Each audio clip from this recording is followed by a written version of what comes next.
What's going on, everyone? Welcome to Arsenal Pass, a flesh and blood podcast for players, by players, and all about strategy, leveling up, and the latest news in the world of Wraith. I'm Brendan Patrick, joined by my bud from across the ocean and calling champion Hayden Dale. Hayden, how you doing? What's going on, Brendan? I'm a little bit further across the ocean this week. I'm currently recording from New Zealand, not my usual home in Sydney, Australia. So just a little bit furthering that gap between us. Yeah, and we have a very special episode this week. It's going to be an entire limited review of Monarch. So everything you need to get ready for your local pre-release. Yeah, excited. I mean, we're just, 3 days out from pre-release. Woke up this morning, looked out the window and thought, 3 more days, Brendan, and we get to play some Monarch. Yeah, I'm so excited. I feel like I've actually been dreaming about my pre-releases, which kind of goes to show. But I have 3 this weekend. But I'm getting my brother. He's actually coming down from Oklahoma, and then my girlfriend's coming as well. So we have like a group of 3 of us that are going to these pre-releases. So super excited. You got the contingent going. Yeah, just can't wait to get my hands on the cards, man. I'm so ready to try, all the different classes, Shadow versus Light. There's just so much more going on in this set in terms of how it's going to play out for limited. And I think that there's a lot of depth and definitely a lot of traps out there for, unsuspecting players that are going to be building these sealed decks. Oh, 100%. Yeah. I'm going to be myself. I'm actually, as I say, back in New Zealand, so I get to go with some of my, oldest friends who have just joined and started playing Flesh and Blood last year. So we're going to a couple of pre-releases. I think there's about 5 of us, so it'll be fun to play against some old friends, battle it out, and see what Monarch has to offer once we get our hands on these cards. For sure. So yeah, we're going to be skipping the usual this week in Fab and our kind of our news section. We'll be just going straight into it. It's definitely going to be a longer cast. Maybe, hopefully, we keep it around that 3-hour mark, but we'll see. So we'll be starting out by going into each class, generics, and the talents in the set, and giving our assessment of the cards for limited, how we see them playing, their strengths, weaknesses, synergies, and an overall grade. So Hayden, why don't you tell us a little bit more about our grading system? Yeah, for sure. So we've got a grading system that is pretty familiar to what you might have seen from other casts that do TCG grading for limited formats. We want to try and keep it pretty top level. And again, these are grading guides. It just gives us sort of a sum up to how we see the cards in the format. It's not necessarily a be all and end all of should play this card, shouldn't play this card. But yeah, just rattling through it. So this is an A, B, C, D grading system. So A is that these are the best of the best. These are the cards that are going to be the focal points of your decks in limited. They can have more impact, more so than other cards. If you're from a Magic background, you might think of things like bombs, and the best cards, rares, and Flesh and Blood. It's not quite the same, but what we'd say about these is they're basically auto includes as much as possible, or cards that are going to pull you heavily into a class. Think cards like Refraction Bolters, Crippling Crush, and from generics, Enlightened Strike, Hardened Cross Trap, Drone of Brutality. These cards won't stand alone bombs necessarily, but they can create huge setup situations and allow other cards to shine in your deck. Bs, these are above average role players, so these cards are important to your overall strategy for any given hero or in the form of a generic. These are cards that could also be super efficient above rate cards, or even cards that can support maximizing your other, your As. Examples could be Sink Below Red, Snatch Red, Scar for Scar, Goliath Gauntlets, Disable Blue, Salvage Shot Red, Plunder Run Red. And then Cs are your true role players. So these are going to make up, the bulk of your deck and support your overall plan, from your resources to some of your reds and yellows. These provide, good resources, help defensively, or be, a solid attack or support action. These are cards like Come to Fight Red and Blue, Cadaverous Contraband, Sink Below Yellow even, Throttle Red, Scalding Rain, Smash and Sink Yellow.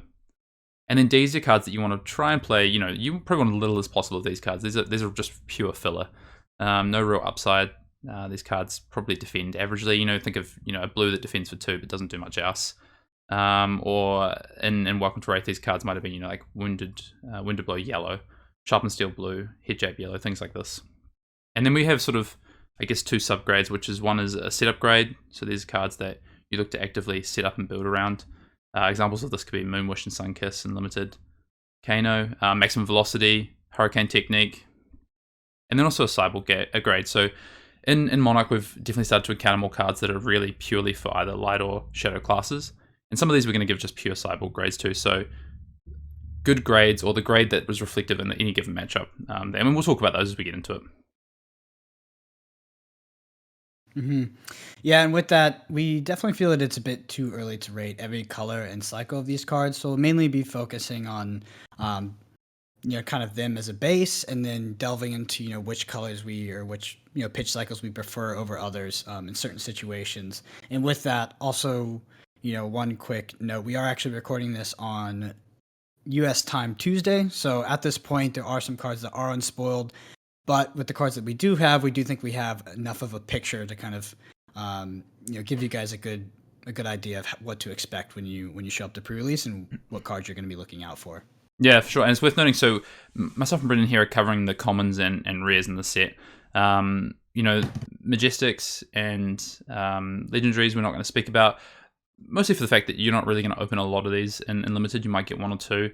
And I think the rares and the commons are going to make up 90-95% of the deck most of the time. So that's where we're focusing. And in that regard, with the cards that are spoiled so far, we're now only just a couple of cards off the entire set spoiler from that level. So yeah, it paints a pretty good picture of where Monarch's going to land once we head to the pre-release. And with that, are you ready, Hayden? I'm ready. Let's get into it. Where are we starting, Brendan? Yeah. So we're going to be starting with generic equipment. This is going to be stubby hammers. They go on your arms. Stubby hammers reads action. Destroy stubby hammers. Attack action cards with 3 or less base power. Get +1 while attacking this turn. Go again. And this defends for 0. Yeah, so I think the first thing with stubby hammers is what's the sort of average you're going to get out of this, right? So if you've got 2 attacks, you get a potentially +2 out of this. So there's definitely some value for this. And we know from the spoilers we've seen so far, and we'll get into these cards soon, but we have some solid generics like belittle and even brandish. That's reasonable. That works with this. They can get those pumps.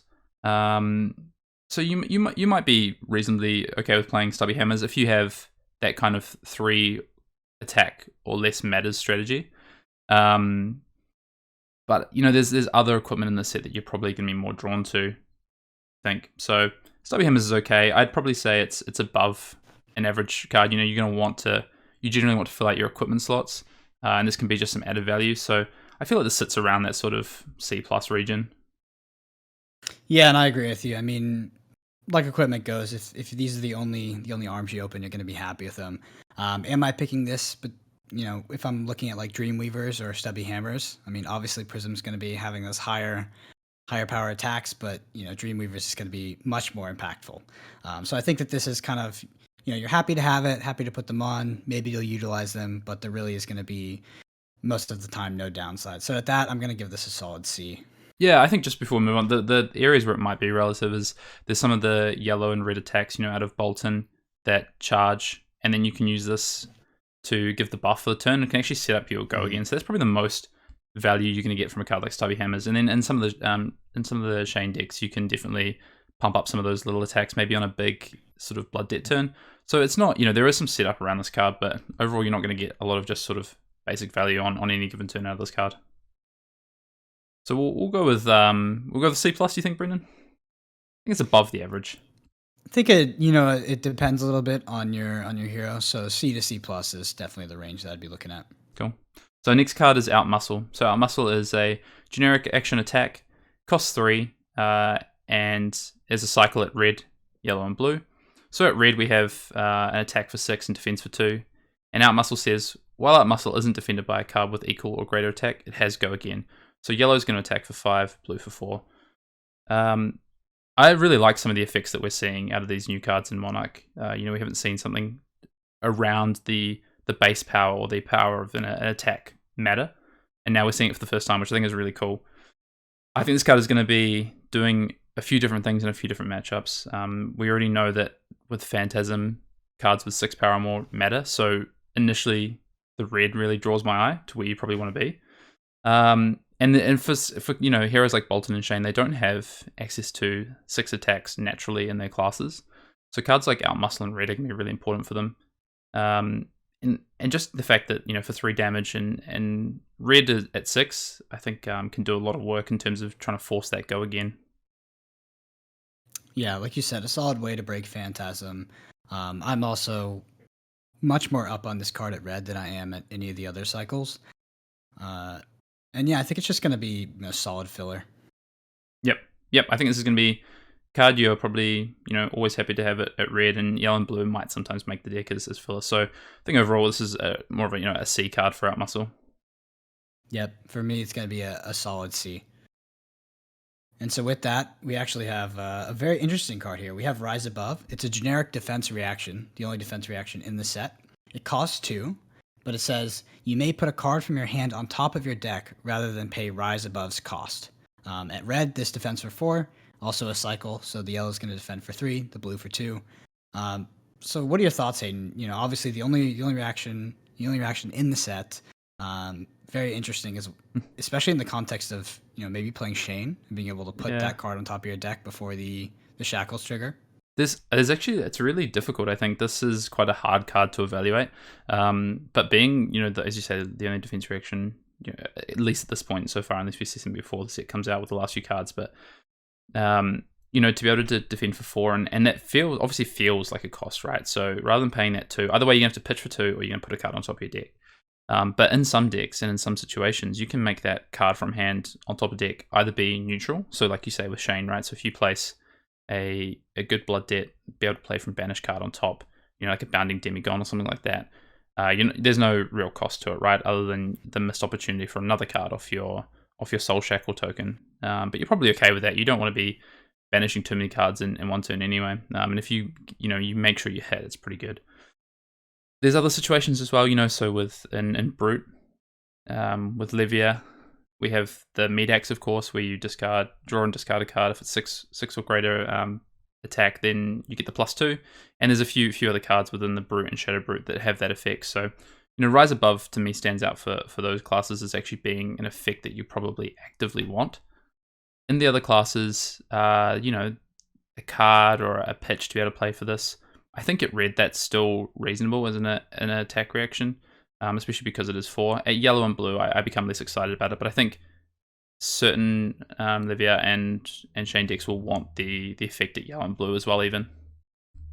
Yeah, and there is a decent amount of dominate effects in the format, specifically in Prism, but we also see in Brute as well. And some on-hit triggers that you're going to want to dodge on those dominated attacks. So this could come in very nice, when looking to face down an attack like that on the other side of the board. It's kind of funny. I think I initially had this card at like a low C, but the more we talk about it, and the more I think about its application in Limited, it sort of is even rising to like a low B for me, high C. I think. How do you feel about the card overall? Yeah, I mean, I would put it, initially in that C range, but I guess it might be a little bit matchup dependent, right? Like, and whatever you're playing. I think playing this in Shane could be quite helpful, right? So in Shane, you may not have a lot of 6 attacks to break those phantasms.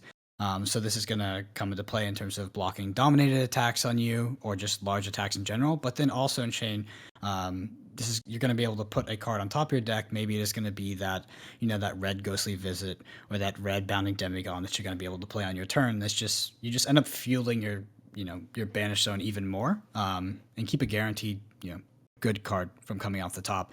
So yeah, I'm definitely a fan, especially, when facing down, like a Prism or something like that in a deck that doesn't have a lot of 6 attacks to kind of break that phantasm.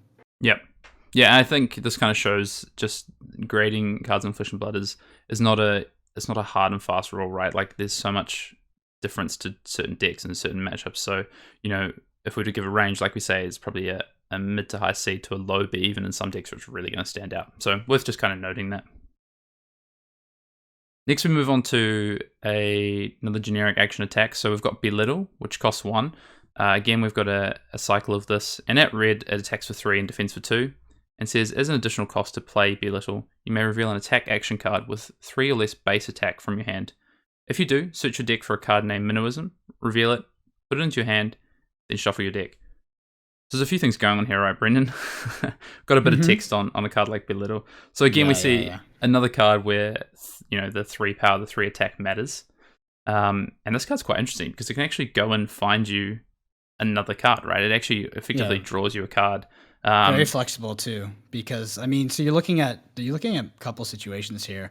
that are going to come to mind immediately. Either going to be looking for that next attack that you're going to be swinging your opponent with, or you're going to be grabbing a blue because this does have go again, so that you can have the resources to swing out, with a bigger attack. So very flexible card here. Yeah, and because there's an additional cost, right? It reminds me a little bit of Flock of the Featherwalkers in that regard. That there's that additional cost, so you have to have probably a 3-card minimum hand to be able to play this. Pay the cost plus reveal a card and the actual belittle itself. But then you get to go and find, potentially some more resources to play that card out from your hand that you've just revealed. Or because you've pitched another card, say you pitched a blue to play belittle, you reveal, another 3 less attack. You go and find something else to play with your remaining 2 resources. You can play the minimalism out and then play out the card as well. So you get this, extra value off the attack potentially. Minimalism costs 0. So there's some value to be had from belittle there. Yeah, and I think when it comes to grading this card, there's a bit of context on what you open and what your general strategy is. I would think that I wouldn't be playing too many belittles if I didn't have minimalism in my deck. But with having targets for that search, it probably goes up to a C plus, high C for me. Yeah, it's still not amazing, right? Like you're not going to be super excited to have a ton of belittles and minimalisms just making up your entire deck. I mean, the cards defend for 2. So there's only so much you can get from these. I mean, unless you've got like a pure belittle minimalism deck that you've managed to assemble and draft, you're probably going to be careful about the amount of these cards that you play. And there's a theme we're going to get through into the set, which is just there is a lot of cards that do defend for 2, especially in the generic range here. But then there's also a lot of cards that don't defend at all. So the way that you look at your deck and your defensive value, I think, is really important. So how many cards defend for 2 is also a cost. Yeah, I think it will be funny to see as the format evolves and we get to actually play some draft, whether this this kind of becomes an archetype, this 3 or less, and these minnowism belittle decks. But with that, we'll move on to the next card, which is going to be Brandish. It's a cycle, a generic action attack, and at red it costs 1 and says if Brandish hits, your next weapon attack this turn gains +1. Go again. Brandish also attacks for 3 and defends for 2. My initial kind of thoughts on Brandish is that Bolton and Shane are going to want this the most. Shane, obviously, for the fact that it can buff the weapon, so you can play Brandish, go again, come in for 3 with the weapon, be able to trigger Bolton's attack reaction because you've got the +1 on your weapon, and then come in with your next weapon for 3 as well. So that's kind of where I see Brandish's main sort of play, but also probably in Shane with the Galaxy Black, because if you play Brandish into Galaxy Black, you're now threatening a 4 damage weapon, and because of the on-hit effect, now they have to block with 2 cards to prevent 2 damage. Otherwise, they're taking the 1 damage from the leak, plus the 1 damage from the triggered ability on Galaxy to deal that 1 arcane damage. So Brandish is, it's not the most exciting card, but it does have some uses, I think, in those 2 heroes specifically. Yeah, I think that Brandish's kind of role in Bolton is pretty obvious, right? But what it's doing for you in Shane, I think, can't really be downplayed. Like Galaxy Black for 4 is just it's super big, especially without there's not a lot of armor that's going to be blocking in this set. So we are talking about 2 cards a lot of the time to prevent that 2 damage, and that's what I'm most excited for about this card is playing this with Galaxy Black. I think that it's just a huge threat.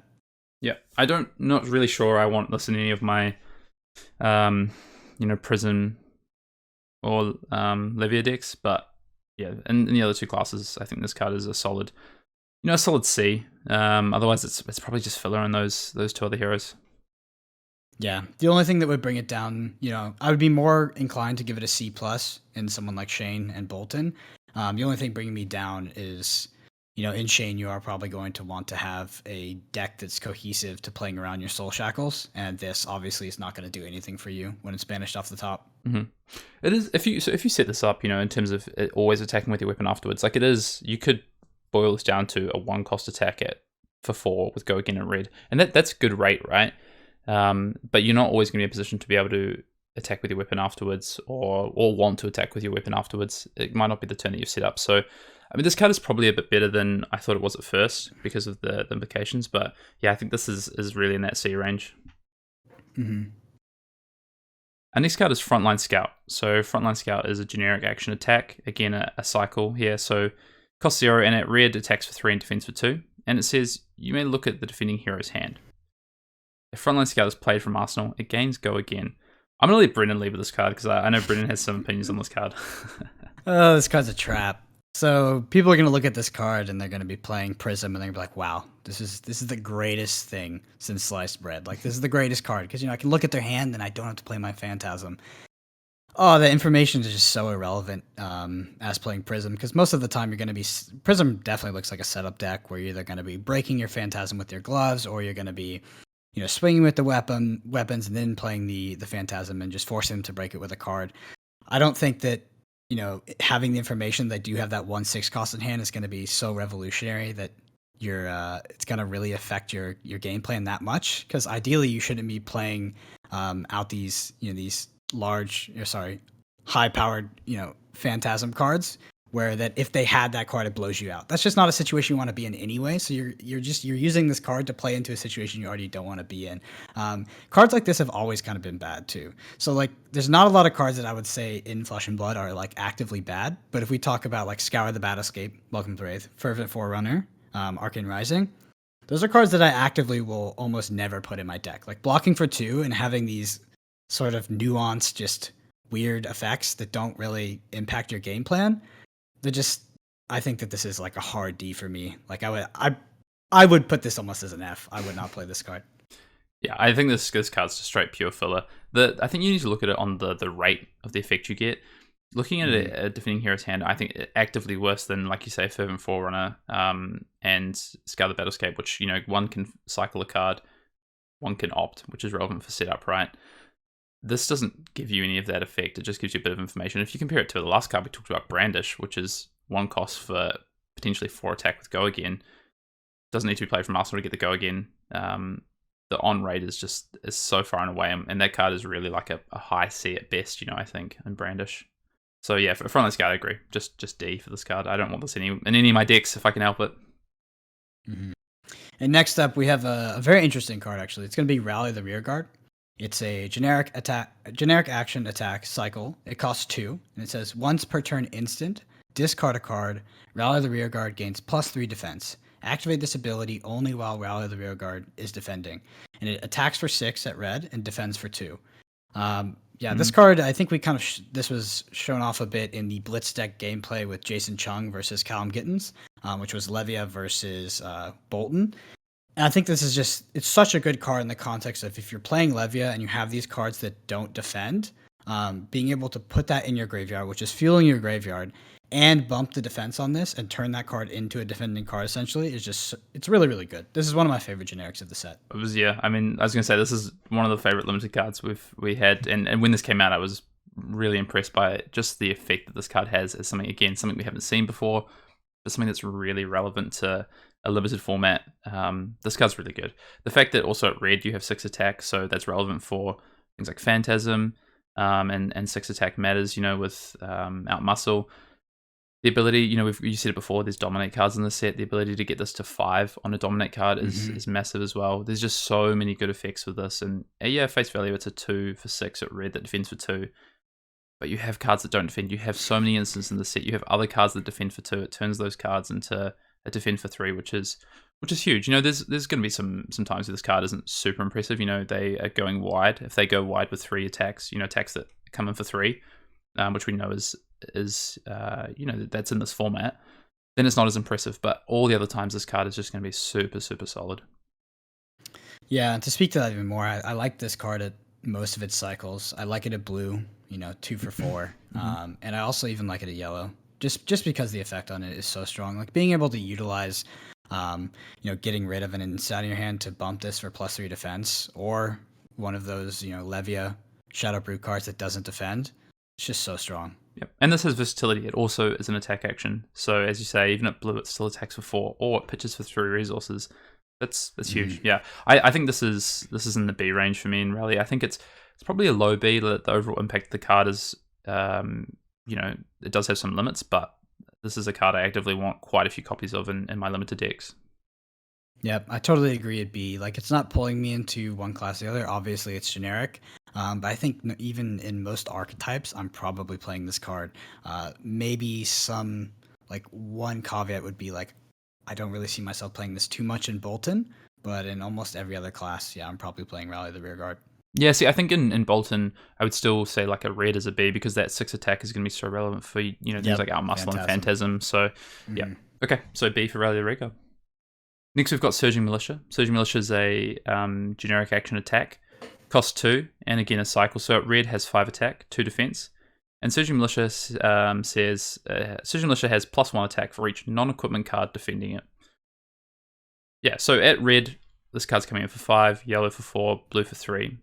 If the opponent defends with 1 non-equipment card, it's going to get that buff. It's going to get to 6. So if they want to block out an opponent wants to completely defend out a red card, two cards that defend for 3 is actually going to get Surging Militia to 7 attack. So this card's quite a good finisher. Would you agree, Brendan? Yeah, 100%. In terms of generic cards, this card is it's a fantastic finisher. Like you said, getting up to 7, you're going to be in situations where that's going to demand 3 cards out of the opponent, which is just absolutely crazy. Especially if if this format ends up being a bit deck size dependent, which I don't think it will because we have weapons. But still, 2 for 5, which gets bumped up to 7, and if you're at those low life totals in the end game, taking 3 cards out of your opponent's hand, this card could be massive. The only reason why I'm not, unbelievably overjoyed about this card is that I think that there are class cards that do what this card does, but better in terms of being able to close the game. Where we do have Dominate in the format, we do have the Dreamweavers to take off the Phantasm onset Dominate card, and buff those Dominates. So I think there's other game closers that are going to be presented to us in the classes, but in terms of a generic, this is super strong for closing out games, in my opinion. Yeah, it reminds me of Welcome to Wraith format where you might not have super good finishes in your deck because you just didn't open them or you didn't draft them, they got cut for you or whatever, and then you just play this like slogism regurgitating slog deck. I feel like if it's probably a Surging Militia, Surging Militia plus buff deck out there. You buff this to 8, now they have to block with 3 cards and it still leaks. So I think Surging Militia is also outweighed by the fact that it's slightly below rate just as a damage card. So if they choose not to defend it, it's below rate. It's 2 for 5 attack. So I think this is just a solid C though. Yep, solid C for me. And then kind of gets bumped up to a C+ in terms of being able to close out the game. It really, some of this stuff is very format dependent. I don't think this will be a fatiguey format because we are presented with weapons similar to the power level of Welcome to Wraith. Yep. But if we were in a more Arcane Rising-esque format, this card would be extremely strong in my opinion. Okay. And next up we have Yinti Yanti. This is a cycle again. It costs 0, and it says while Yinti Yanti is attacking and you control an aura, it has +1 attack. While Yinti Yanti is defending and you control an aura, it has +1 defense. And this is a generic action attack. It attacks for 3 and defends for 2. Yeah. So like the highest upside with this card, if we think about this in something like Prism, where you're probably pretty on to have auras a lot of the time, or at least you can build your deck to be that way. You've got a potential 0 cost attack for 4 with 3 defense, which is then it becomes a wounding blow at that point, right? So I'm not sure how good this card is overall. To me, it kind of feels in those decks where you are on to have a aura most of the time. This is probably in that C range. If not, a 0 cost attack for 3, defense for 2 is worse than you're looking at Frontline Scout at that point, right? But without any upside. So that feels like just a proper D for me at that point. It's just pure filler. Yeah, in Shane, this is always a block for 3 and attack for 4, though, right?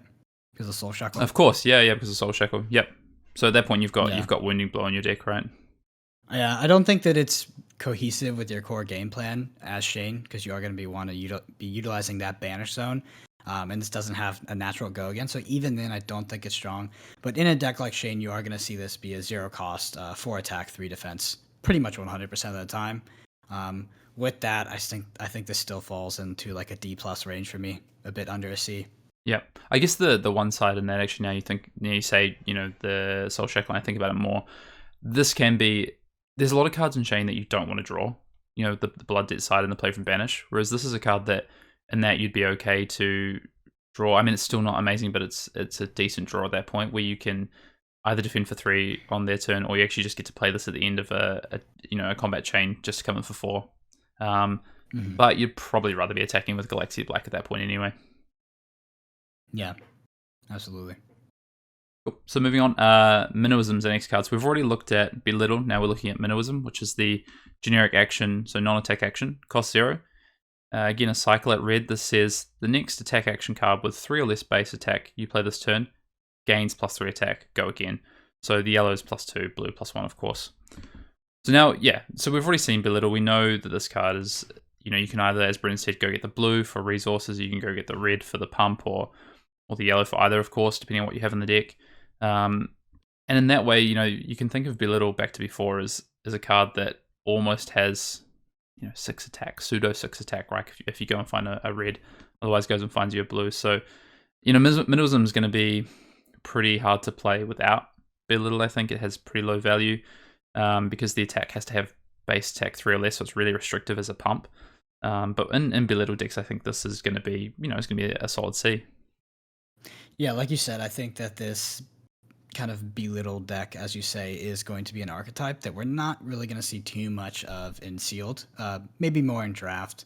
Mm-hmm. So I'm pretty unexcited about minimalism in general. If I'm opening at my sealed pool, I will play it if I get belittle, and I could use those in the generic slot. Other than that, I'm just not too up on it, especially with the block for 2 value. It's just not there for me, so I'm going to agree with you on the C or C minus range. Yeah, how many of these? So what's the optimal range? Let's just say you open 2 belittles. You open a red belittle and a yellow belittle. Are you playing both? And how many minimalisms would you ideally want to have in your deck then?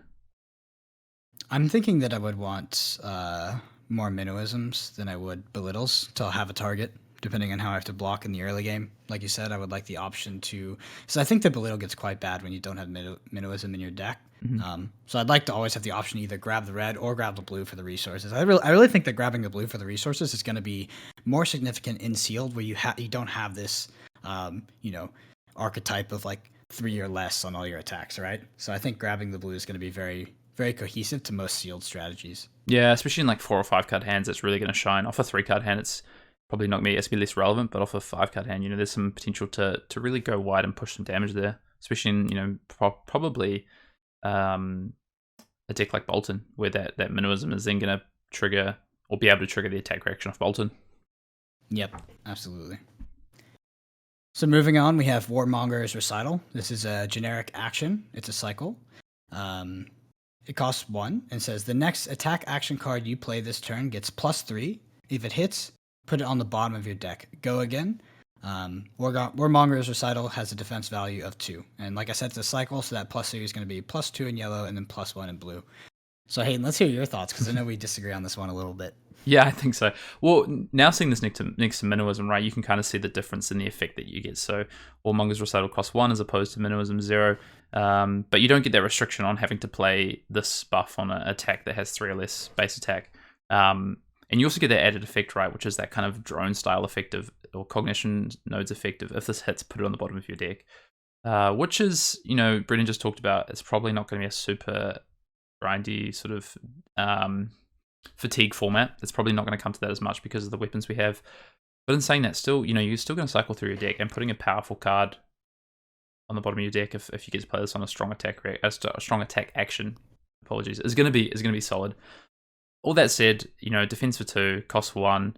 I'm still not super excited about this card. I think initially I actually had in the D range, but I think this is like a low C for me, to be honest. Where are you at, Brendan? Yes, very format dependent. Like you said, I do not predict us to be in a fatiguey format during Monarch. With that said, being able to put the high threat in your deck on the bottom is super relevant. Even at blue, giving +1 to a 6 attack, there's not a lot of armor, so we're not going to be blocking, with our Iron Rot or anything like that. For most of the game, this can be quite significant, and kind of putting those heavy reds on the bottom of your deck and being able to use them to attack, so not having to pitch them. It could probably turn out to be quite strong. With that said, I'm probably not playing a bunch of these. I'm probably not overjoyed to play them, but it's definitely format dependent on that. But I would put it in the C range. I don't think it's a D. Yeah, I think I'm up with you. I think you've convinced me. I think the fact that this has some impact with things like Bolton and the dominate that we see in this format, there is cards to dominate. Yep. To give that buff and then put those cards back on the bottom as well. Put the dominate on the bottom. Yeah, to finish out a game. Yeah, I think you're right. This is going to be anywhere from probably a C minus to a C plus, depending on the rest of the deck that sort of surrounds it. Moving on to Talesman of Dowsing. So we've got our first item of the of the review, Brennan, here. We've got Talesman Dowsing as a 0-cost generic action item. And this comes in yellow only, so it isn't a cycle. And again, items, just as a reminder, stay in the arena until they're destroyed. Talesman of Dowsing says, go again. And it has Spell Void 1. So for the first time I've seen Spell Void. Spell Void says, if your hero would be dealt arcane damage, you may destroy Talisman of Dowsing instead. If you do, prevent 1 arcane damage that source would deal. What are your thoughts on this card, Brendan? So obviously matchup dependent, right? I probably don't want to play this against Levia, and I probably don't want to play this against Bolton.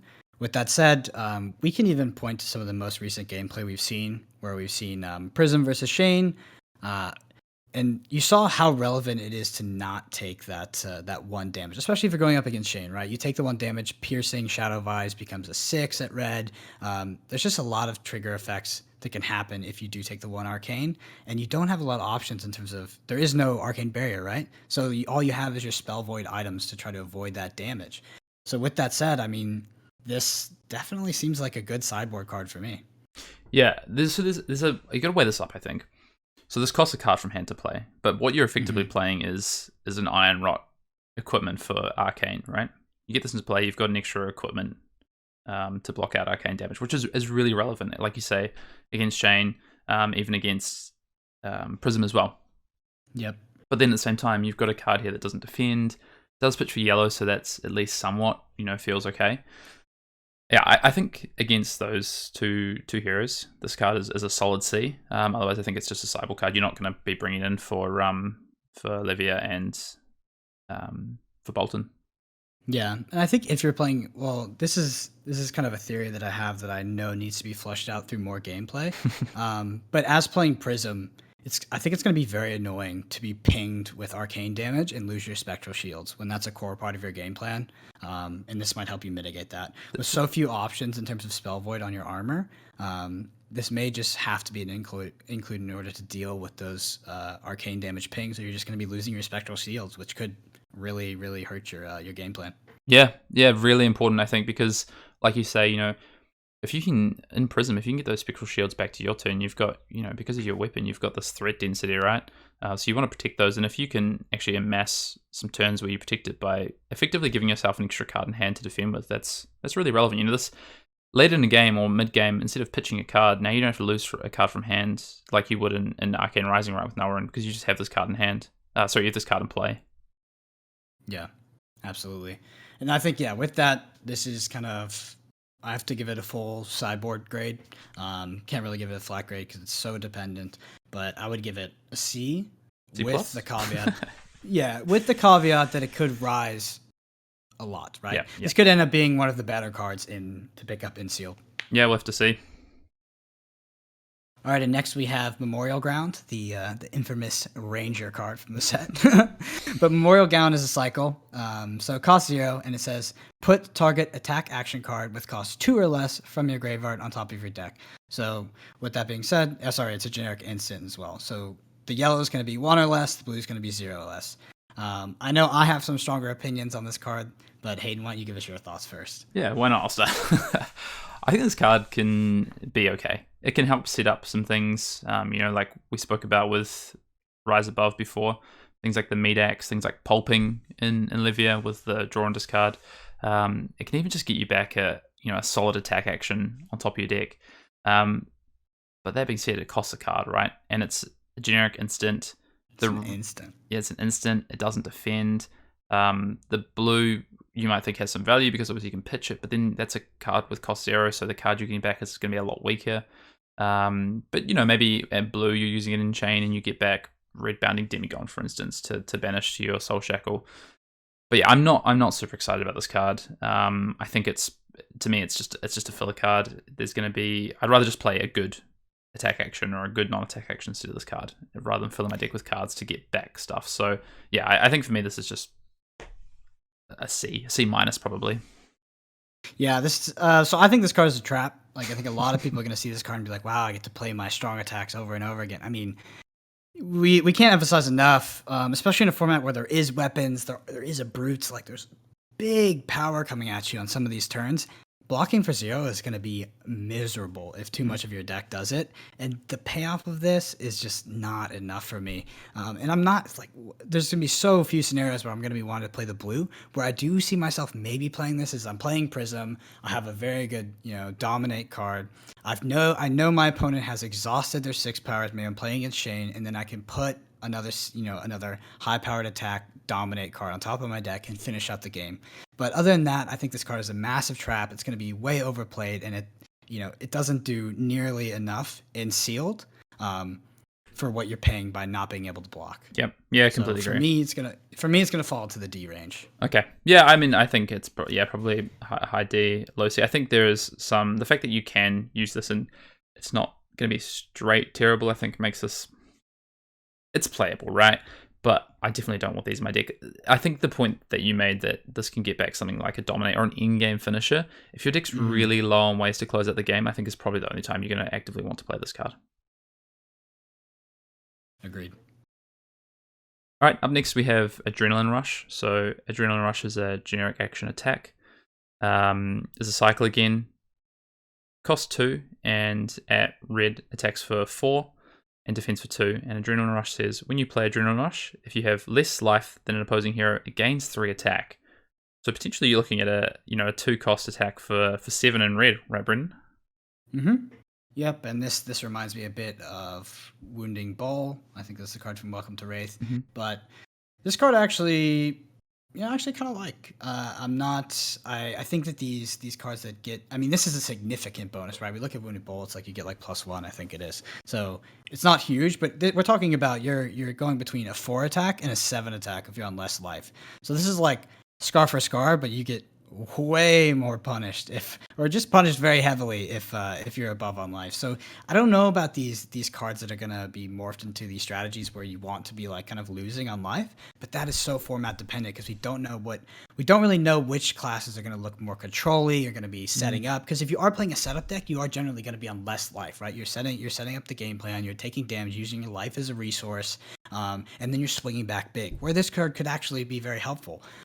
It being at generic and only having this effect and blocking for 2, still, even in that situation, might not be good enough for me. But with that said, I think that it could be a solid card in a more controlling deck at blue, especially too. We're talking 2 for 5 pitches for blue. So I'm a bit iffy on it. What are your thoughts, Aiden? I actually think kind of the opposite in where this could find a home, because one card that this does work with is in yellow and blue. Minimalism works with this. Base attack does matter, and this gets a buff, so the base attack at yellow and blue still stays 3 or lower. Corner case niche maybe, but I think this could be a way to have blues in your deck in some of those kind of aggressive decks where you're looking to swing damage anyway, like you're trading damage, that you could just use. That said, the fact, as you said, defense for 2, cost 2, it's when you compare it to something like Wounding Bull, right? At least at red, that just base attacked for 7. Yeah, it costs 1 more, but I'd rather have that. I think I'd rather have that certainty. So I think this is like a C, maybe a C- on this. It's going to be pretty dependent on where you play it. Yeah, it's just funny the more we talk about it, right? Like, I don't think that we're going to be seeing like these like, you're going to have you're open a pool that's saturated enough to play this minimalism strategy in sealed. So I think in sealed, this card is significantly worse than I am sure that we are going to go into draft, the week after, and there's going to be people drafting this minimalism base attack 3 or less, and this is probably going to be this might be a premium card in that deck, where I could totally see that. Yeah, I don't know. I think even then, this card's still just a C. It's just solid at that point. So yeah, I think C- C probably. Yeah, same for me. Same rating there. All right, and next we have Seek Horizon. This is a generic action attack at rare. It costs 0, a cycle as well, and it says, as an additional cost to play Seek Horizon, you may put a card from your hand on top of your deck. If you do, Seek Horizon gains Go again. At yellow, it attacks for 3 and blocks for 2. Hayden, what are your thoughts on this? See, this is one where I think, if I want to play Memorial Ground to set up my deck, I'd just rather be playing as many Seek Horizons as I can to do that effect. Right? Yeah. Right. You get an actual relevant effect. At red, I really like this card, even at yellow and blue, to be honest. But put a card from top of your deck, get Go again, and then you've set up your next card. less so maybe in something like Shane, obviously, because you don't get the Soul Shackle token there. But, you know, in Livia, for instance, where you get to then swing with Meat Axe and guarantee your card, or pulping, whatever it is. Or the fact, I don't know, I like this card a lot more. You put a card that you don't necessarily want to play this turn, but you get to trade that in for Go Again. I think that's pretty relevant. Otherwise, you know, defense for 2 is not the worst. Yeah, I think this card is just fine. I think this is just a solid sort of Seek Horizon. Has some impact. Yeah, I think in red and yellow it's going to be a C for me, and in blue it might be in that D range. Yeah, and going back to like the Meat Axe and pulping, obviously it doesn't change the effect. You could just have that card in hand, but it means that you draw that card and you know it's a 6 attack. You're not just going to draw a non-6 attack. Like, you know what you're getting to, right? Which is quite relevant, I think. Moving on, we've got Stoney Wooten Hog, which is an interesting name. So Stoney Wooten Hog is a generic action attack. Cost 2. Again, a cycle. At red, this attacks for 6, defense for 2. It says, while Stoney Wooten Hog is defended by less than 2 non-equipment cards, it has +1. So this card really similar to Barraging Brawnhide from Welcome to Wraith.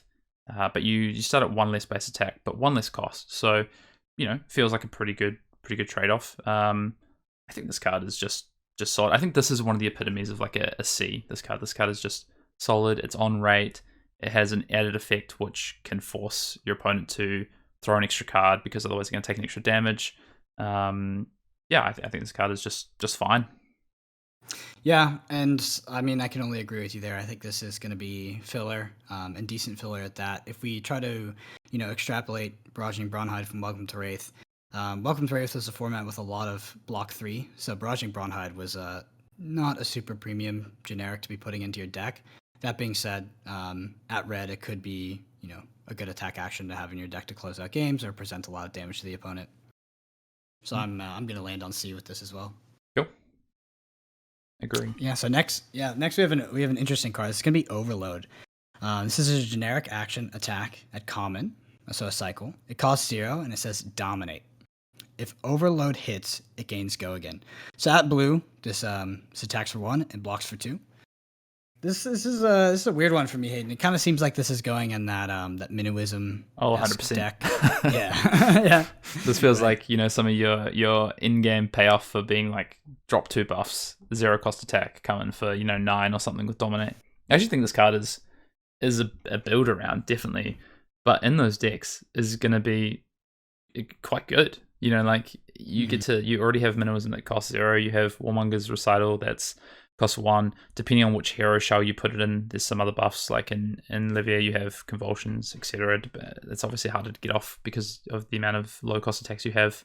That's the one thing I'm probably struggling with with the minimalism shell, is like which hero do you want to be playing? It's probably Bolton. But I assume it's Bolton. Yeah. As well. So I think I like Overload. I'd give it a build around sort of grade, a setup grade of probably a C plus B minus maybe for red. Probably C plus. It still does defend for 2, which is relevant. Yeah, I know. And as we're approaching kind of pre-release weekend, which is going to be sealed, in sealed, I'd probably give this a C minus. In draft, I'd be up closer in that B minus range with you. Yeah, I mean in sealed you're going to open some amount of buffs, and you know you can set this up for in game maybe, but you probably want it to be red to make sure it gets in for 6, and it's just not super exciting. So I think I agree on that. Cool. Next up we have Tremor of Ethereal. So Tremor of Ethereal is a generic action attack, costs 1. Again, a cycle at red. This attacks for 4, defense for 2. And it says if a card has been put into your banished zone this turn, Tremor of Ethereal gains +2 attack. So this feels quite powerful to me, Brendan. I don't know what your kind of thoughts are, but potentially a 1 cost attack for 6. Something like Shane is really big. Feels real good in Shane, doesn't it? Obviously, you don't want to be banishing this off the top, but you know you are going to have cards that you're going to want to be drawing in that deck, and I think this is one of them. Defend 2, obviously not fantastic, but yeah, like you said, 1 for 6 is not a ridiculous feat to pull off, even in a sealed format. So I'm pretty up on this card. What about you? Yeah, I even really like blue for Chain or for Brute, because you just have this blue that can actually just be an attack for 4 as well on any given sort of turn where you have that Go Again, which is not between things like Dread Screamer and Livia and the boots, chain obviously with the shadow, with the soul shackle token, sorry, and the sleeping. Oh, the name slipped my mind, but the one that gives go again as well costs 3. There is ways to use this, and because it costs 1 but can get that buff, it's actually I think going to be quite a relevant attack. So, for me, I think this is a C plus in those decks. Maybe even in certain chain decks, maybe it's a build around B minus. Yep, and I'm totally in line with you there. All right, so next up we have Spellfray Cloak, which is just going to be generic equipment chest. It has Spell Void 1. Spell Void, by the way, is if your hero be dealt arcane damage, you may destroy Spellfray Cloak. Instead, if you do prevent 1 arcane damage, that source of deal defends for 0. So yeah, I mean this is pretty standard. We're gonna see this the same effect in Spellfray Legs, which is coming up next. And I think we can kind of rate them both together. Let's do it. Yep. Yeah, they're both just gonna be C's. You're happy to have them, right? You're happy to open the equipment, but like we talked about, they're like if you're in Brute, the Brute Legs are probably gonna be more attractive to you. But Spell Void 1 definitely a very powerful defensive effect in this format. Yeah, I mean, this is generic, and because of the light and shadow piece, the equipment is going to be quite interesting in what you open, and then in draft, like how you take this equipment. So this one's generic, so this obviously you can go into any class, and there's also not a ton of chest pieces so far, right? Like there's a lot of arms, there's a couple of heads, there's a couple of legs, but I don't think there's many chest pieces, right? So yeah, I think that's why this is rare too. So the chest piece, the cloak is rare, while the Spellfray leggings are common. Mm-hmm. So I think both have value. Probably the cloak a little bit more so because there's not something competing for the spot potentially. And we know Spell Void is going to be, we talked about it already. Its relevancy against Prism, its relevancy against Chain. So yeah, I'd say this is a solid C. Obviously, against some matchups, it's going to do nothing, but it's not actually actively in your deck, so that's not going to matter too much for you. Yep. So those are the generic cards. We're going to move next through into light. We're going to start with the light side, Brendan. So first card for us is Halo of Illumination. So Halo of Illumination is a light equipment headpiece, and it's defense for 0 and says instant 1 resource. Destroy Halo of Illumination. Put a card from your hand into your hero's soul. If it's a light card, draw a card. It has Spell Void 2 as well. So we talked about Spell Void. If this hero be dealt arcane damage, you can destroy Halo of Illumination instead. And if you do prevent 2 arcane damage. So a little bit happening on this card. I think one of the first things I'm going to note is that putting a card into your hero's soul is not charging, which I found out the hard way while me and Brennan were sort of messing around with some proxies of some Bolton cards the other day. I did not activate. I did not charge a card this turn. I simply put a card into my soul from hand. I'm sure we will see that mistake at pre-release. Almost certainly. So what do you think of this card, Brendan, kicking us off? Yeah, I think I might be a bit more high up on you than this card. This is a card that I actively am going to want if I'm going to be playing a light hero. If I don't open it, I might actually be quite a bit disappointed because getting that card in your soul for what is a cheap cost here, just an instant, replaces itself, you draw a card, and then you feel that soul. It's going to be really helpful for, even the early game. Just automatically, say you're playing Bolton, automatically threatening his ability to get go again. And in Prism, being able to create those spectral tokens. So I'm a big fan of this card. Spell Void 2 also, maybe not super relevant in the format, is going to be blocking Vexing Malice, which is a Runeblade card. Other than that, so far we've only seen arcane damage in increments of 1. But yeah, with that said, if I'm playing a light hero, I'm actively looking to pick up this card. Yeah, and you're right. Spell Void 2 doesn't seem as relevant, but you have the luxury. You get to, there's an extra card that Spell Void 1 can't defend against. Yeah, I think maybe I was a little bit burned by my Bolton experience here, but no, I think this card is good. I think I was down in like a sort of solid C range, but I think you're right. The fact that you can use this as almost a combat trick in Bolton in a way as well. It's not the charge, but you do get to put a card in. Same in Prism. You've got this way to, all of the Prism ones we've seen so far are on hit effects to get into the soul, right? Obviously, You can play some of the light generics, but yeah, otherwise. So yeah, I'm probably landing. You probably talked me up to maybe a C plus B minus on this card. Where are you at? I'm at a B. Like I said, if I'm playing a light hero, I want this card in my deck. It just seems pretty core, not to the extent where we would consider not at the level of like Snapdragon Scalers or something like that. Um, but this is more reminiscent of a Goliath Gauntlet for me. Like I actively want this card in my deck in either of the light classes. I think it's very good. Yeah. All right. Well, me and Brendan are gonna have to agree to disagree on this thing. I don't think it's quite as good as Goliath. Myself, I'm gonna go with B minus. Brendan's gonna go with the B, and we'll have to see who gets closer by the end of this format. Mm-hmm. Yeah. Next, we have a very interesting card. So we have Glisten. It's a light instant. It's a rare, so it's a cycle. It costs 2, and it says distribute up to 4 +1 counters among any number of weapons you control. At the beginning of your end phase, remove all +1 counters from weapons you control. And then it says in parentheses, because this is important.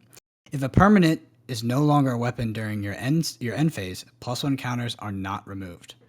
So definitely giving us some info on how Prism plans to be playing this card.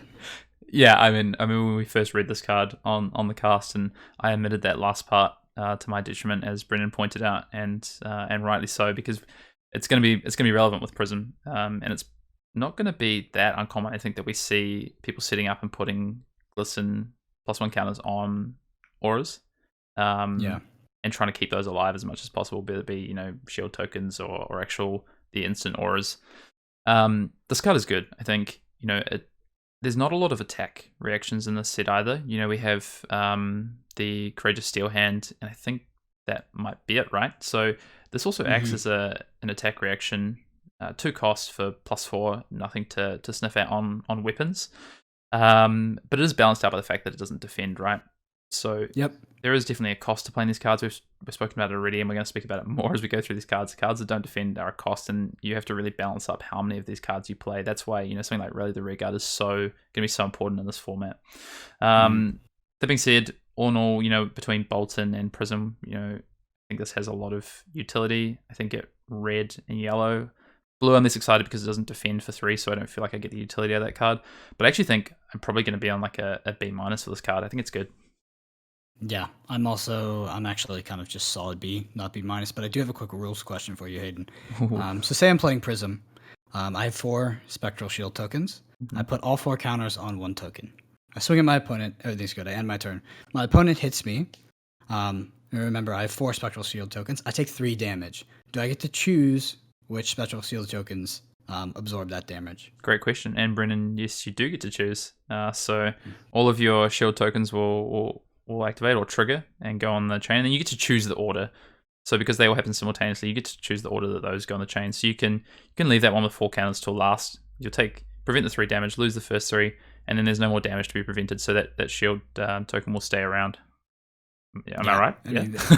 Yeah. I mean, this is going to be interesting in terms of protecting either that one Spectral Shield token. Like imagine not being able to get rid of that if the opponent, right, has 4 counters on it. You come at it, you're only able to break 2 or 3 that actually precede it. You don't break it, and they swing at you for 8, like over and over again. But every turn you need to try to break it again, and there might be creating more Spectral Shield tokens every single turn and swinging. It just seems like it could be a very powerful little loop effect there. I agree. And actually, just on that, what if you have one of the Spectra, one of the instants, right? The aura instance. Ooh. Plus some spectral shield tokens. Now you're making your opponent make a lot of decisions, right? And you can there's a lot of play there, I think. So I think it's probably, I'm sticking with my B minus, but I think in Prism it could be a B plus, to be honest, depending on the deck build.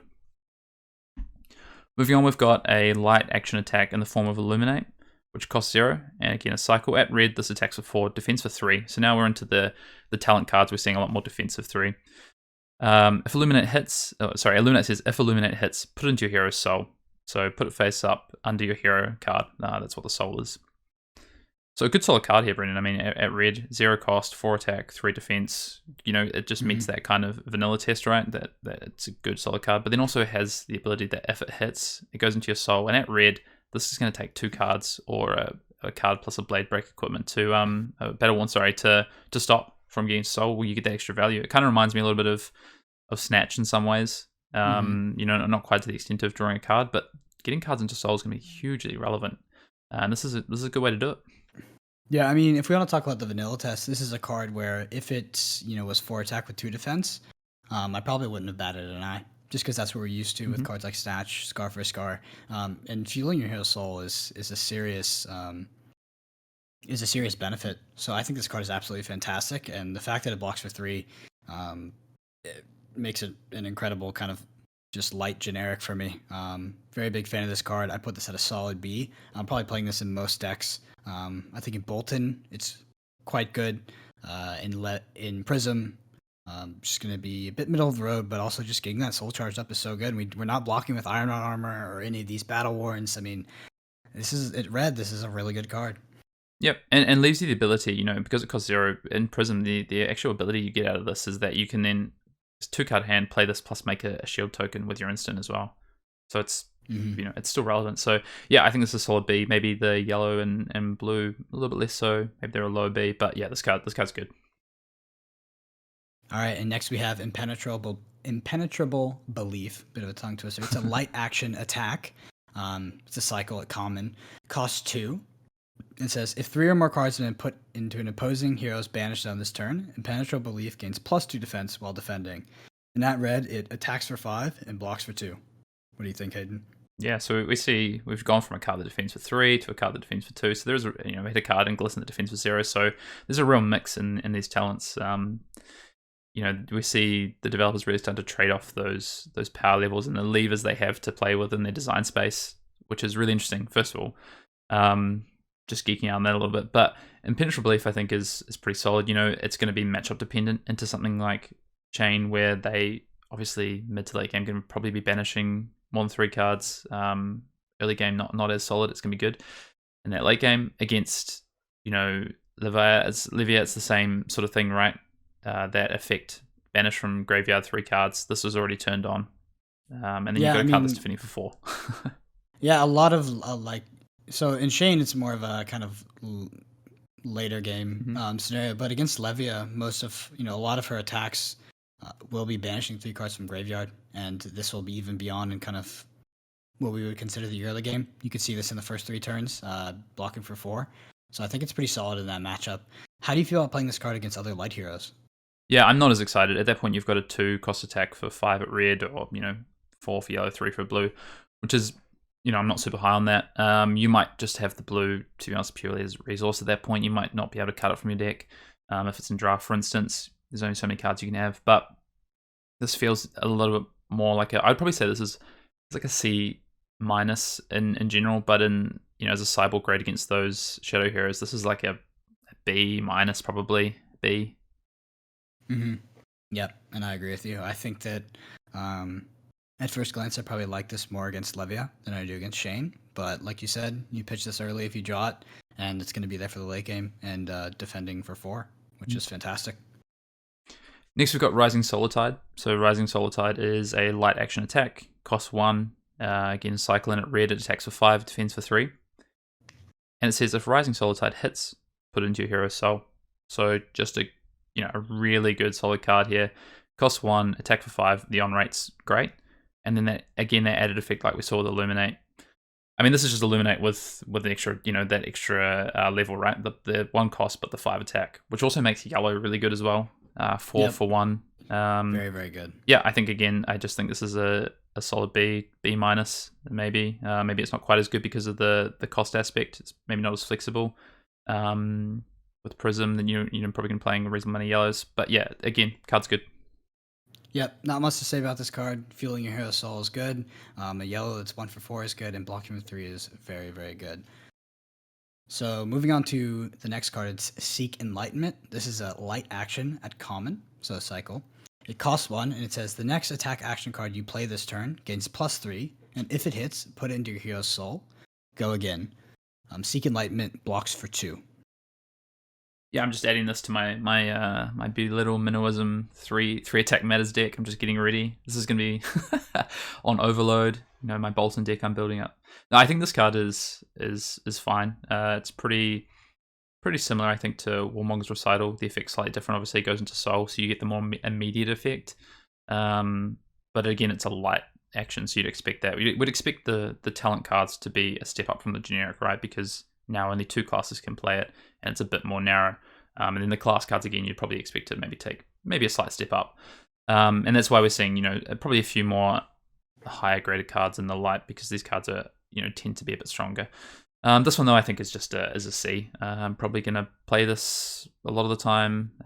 Some of the times it's probably not going to make my deck, depending on the support attack actions around it. Yeah, I'm pretty close with you on the C. Might even go up to C plus, just because fueling that soul is so important.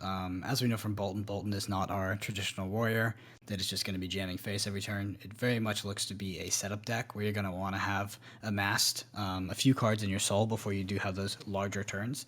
So with that, making your attacks an awkward value, whether that be 7 or 4, maybe using the blue of this, and then getting that card in your soul, I could see this being very good. The biggest downside for me is that it blocked for 2, which is very reasonable for the effect that it's pulling off here. So yeah, it's gonna be a C plus for me. Yeah, I think just on that though, like the blue is probably the one I do actually like the most, for the fact that it can be a resource in that deck, but then a way to utilize. You want your blues to be useful for when you draw, 3-4 blue hands, right?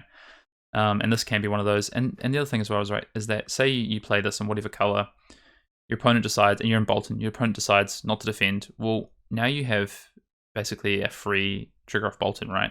You're going to fill your soul back up, so you can actually use the soul and feel pretty confident in the fact that you're getting another card back into your soul in the form of this. So yeah, I think this, maybe you're right, probably a C plus in that Bolton deck. Less excited about this in Prism though. Mm-hmm. Yeah, agreed there. Next card we've got is Blinding Beam, so our first light instant. Blinding Beam costs 1, and is again a cycle. So at red, it says Blinding Beam costs 1 less to play if it targets a shadow card. And target attacking or defending attack action card gets -3. So the yellow is going to be -2, blue is going to be -1. So a bit of an interesting card, and something we haven't really seen before is an instant that can actively, debuff a defensive card, right, Brendan? That's kind of new for us. Yeah, absolutely, it's new, and this was spoiled quite close to when the Illusionist was spoiled, and it just looks like it goes hand in hand, right? I'm actually worried that it might be a trap to play too many of these in a Prism deck. With that said, I think that Prism will be a setup deck that's going to be built around, Blinding Beams, Dreamweaver Gloves, and these kind of windows where you're able to confidently put that Phantasm attack in front of your opponent and then blow them out with something like this. So I'm a big fan of this card. Obviously, it costing 0, if it's targeting a shadow card, is amazing. But even having to pitch 1, if I'm on a big setup turn where, potentially we're killing our opponent, we have Dominate, and we don't want that Phantasm to break, maybe Spears of Surreality, I think it is, or something of Surreality, getting that go again. I think this is a really, really good card, but I do think that it's going to be a trap to put too many of these in your Prism deck. Yeah, for sure. I mean, one thing to note is, at worst, you can play this on the defensive, right? You can reduce an attack actions. This effectively can be a 1-cost defense reaction for 3, right?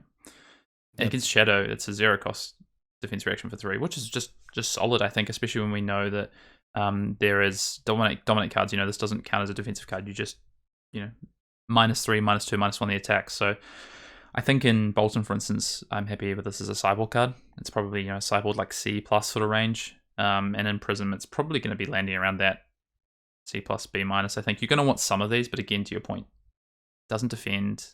You're then going to have to use it, probably paying a cost against another light hero just to use it, to get some defensive value from it. But, the card has some ways to be used outside of just the Phantasm effect, which is good. Mm-hmm.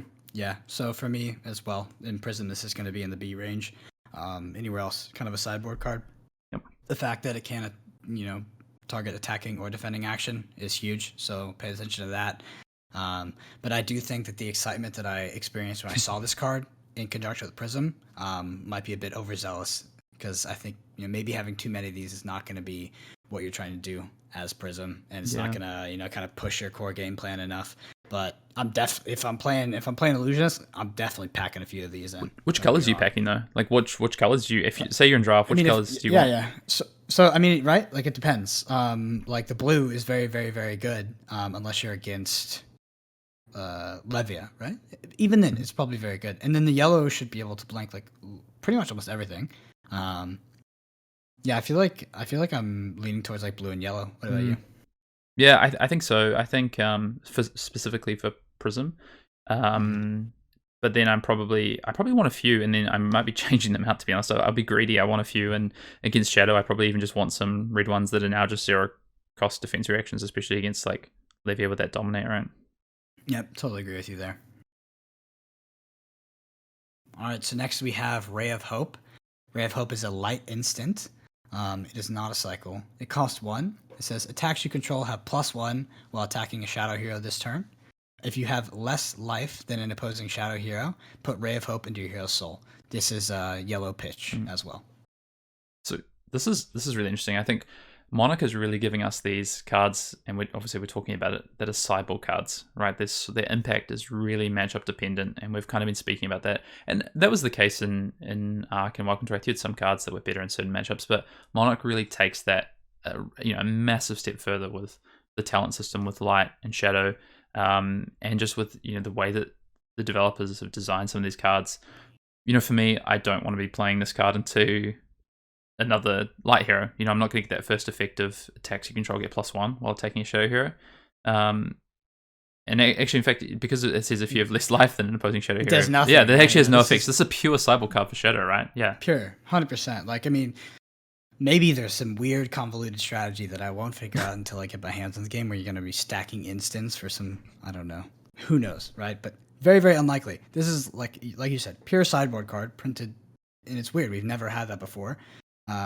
This card is literally only going to go in your deck when you're playing against the opposing faction. Is it a faction or talent? Yeah, talent. Otherwise, you're just. Talent, this is your crack ball, right?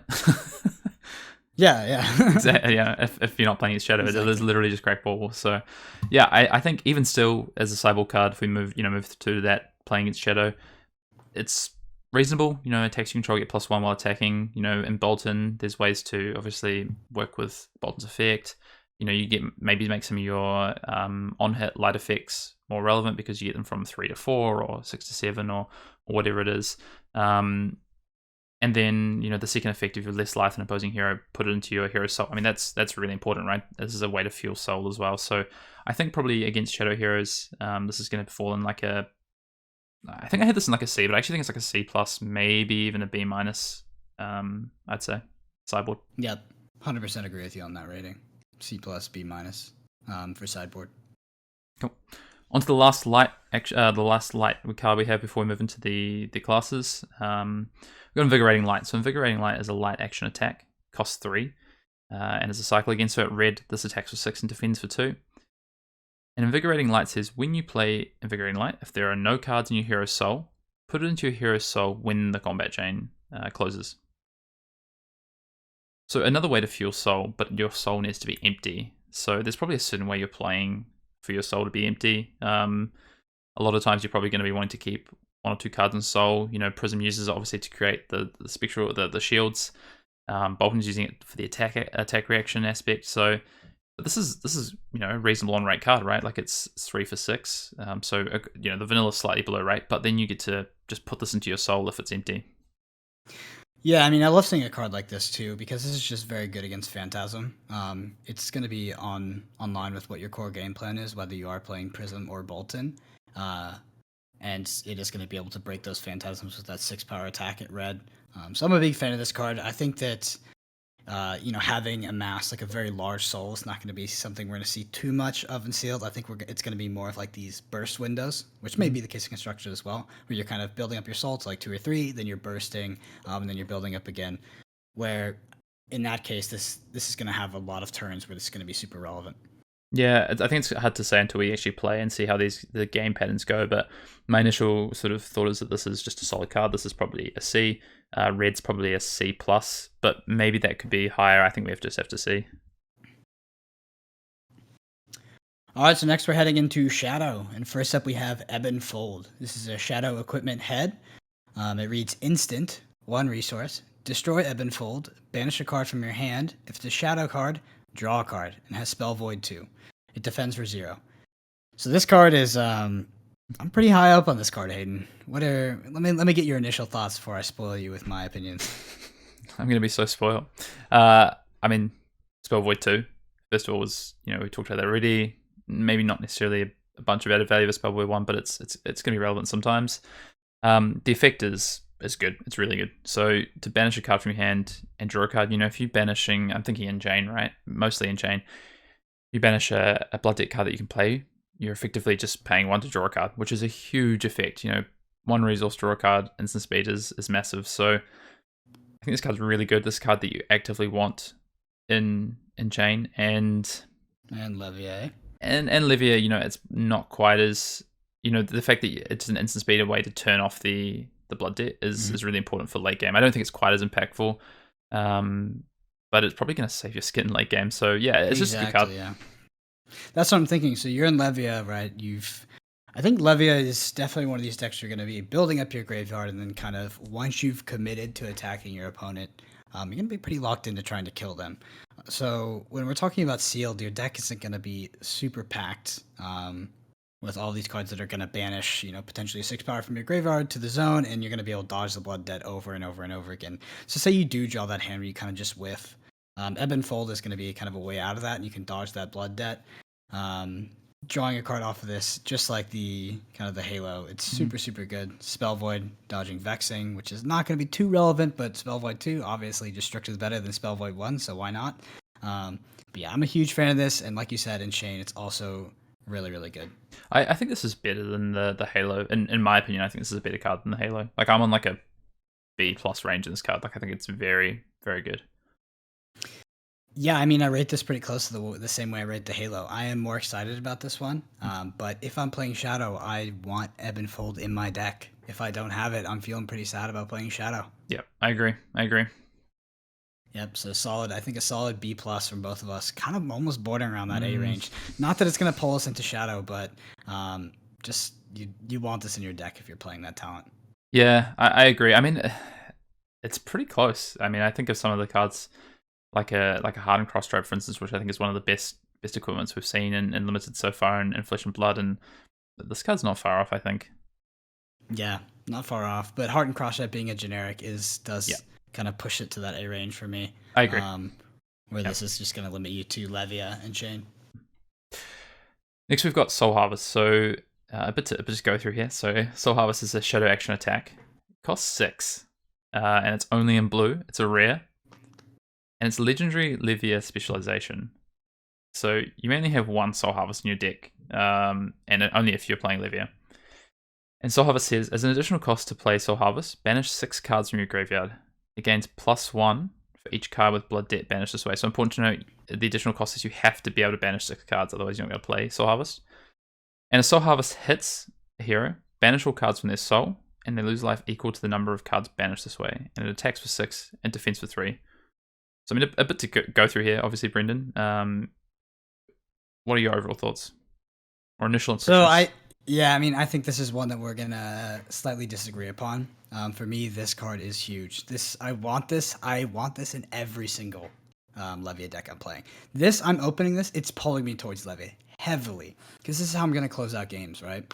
I'm gonna be able to pitch this for the late game and set it up and make this come in for 12. And like you see with the second text on here, if it hits a hero, banish all cards from their soul, also super relevant. But worst case scenario, what is this card doing? It pitches for 3 and it blocks for 3. Really, really good. I don't know how the hard part with this card for me is what does the end game scenario look like? Look, this costs 6, right? So say I have this in my arsenal, I'm going to need 2 cards to be able to cast it. That's pretty hard, especially in an end game scenario where maybe I'm lower on life, I can't really take that hit. Maybe this is a bit hard to cast in that situation, but you don't have to always get maximum value out of it and getting +6 for all of them being blood debts. But this for me is going to be my first A. It may be an 8-, but this is an A for me. I see this and I'm thinking, I think I can pull off this Levia deck. Yeah, I think I agree. I mean, this card is going to be hugely impactful. Like it's to the level of impact, I think, on a game or something like E-Strike, where you can set up these really good go wide turns, but that card's got the flexibility, right? So, but the ceiling's not as high, but the flexibility is a lot greater. This does cost 6, albeit a blue that defends for 3, which, as you say, is really good. The effect that you have to banish 6 cards means you can't just play this out early for value, which is but then the fact that if this is attacking to a light hero, you're threatening their whole soul. They can't just kind of block out with 2 cards, maybe leak a couple, because they'll lose their whole soul and lose extra life. So I think I'm on like a B+.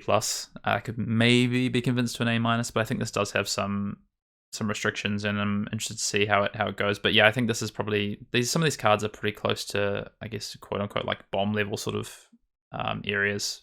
But there is some restrictions to it. So depending on where we are in the game, right? So if let's say we have this card plus Convulsions from the Billows of Hell in our deck, we can pitch them together. We can come back to them in the late game. We can play a very defensive game plan. We can be blocking a lot, not taking a lot of damage, and hopefully we get to we're at around 10 health when we see these cards again. And we've pitched the relevant blues to go with that, right? So we do have this 9 resources to work with. Hopefully having Soul Harvest in Arsenal, in which case I guess you wouldn't push them together, but still. If you're able to cast Convulsions from Bellows of Hell, give this, plus X, and then give it Dominate, I mean, this is how you're closing out games. And that's not going to be too hard to do, in my opinion. So this is going to be an A- for me, only because, like you said, it doesn't have great utility in the early game. It's not just like an immediately impactful card. That being said, it is core to Levia strategy and a great endgame finisher.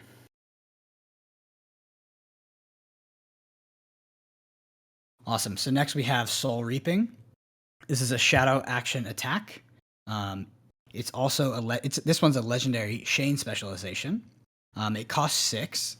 So you can only have one of this in your Shane deck, by the way. Important to remember. But it says you may banish 1 or more cards from your hand rather than paying Soul Reaping's cost. If you do, gain 1 resource for each card with blood debt banished this way. While Soul Reaping is attacking a hero with 1 or more cards in their soul, it gains Go Again. And this attacks for 6 and blocks for 3 and pitches for red.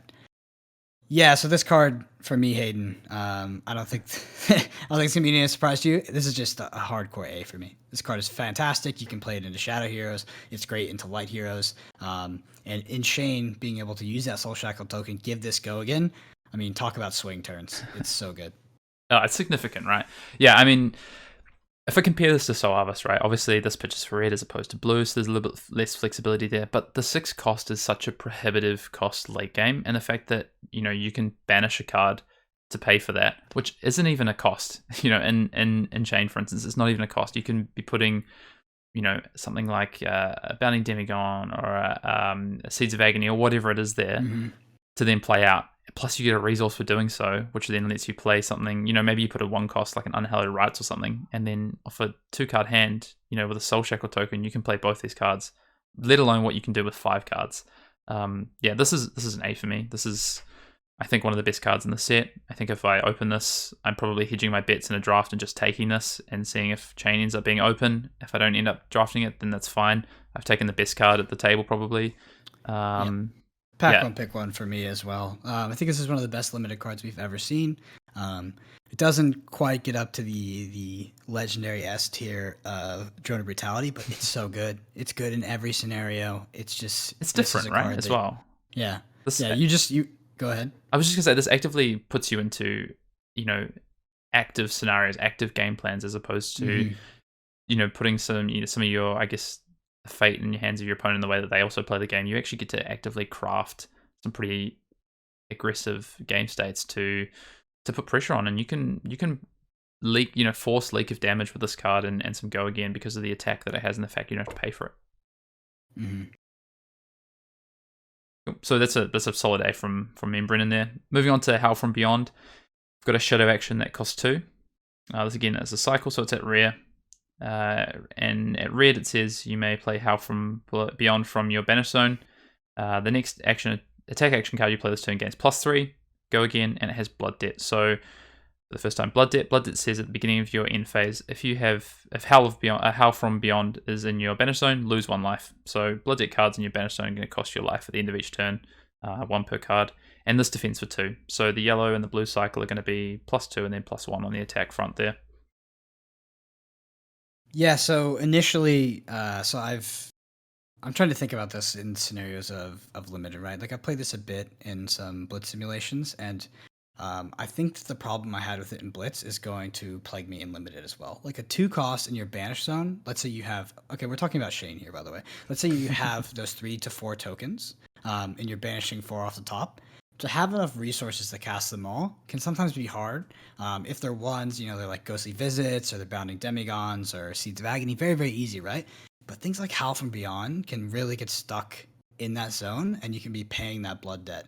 So in Shane, I'm not huge on Howl from Beyond, but I do really like it in Levia because you can banish it from your graveyard, obviously as an additional cost to play one of her attack actions, and then later play it out of your banish zone, which we only see, I think, on Deep Rooted Evil from Levia, right? Yeah, kind of like a repeatable almost effect because you can keep cycling it through your graveyard into your banish, into your play, into graveyard, into banish to play, etc., etc. Yeah, I mean, I'm maybe a little bit higher on Howl than you are.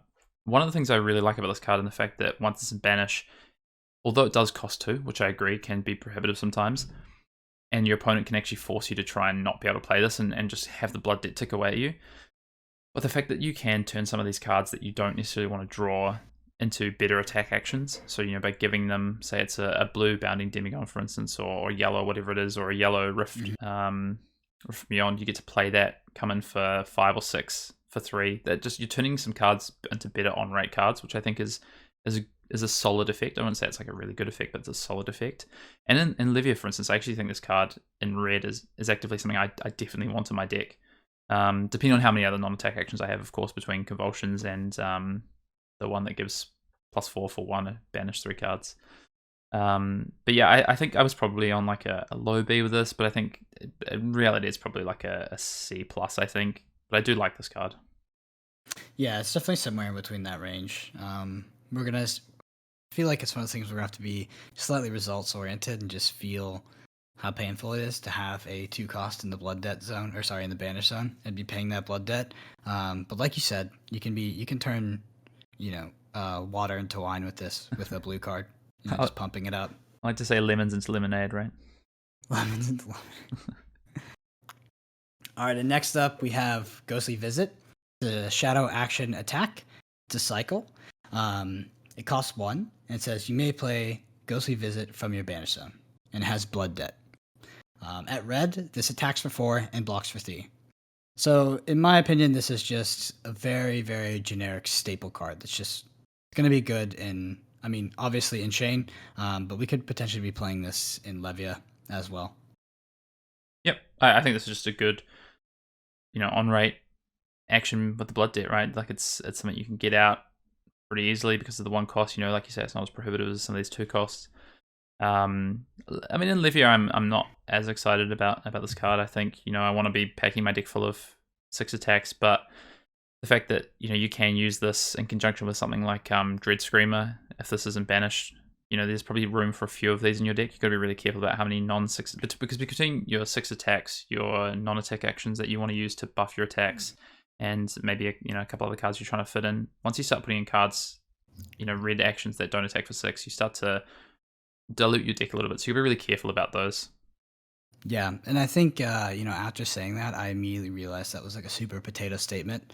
I think in Shane this is very good. I've experienced it myself in Blitz, and I think that it's going to have a similar impact in Limited as well. But yeah, I don't know why I said that I'd be excited about playing this in Levia, because I definitely would not. But in Shane, I think you can play the blue and the red. So no, we're gonna hold you to your word. You're gonna have to at the pre-release. This is I was like, dude, people are gonna be saying I said Ghostly Visit was good in Levia. I don't think it. I was like, wait, I said it. I was like, wait, I don't think that. He's taking it back, guys. Yeah, I think this is like to be honest, I think this is in like the C range, but in these chain decks, this probably, especially in red, can get to like a B-. At the end of the day, it's an attack for 4 that doesn't have go again, so there is restrictions to it. But it's a good solid card. Mm-hmm. You agree or disagree on the ranking? I agree on the ranking in Shane. I think that it's a B to B-. The Soul Shackle tokens, you're going to be able to consistently give this go again. It's something we can probably discuss at the end of this review, but playing Shane in Limited and knowing how many Soul Shackles to make is going to be a balance, right? Yeah. So being able to give this go again is a cost. Yeah, we can talk about that once we get into Chain's cards, but that's so true. That's why I think there is like a little bit of downside to this card, is that sometimes you're not going to be in a position to feel like you can Soul Shackle because it could be detrimental for the rest of your game. And these blood debt cards are going to tick up. So yeah. Anyway, moving on to our next card, we've got Lunar Tide Plunderer. So Lunatide Plunderer is a shadow action attack at common. So there's a cycle here. We're looking at the red, cost 3 and attacks for 7, defense for 2. And it says if a Lunatide Plunderer hits a hero, banish it and up to 1 card from their soul. So, you know, a way that I think about this immediately in Livia, that if it hits, you immediately are turning off your blood debt for the turn because of Livia's ability. Into a light hero, you know, you're threatening to take away their soul, a card from their soul, which, you know, that's a huge effect. That, you know, they're using cards that are maybe slightly below rate to try and get cards into soul. And if you've got a card that just attacks for 7 that costs 3, you know, they're gonna have to, at red, they're gonna have to defend with 3 cards or 2 plus an equipment to be able to stop this effect, which is, I think, massive. So the red one really stands out to me. How about you, Brendan? Yeah, I mean, I think we're just reiterating that these on-hit effects in Monarch are going to be really, really hard to deal with. Like, we don't have this armor to block with, and like these 4 attacks, 7 attacks, they're just going to be a pain. So getting off these on-hit effects is going to be way more liable than it was in the past. Like you said, I'm totally in line with you. The banishing a card from their soul is not something they want to have happen to them. And I also think this card is very good against Prism as well. Just as kind of like a filler card to block Phantasm. Yep, yeah, definitely. 8 yellow as well, right? Yellow is for 6. I think it's worth noting, so I think there's 1 slot left in the generic that could be an equipment that we haven't seen, so it could be a battle, a blade breaker or battle one, probably battle one, because that's what we've seen. So there could be another generic equipment there that defends, but we might not get that. Spell Void seems to be the one that's focused on here. So anyway, in saying that, Lunatide Plunderer, I really like this card. I think it's just solid. It's probably a C plus for me. It has a lot of utility in that, you know, it's an on-rate effect, but then red and yellow is good in Livia with 6+ attack, good against Phantasm. Does defend for 2, so, you know, it does have that downside a little bit, but yeah, good effect, good card. I think probably a C plus for me. Yeah, for me this is a C. This is pretty much the baseline of what I would expect from a shadow action attack that, you know, that does this kind of effect. You know, blocking for 2, swinging for 7, has like a benefit for hitting a light hero. It pretty much defines the line of average for me. Yeah, I think into the light, maybe I'm giving it a C plus. Otherwise, yeah, on with you at a C. Mm-hmm. And next we have Spew Shadow. It's a shadow action. It's a cycle. It costs 2. It says choose an attack action card with 2 or less in your banish zone. You may play it this turn. If it attacks a light hero, it gains +2. Go again. Spew Shadow blocks for 2 as well. Yep, so presumably the yellow is going to be cost 1 or less, blue 0 less, just checking that.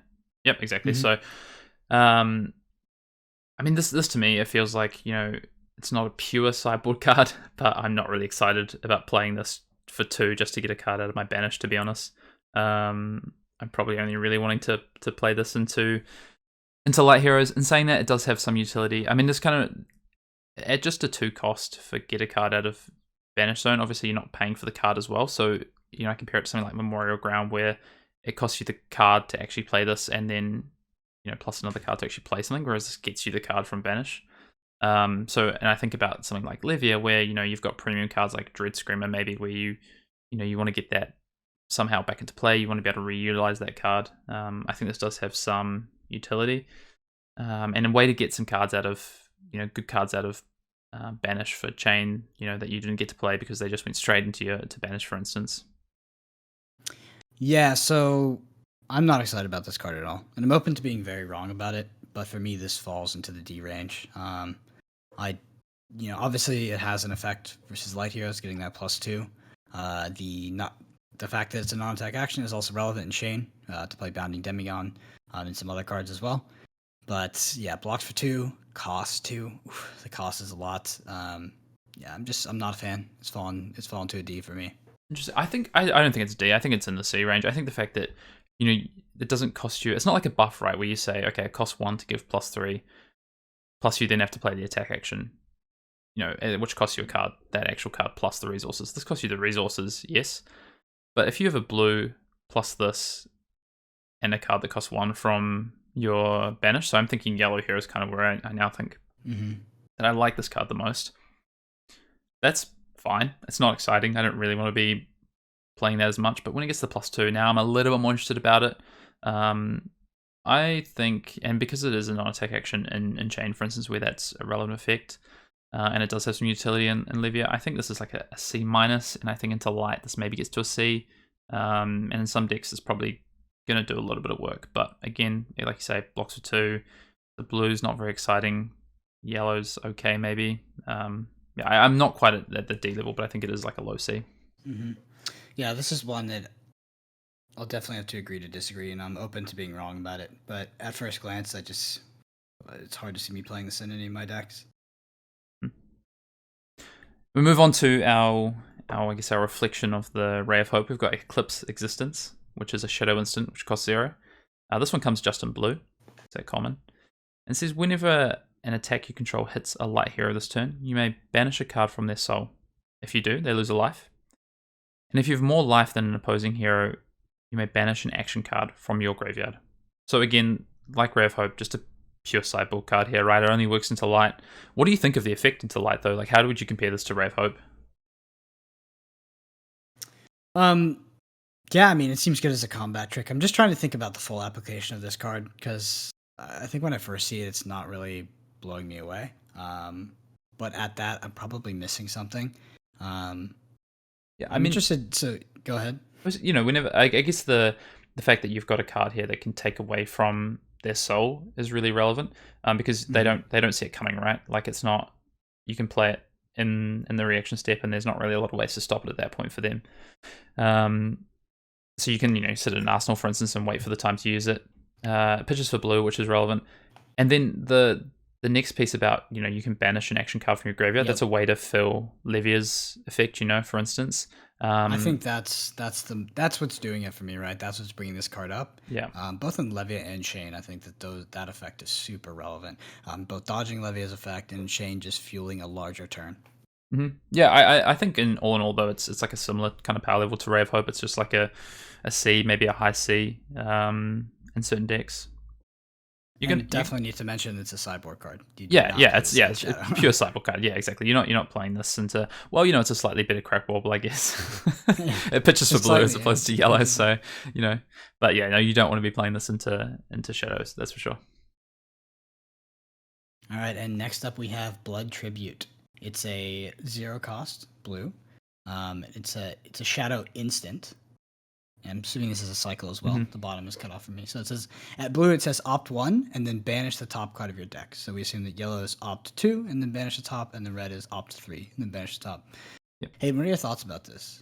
Yeah, so this card was a one that was spoiled, I think, as part of the Blitz deck. So I think we've just seen the blue for now, but I believe it's at common, so we assume that we're going to see a cycle in this one. Yeah, I mean, this is an interesting card. I think, you know, first of all, the fact that it defends for 0, again, another card that doesn't defend and it can be a cost. I think it's a good role player in Chain, mostly.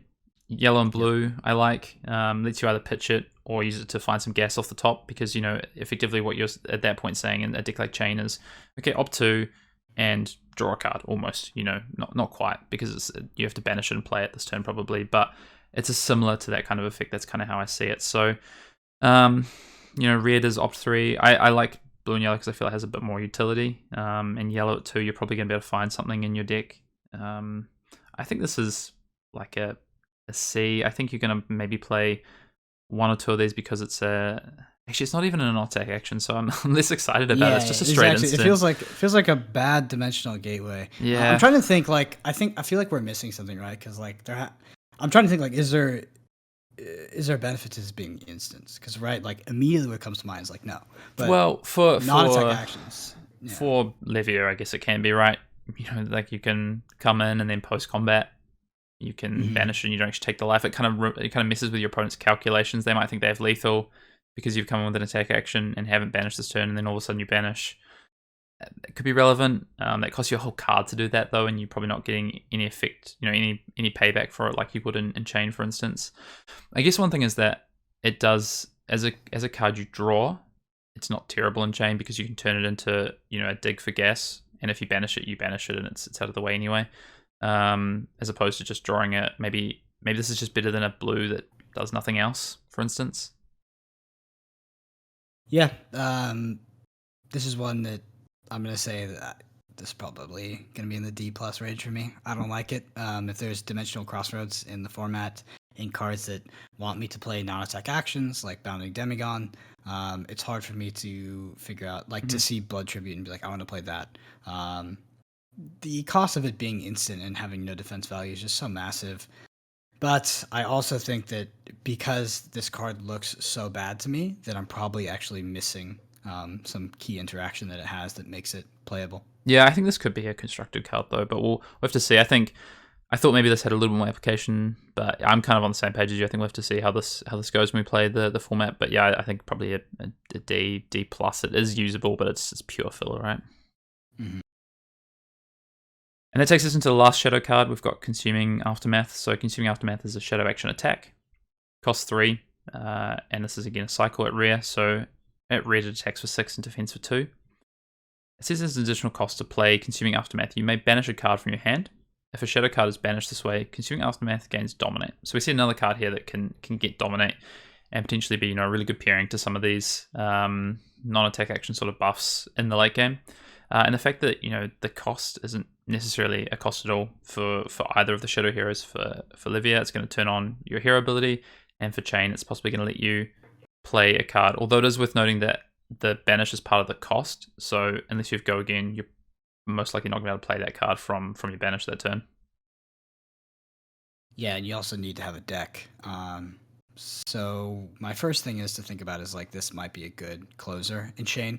Because if we even look back to Viscerai, like sometimes Runeblade in general has a hard time closing because they can just block. But obviously we're now going to be in a format where there is no Arcane Barrier. So those spell voids are going to be exhausted, and then your opponent's going to be taking the ones, which is probably going to be the easiest way to win as Shane, pinging them for unblockable damage. With that said, if that isn't a good game closer, having a dominate attack that you can set up with your pitch so that it's guaranteed to get to dominate. Maybe this is a reason to play Howl from Beyond as well. That is a lot of resources to expend. We're talking about 5 just there, but these kind of dominate cards can be good finishers for stacking your deck and closing out the game. Yeah, I think as well, red at 6 is relevant for Prism and Muscle, things like that. So I think the red is like a C minus. I think yellow and blue, to be honest, are like in the high D ranges. I'm really not. They're just filler, I think. I totally agree with you there. I can't see myself playing anything outside the red unless I have to. Yeah. All right, next we're moving through into the first of our classes. So we're going to go talent and then straight into the class from there. So we're going to start with Light Illusionist and then roll on through into Illusionist. So first we're just going to read Prism and what Prism does, just in case anyone hasn't seen it. So Prism Sculptor of Arclight is the adult hero, Prism for young hero. And Prism says once per turn instant, 2 resources, banish a card from Prism's Soul, create a Spectral Shield token.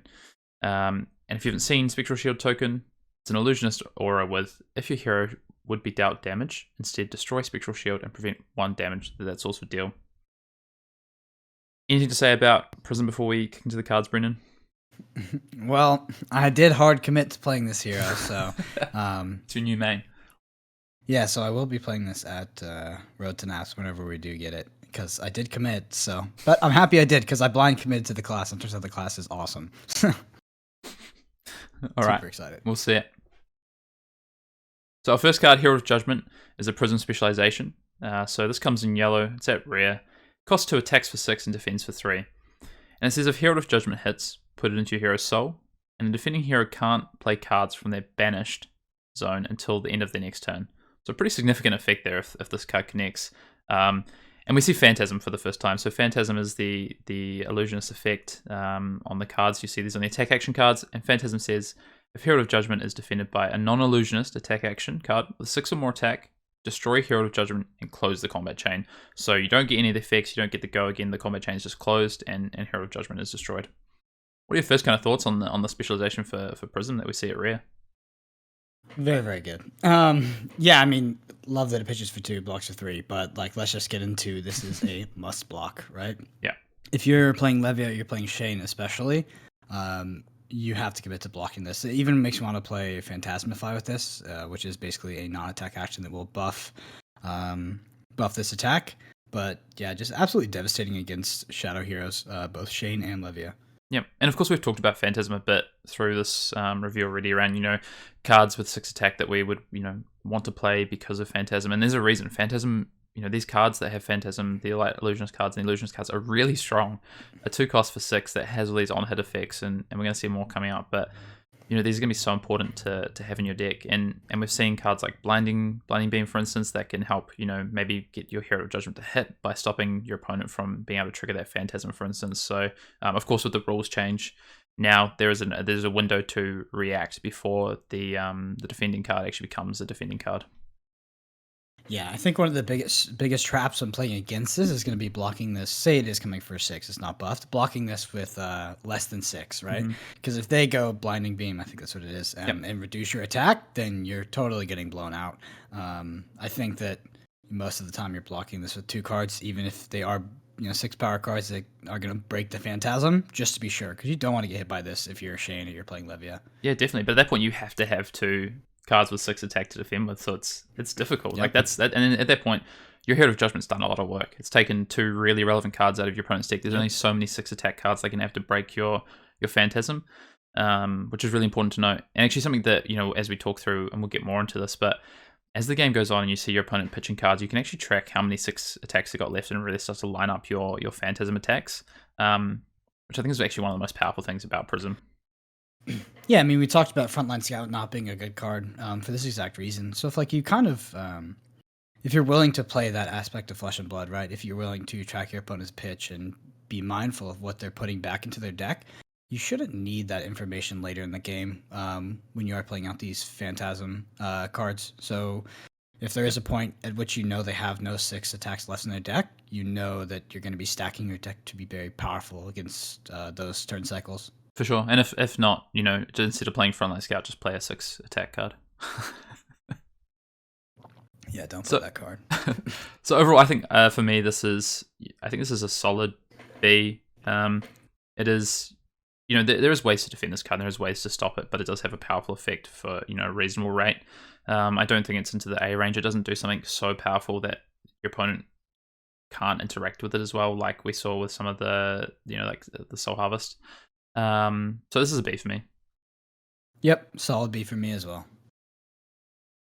And moving on, we have Herald of Triumph. It's a 2-cost rare cycle that is a light illusionist action attack, and it reads: attack action cards have -1 while defending Herald of Triumph. If Herald of Triumph hits, put it into your hero's soul, and it has Phantasm. At red, this attacks for 7 and blocks for 3. This card I really, really like this card. I think this is my favorite Phantasm card. I mean, I'm not sure it's necessarily 100% the best. We have the Majestic, which is pretty good. But I actually think this is maybe better than Herald of Judgment in some ways, because of it's probably on par. The effect is really good, basically. The effect that you get to minus attack actions means that these 6 attacks that your opponent's trying to fill the deck with aren't relevant against Herald of Triumph. So I actively, this is at rare obviously, but I actively want quite a few copies of this card in my deck if I can get it. It paves the way for, getting their 7 attacks and things like that out of the way, and just getting good cards out of their hand. Yeah, big fan of this card as well. I don't know if it's my favorite. I think Herald of Tenacity might be my favorite, because we do have the gloves and we do have pumps, which we'll get into when we talk about the gloves. We'll talk about some winning strategies that I foresee being very popular in Prism. But yeah, Herald of Triumph, putting that -1 on the attack value of the defending card is going to be so annoying to play against. I'm so excited for my opponents. But, yeah. and then the on-hit effect is so relevant, right? Like getting a card into Soul. So this is how Prism gets cards into Soul from the Illusionist cards. And then it's 7, right? So if you're minusing their attack and they can't commit 6 power attacks, because they don't work, they don't trigger Phantasm, and they have to block with 3 cards to stop you from getting the on-hit effect for a red, yellow, that's still 2 cards. So yeah, I think for me, this is another solid B. Solid B. Like if I'm playing Prism, like I want Herald of Triumphs. It's just and you want it at red too. Like 7 is so awkward to deal with. We'll have to see if we get more Battleborn armor, but at this rate, man, these cards are going to be tough. Mm-hmm. Yep. To be honest, even at blue, I mean, mid to late game, if they want to defend it out, it's probably going to cost them 2 cards because the 6 attack isn't going to work. Yeah, I agree with you there as well. So solid B from us. Yep. So moving on, we have our first light illusionist instant, which is also an aura. So we kind of alluded to these earlier, but we have Parable of Humility, sorry, which is a forecast light illusionist instant. Pitches for yellow, and it says attack action cards controlled by an opposing hero have -1 attack while attacking and defending. And this card has Spectra. So Spectra is an effect, and it says Parable of Humility can only be attacked. Can be attacked, sorry. And when Parable of Humility becomes the target of an attack, destroy it and close the combat chain. The attack does not resolve. So again, like Phantasm, this just closes the combat chain. If your opponent has Go Again or any on-hit effects or anything like that, they don't happen. This just closes it. So Spectra quite a good defensive ability on your cards. And yeah, we have an instant that turns into a permanent. It's so good. Like, it's so good. I mean, you're talking about Hero of Tenacity's effect on a permanent card. Obviously the cost reflects that. It's costing 4. It's very expensive. It doesn't block either. But the Spectra effect also is just so brutal. Basically, essentially probably ending your opponent's turn most of the time. Yep. I'm a big fan of this card. I don't know how often I'm going to be able to cast it effectively to where it's not just going to be broken the next turn. But let's say you do cast this, right? I mean, you're essentially kind of time walking your opponent one turn because they have to deal with it. What are you going to do? Leave Parable of Humanity on the board? Yep. No. So I'm going to bring it back down a little bit, maybe bring our expectations down. Maybe first of all, actually, one thing we haven't spoke about, which is one of the best things about this card, is just the art. The art on these light illusionist instants are crazy. Yeah, they finally like Flesh and Blood kind of stepped out of their comfort zone. They had this very traditional fantasy theme throughout all of their cards, and there was this kind of more stained glass-esque like flat design and also metaphorical, right? It's not a literal depiction. Which I think every other card in Flesh and Blood is with literal. So I really, really like this. It's awesome. I'm a big art buff. We'll get back to the bottom half of the card as well, though. I think there's a cost to this card, right? So the effect costs 4, which is that's expensive. It's, it's among some of the most expensive cards in the set, cost-wise, and it doesn't defend. So albeit it's an instant and it doesn't cost an action point, this card doesn't defend. So there is a cost to these, and of course, it does mean that your opponent either has to attack these or this effect stays in play. But at a -1 for attacking, that's not a massive downgrade for an opponent for a couple of turns if they're trying to push lethal. It can be if it's in the mid game, and it also means that their cards don't defend Phantasm as well. But the amount of cards you can play that don't defend, the amount of these instants you can play, your opponent could end up in a situation where they're just trying to race your Spectras, to be honest. Which, maybe that's what you want, because then you can defend out and use your shield tokens and things like that, and then you've got these permanents in play. But yeah, this card, I think it's just important to note this card does have a pretty significant downside in it being a card that doesn't defend. Yeah, so I think it's a bit dependent for me, a bit matchup dependent, and I think this is format dependent in terms of how it will feel. But I'm seeing this as like a C+. Could go higher, but yeah, I think Spectra and these Illusionist auras just in general are going to be quite strong in terms of the kind of tempo they buy you. For sure. I think there's just when I first saw these cards, I was like super, immediately I was like, wow, these cards are so good, and they are, but the cost is really there, which balances it out. I think this is a C+ for sure.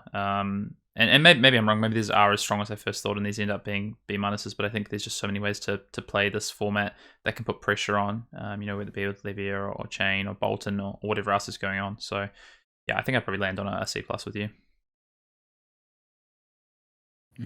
Next up, we have Merciful Retribution. This is another light illusionist instant aura. It costs 4. Pitches for yellow, and says, whenever an aura or an attack action card you control is destroyed, deal 1 arcane damage to target hero. If it's a non-token light card, put it into your hero's soul. And this has Spectra as well. Hayden, what are your thoughts on this one? Yeah, again, I like this one. I think I like this actually more than the last one, than the Parable. The 1 arcane damage it's hard to defend in this format, right? We already spoke about it. There's the spell void, but other than that, it's really difficult to, you can't actually stop it. And this counts for itself, so this gets destroyed, it's going to deal the 1 damage. If you've got shield tokens as well, you can use this as... One of the cool things about these cards is you can actually use them as almost combat tricks because of the instant speed ability. So, your opponent could be taking into shield tokens, and then before damage, after defense, you play this down, and now all of a sudden, you're not taking 4 damage, but they are. Which is pretty relevant, and then you get to keep this card around for next turn. So I really like this card for that aspect of it as well. What a great kill condition. Yeah. I'm gonna be so excited to pull that one off. Everything about this card is just kind of is very fun. Obviously, the cost on all of these auras being 4s, they're very, very expensive. But like Hayden said, needing to keep 2 cards in your hand, maybe this in your arsenal to be able to play it as that combat trick and surprise kill your opponent is definitely going to be very good. So I think for me, this is going to land around the B- range. Yep, I think this is for limited, just probably on average is going to be the best of the 3, because of how it interacts with your hero and the card effects overall. So yeah, I'm on the B- range as well. I think the thing with all of these light illusionist cards is that they could vary massively depending on your deck build, and depending on game to game, to be honest. But yeah, I'd say this is probably on average around that B- range. Next up, we have Ode to Wrath. So Ode to Wrath is our 3rd light illusionist instant, or again cost 4 yellow for a rare. No cycle, of course. And whenever a source you control deals damage to an opposing hero, they lose a life. Illusionist attack action cards you control have Go Again. And it also has Spectre, of course, as well. So what are your thoughts on this one, Brendan? How does it compare to the other 2? I think I really like this one. I don't know. Just because in terms of like endgame, right? So let's just bring it to kind of this frame of reference where we're going to be playing sealed at our pre-release, right? Like not too many people you're playing against are going to be, know the card super well. People really won't be stacking their decks very efficiently. You can see a lot of people put a bunch of instants in there. And there's going to be a lot of situations where you can just see like this person has 10 cards stacked in their deck without 6 attack. You slap this down, everything you have has Go Again. Oof, it's so good. And then, comboing this with Merciful Retribution, although unlikely because they're both rares. That 4 damage that we talked about now is 8. It's crazy. I really like this card. I like the Go Again on it because we do see we see Phantasm on a lot of these really powerful illusionist cards, but I think we see 1 for 7s and just crazy stuff like this. Yeah, like Wartune Herald is 1 for 7. So if you have Go Again on a 1 for 7 and your opponent doesn't have any 6 attacks, how can you deal with that value on the opposing end? It's crazy. And one of the cool things that I really like about these is the 4 cost works really well with the 2 cost heralds. So 2 blues plus this instant plus a 2 cost herald, allows you a really strong 4 card hand where you get to play out the herald. Your opponent then has to make a decision, right? They know you've still got resources left. Can they commit to the Phantasm block? If they have a 6 attack, then great, they're doing well. But if they don't, now are they thinking, okay, am I blocking with 2 cards to try and soak up some damage here? And then all of a sudden you've got a Spectre aura in play, and now they're trying to pressure that on their turn with only 2 cards. I really like these. Again, I think, we're giving these high C's, B's, grades, and it really is because these cards do have very powerful effects, but they do come at a big cost, unlike maybe something like Shadow Reaping, where it's, you effectively get a card for free. Yeah. So let's put this into perspective as well. So we're going into a format. So Monarch has weapons, right? Mm-hmm. So let's look back at Welcome to Wraith and think about the cards that didn't have block values. So Sigil Solace gained you life, but those hit triggers, those sucked, right? Yeah. But then let's think about Energy Potion, Potion of Strength, Time Stamp Potion. Those cards were brutal to get stuck with in Limited. Those were game-losing cards that, you could get stuck with in your hand and just, it was a huge cost to where most people actually didn't really play too many potions. In the early days, we ended up, learning how to kind of stack our decks better and play out these turn cycles more efficiently, and potions, kind of had a comeback. But before that, it was really just only Energy Potion in the early days of Sealed. So, if we're thinking about a format with weapons and big attacks and, all of this, which is Monarch is kind of mirroring that, having these instants that don't block, it's going to be a big trap, right? Some people are going to be feeling the pain on those pre-releases. Oh, and it comes back to the thing we've talked about all kind of since the first few cards of this review is that cards that don't defend, it's going to be a balance to how many you can play in your deck and how you set your deck up. Your opponent comes in with a big go wide, belittle minimalism deck, and you could be in some trouble. But in saying that, you do get balanced by the fact this doesn't cost you an action point and does have Spectra, so it does have some defensive capabilities. although your opponent can choose just to go to face. Yeah. So bringing it back to Ode to Wrath, I think this is going to be a C plus B minus for me. It's going to be a bit harder to utilize than the others in terms of whenever a source you control deals damage to an opponent, they lose 1 life. But the go again can be super effective in the late game, I think, especially when you know your opponent doesn't have the cards to deal with it.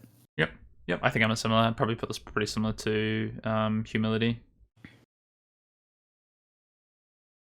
Yeah, next we have Herald of Protection. It's a light illusionist action attack.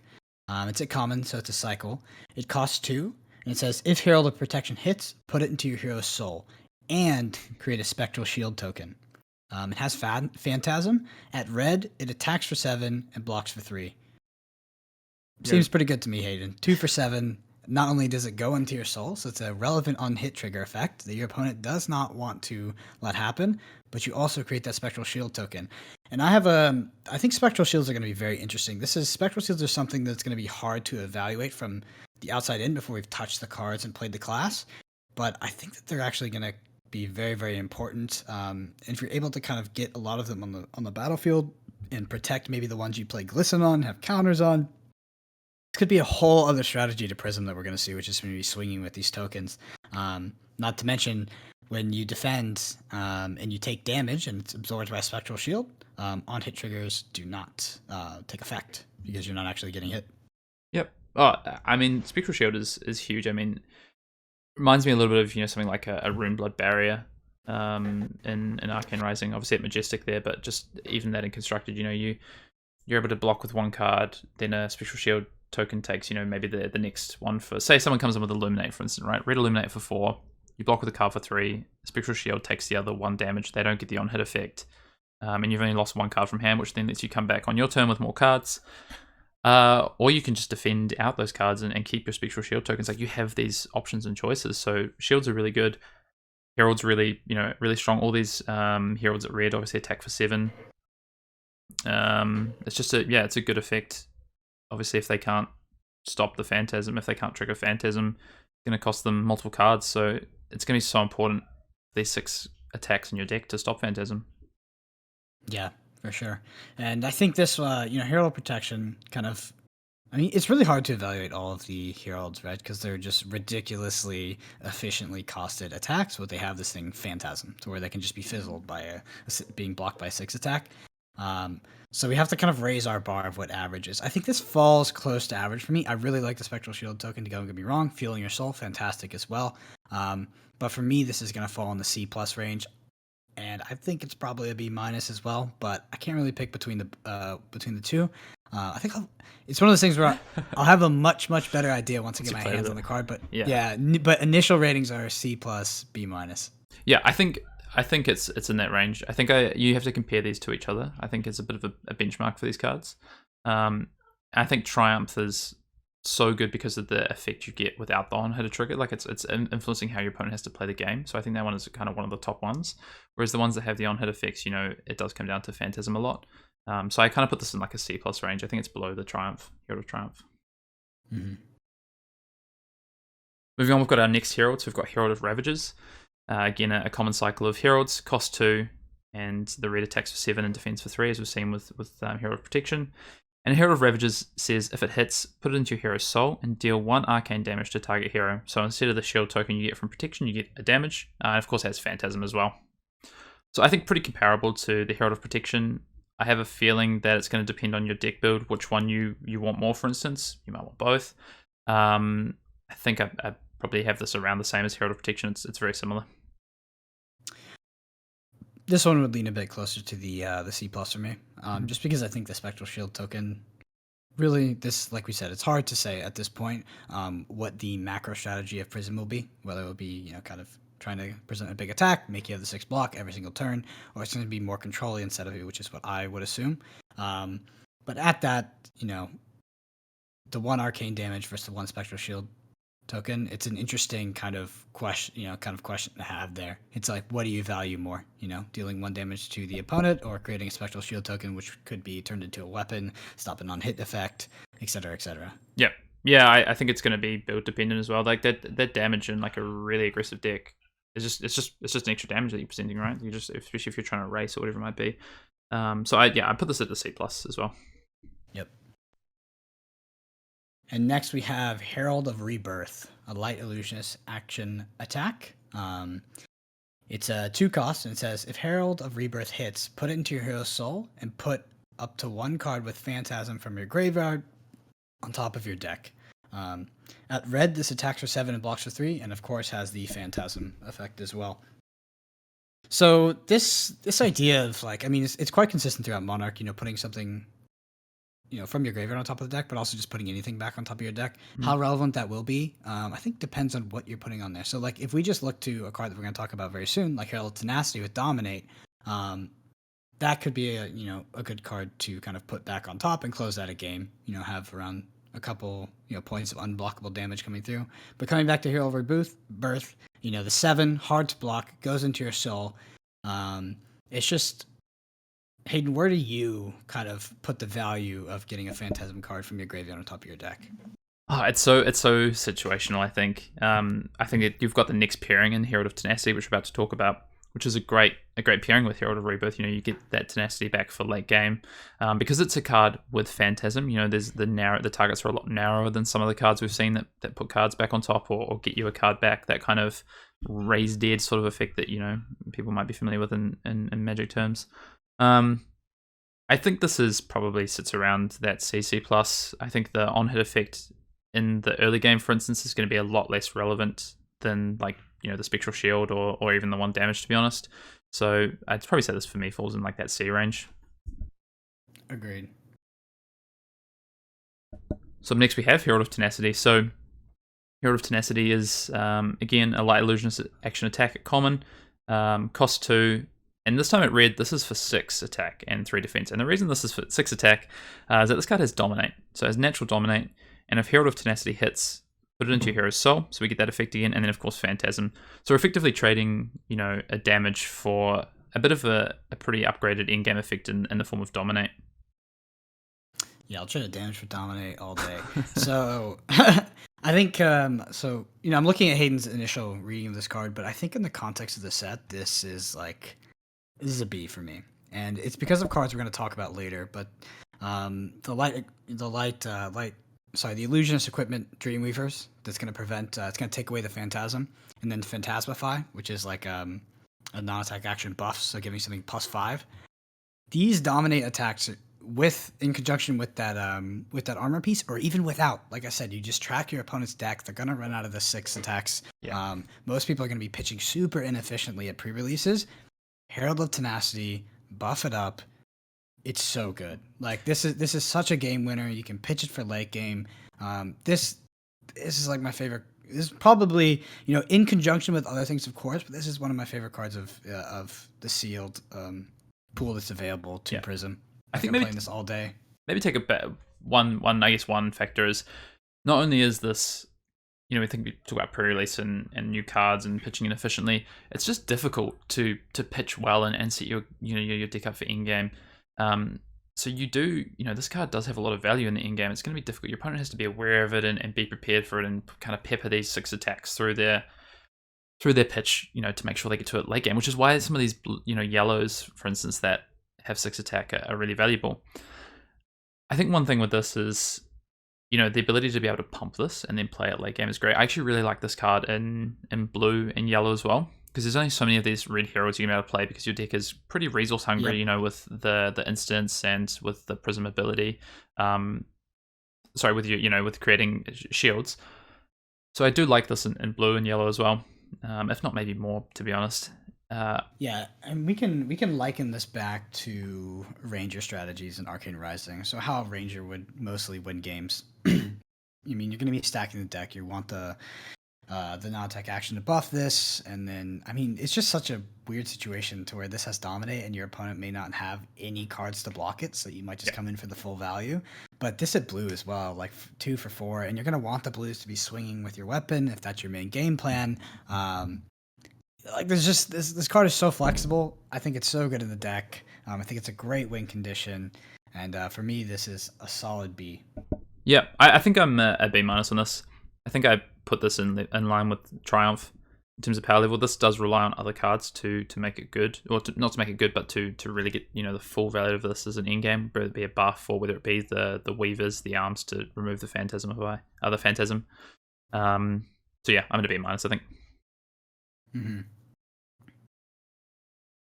And next we have Wartune Herald. This is a light illusionist action attack. It costs 1. And it says if Wartune Herald hits, put it into your hero's soul. It has Phantasm.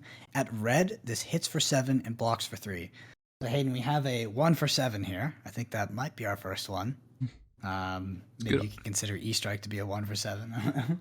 It's a good on-rate effect, right? Like the cost. So if you have a blue, you get to create a soul shield token, plus play Wartune Hero. Like that's a pretty good turn, right? Off a 2-card hand. Definitely can't complain about that. So I think that's purely where the strength comes. Again, reds are going to cost you in these decks. There's only so many you can play. There's only so many heroes you can play. I think this one's solid. To be honest, I think this is just like a C+. I think it's a solid card. It enables you to do some really cool things on your turn. Yeah, I think I do actually like this in blue and yellow because of that reason. If you draw 2 blues in your hand, you can just play this, come in for 5 plus make a token. It's not, it's a pretty reasonable turn. So I'm probably at like a C+ for this. I think maybe C.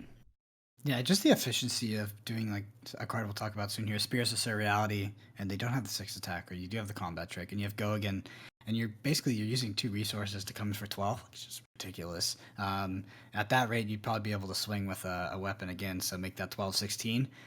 There's going to be situations where this deck is just going to be able to pump out massive damage while being a very efficient defensive deck as well with the spectral shields. So I'm excited. This falls at the C line for me. It's very average, very good as well. But this is about as average as it gets for a light illusionist attack with Phantasm. Yeah, it does cost 1, but I mean, and we know there's some upside to that. But again, with that, there's not a lot of ways to get Go Again, so you're not going to be swinging with massive sort of go wide Phantasm turns for huge damage anyway.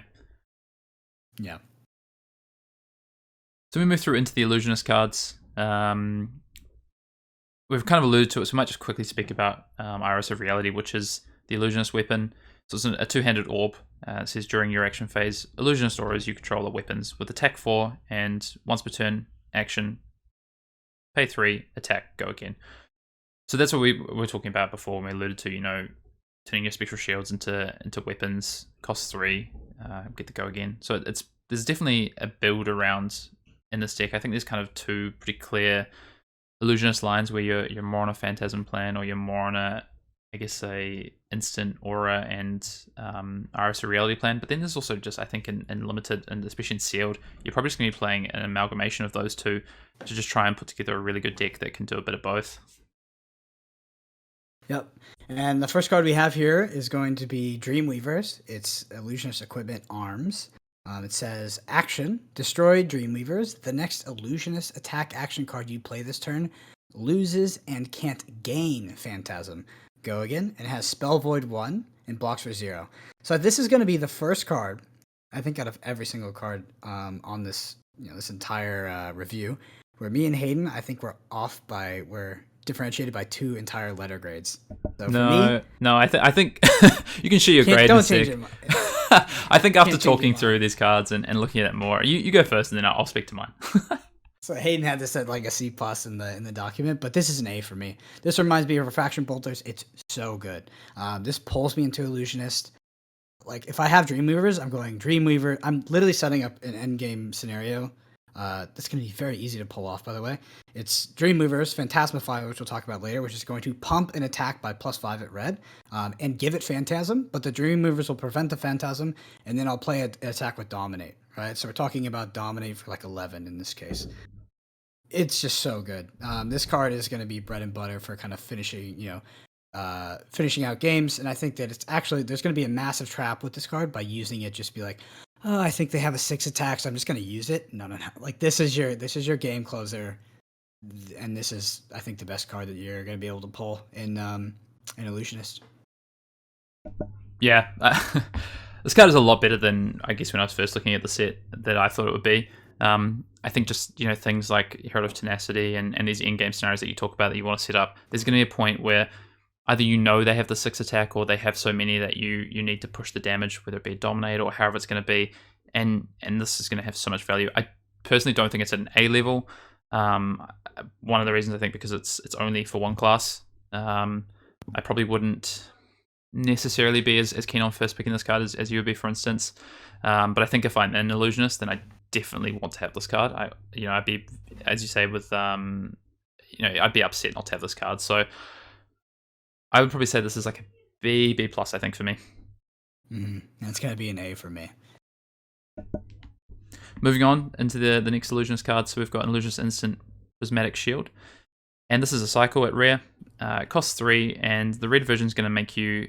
It says create 3 spectral shield tokens. Yellow's going to give you 2. Blue's going to give you 1. So good, solid, clean card here that creates you spectral shield tokens. Yeah, what do you think about the color cycle here? I think we have to touch upon it in this card. I don't see myself wanting anything outside of red here. Can you give me an argument to play this at blue? Not really. The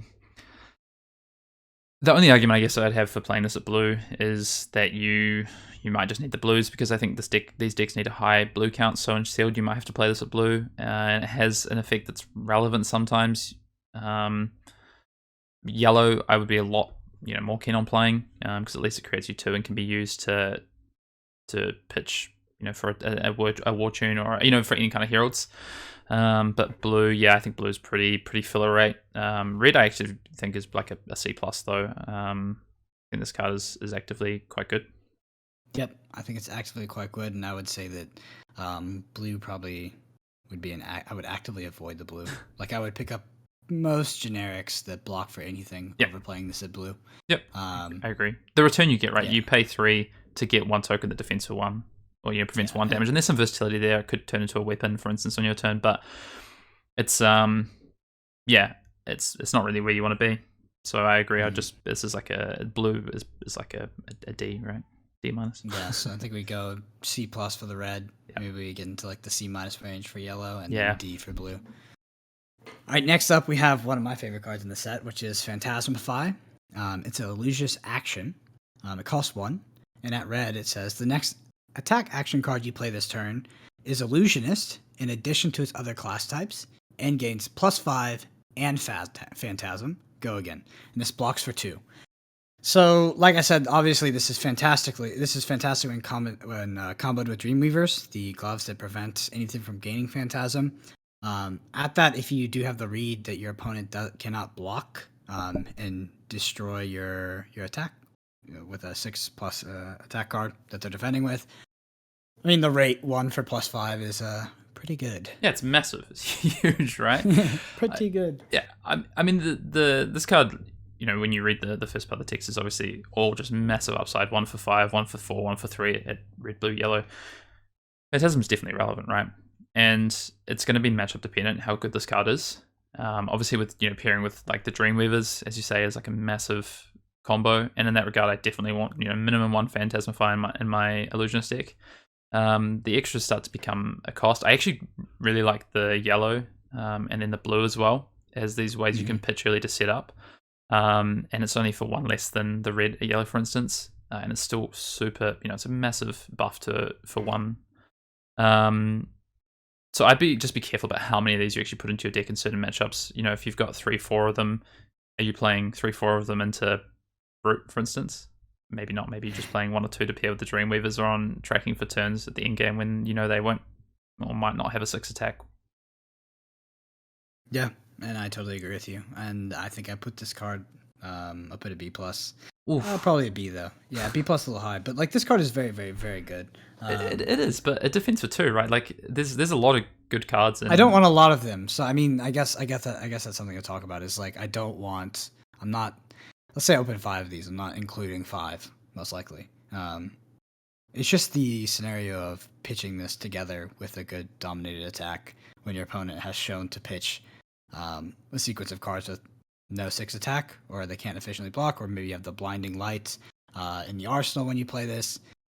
Yeah, those things are all great, right? But that requires other cards to support it and set up. So I think for that reason, I'm like a C plus B minus on this card. I think it is going to be very good, but it requires support package. To be honest though, sometimes you might just play this slam and attack for 12, 13, and they don't have the 6+ attack, and but I don't really want to be, personally, when I'm building sealed decks or draft decks, I don't want to be playing to just hope my opponent doesn't have things.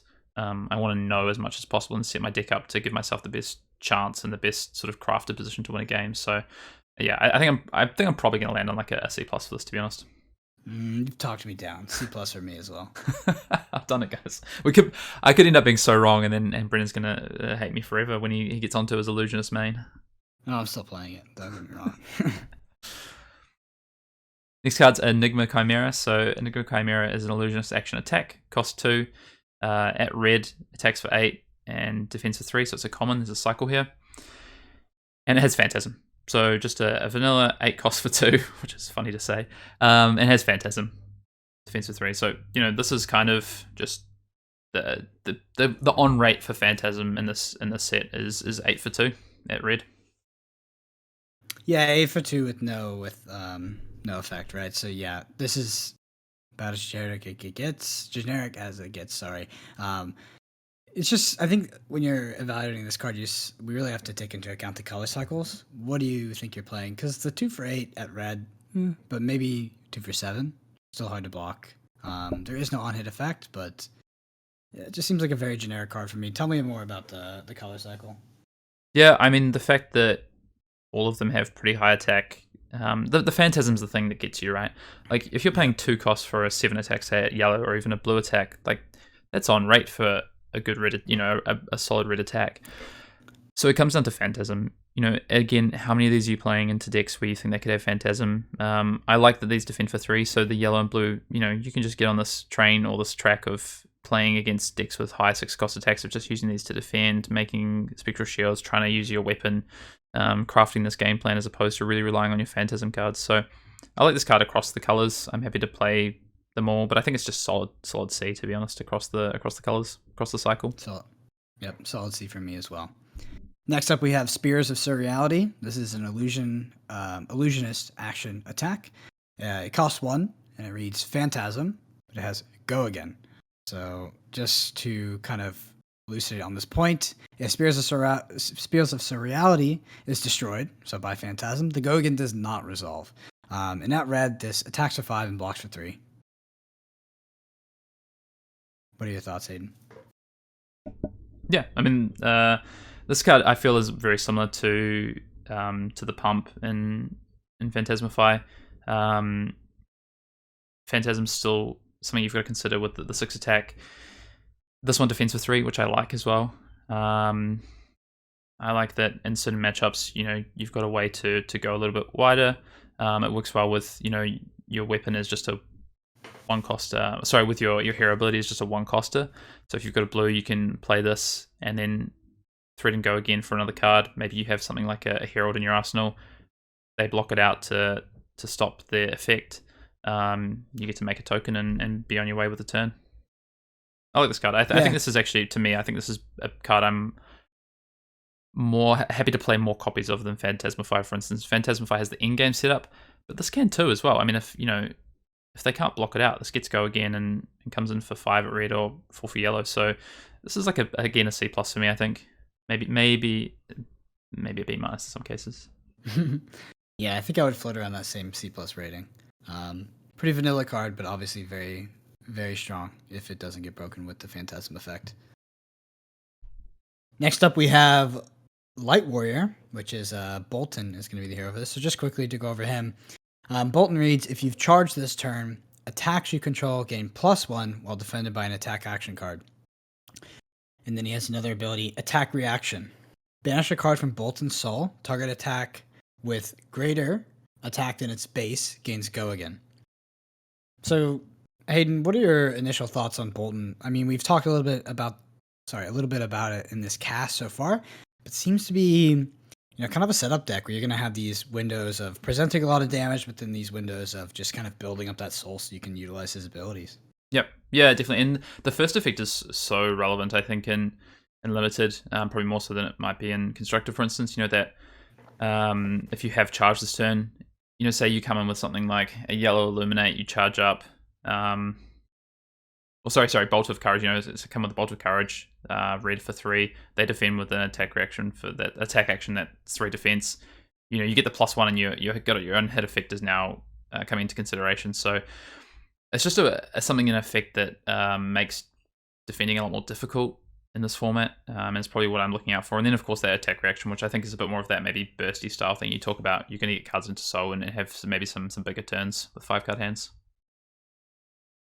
But we'll move through on to the first card. So we've got V of the Vanguard up first. This is Bolton specialization. So you can only have V of the Vanguard in your deck if your hero's Bolton. It's a light warrior action attack. Costs 1 at yellow for 3 attack and 3 defense. And as an additional cost to play via the Vanguard, you may charge your hero's soul any number of times. So charge for the first time, as we said, is put a card face up from your hand under your hero into your soul. And you can do this any number of times with via the Vanguard. And then it says attacks you control on the combat chain gain +1 attack for each light card charged this way. So you charge 1, 2 light cards, you can get +1 or +2 attack. Yep, so very versatile card here, both early game and late game applications. Being able to quickly kind of fill up your soul. If you do draw this in your opening hand or in those first few sequences of turns, you can charge twice. Maybe you place an arsenal, you charge 3 times. We'll have to see how relevant it is to have like a larger soul.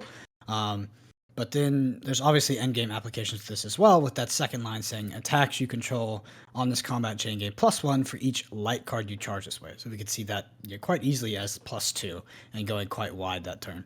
What are your thoughts, Hayden? Yeah, it's like a super versatile card, right? You can pitch it early if you want to because of the yellow. You can use it to get all these cards into soul to set up that kind of burst turn. You can actually use this as just like a buff for a go wide turn even, so it can be a part of that turn where you just charge 1 card, but then now your attacks this combat for the chain have +1, which is really relevant. I mean, these specialization cards are good, right? There's a reason that they're specializations that you can only play them in these heroes. I think this card's a solid B, to be honest. Solid B for me. And so next up we have Valiant Thrust. This is a light warrior action attack. It costs 1. It says if you have charged this turn, Valiant Thrust gains +3. In that red, it attacks for 4 and blocks for 3. So Valiant Thrust is an interesting one. It's actually going to be a little bit harder to pull off than I think a lot of people originally expect. What do you think, Hayden? Yeah, so if you charge this turn, then Valiant Thrust gets +3. So the red at 7 attack is that's massive for one resource. We talked about it before with Wartune Herald. I flip flop on this card a lot. I think since I've seen it, at first I thought it's gonna be really difficult to set up, and then there sort of seemed to be a couple of ways to maybe charge and then be able to play this afterwards. But it's gonna be reasonably difficult, to be honest. One of the ways I guess I see this is that you have something like Bolt of Courage, which we're going to talk about next, which you charge and then come in, and then if they block with say 2 attack actions or attack action and non-attack action to try and stop the bolt, you get the +1 effect. You can give the bolt go again, and then you can play into Valiant Thrust for 7. But it's a lot of setup, right? At just base 1 for 4 though, that's not the worst thing. Not terrible, for 3. Right? So we have Gallantry Gold as well. Exactly. Potential enabler. You have ways to set it up, right? Like it's not just going to be impossible. But I think overall, this is kind of like a C for me. Maybe a C+ for red, because you can just play it as a 1 for 4. Worst comes to worst, but it does require some setup. C for me, but the caveat being here that I think that if you're listening to this and you are a bit newer to the game, definitely kind of watch out for this card. It is a bit of a trap, and it's going to require some setup to be able to get the maximum efficiency out of it. So I think that when you initially see this card, you may want to just pack as many as possible into your deck. And I think you should really consider, how am I going to be able to charge and get go again with my seal pool? Yeah, it's a great point. Like, the other thing with that is that the more of these kind of cards you play, the worse they get, right? Because there's less cards that charge, so the diminishing returns on these kind of cards. So I'm probably happy to have 1 red, maybe 1 blue on my deck. But yeah, other than that. Next card we've got is Bolt of Courage. So I already alluded to this card. It's a 0 cost light warrior action attack. The red attacks for 3 and defense for 3. It's a common cycle. As an additional cost to play Bolt of Courage, you may charge your hero's soul. So you've got another way to charge there. And if you've charged this turn, Bolt of Courage gains, if it hits, draw a card. So, you get to charge, and then you charge a card, and then you've turned this into an on-hit effect.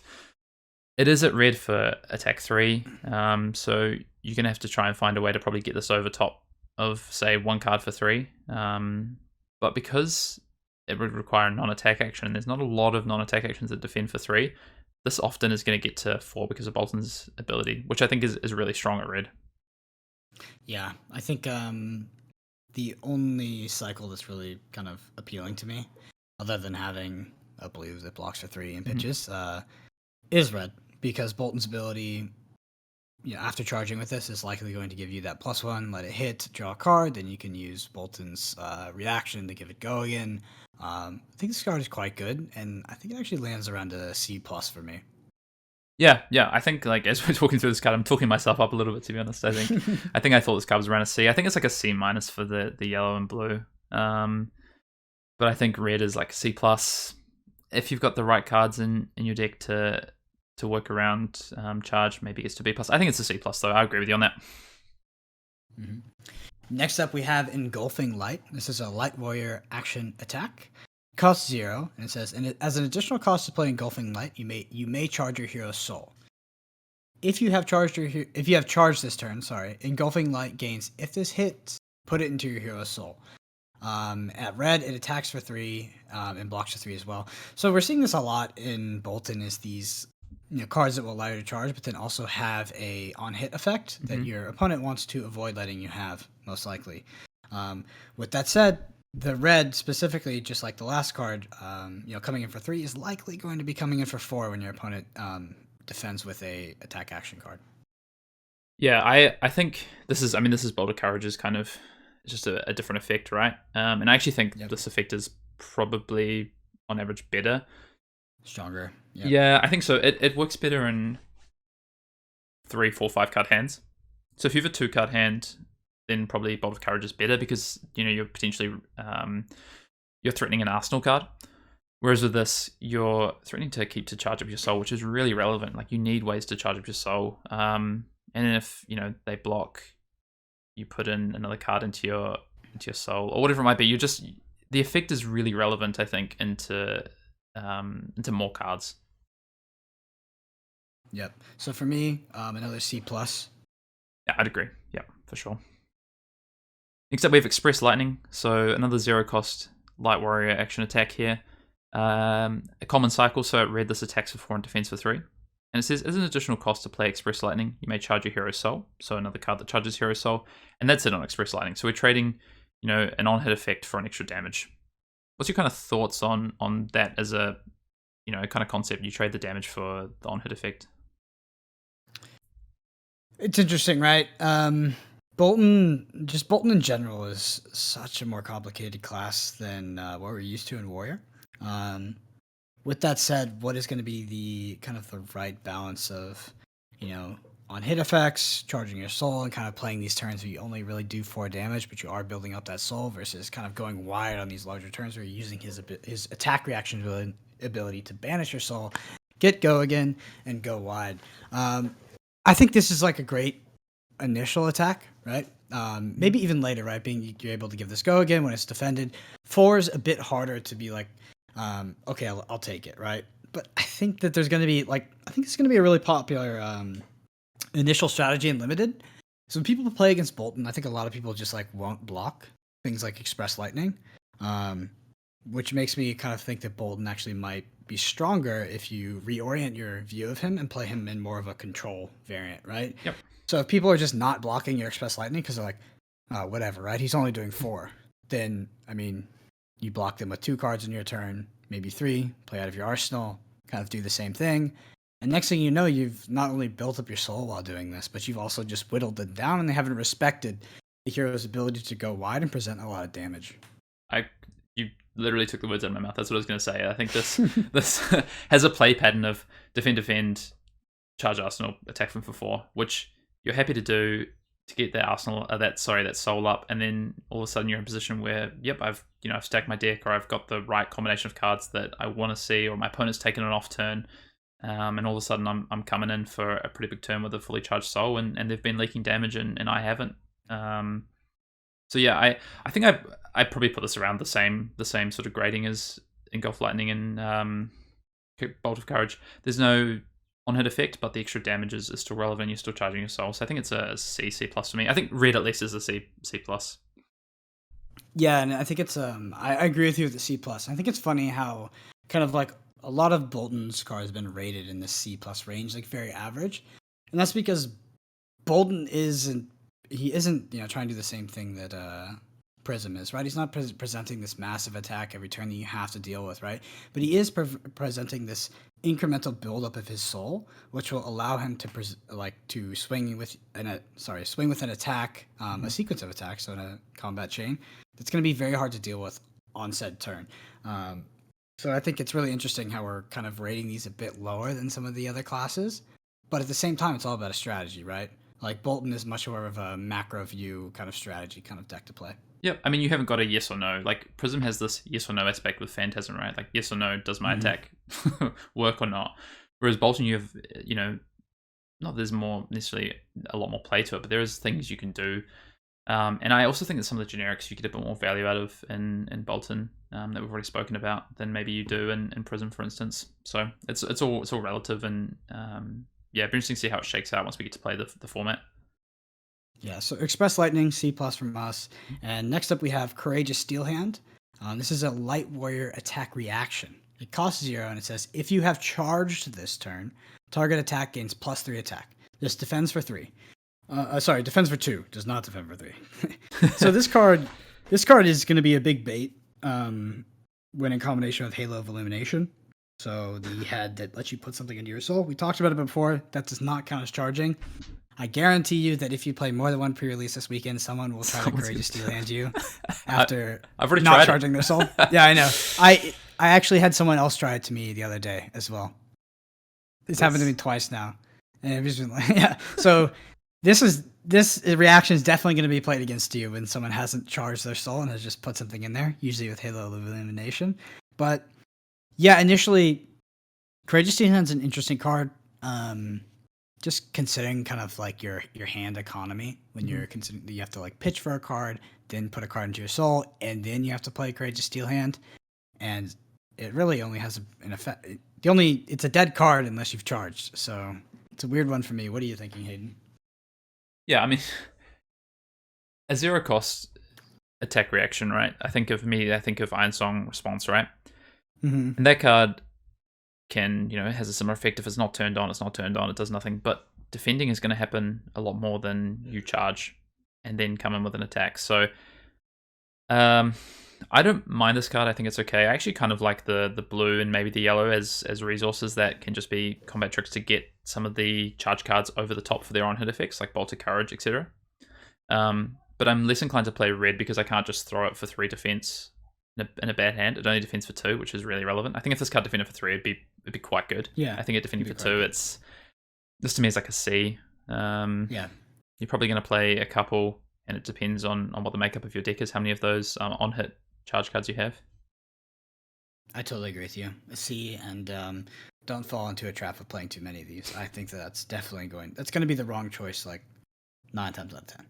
Yep. Like, let's see, open 4 of these, that's going to be very hard. Yeah, and just think of the I guess the utility that something like a blue version has, where you can potentially get over like a yellow on-hit effect or whatever it might be. So moving on, we've got Take Flight. So Take Flight is another light warrior action attack. It costs 1, and it's a cycle at common, so at red this attacks for 4 and defense for 3. And Take Flight says, as an additional cost to play Take Flight, you may charge your hero's soul. So again, a card that it charges, and then it says, if you've charged this turn, Take Flight gains Go Again. So our first kind of warrior card that has a Go Again aspect to it. What do you think of this, Brendan?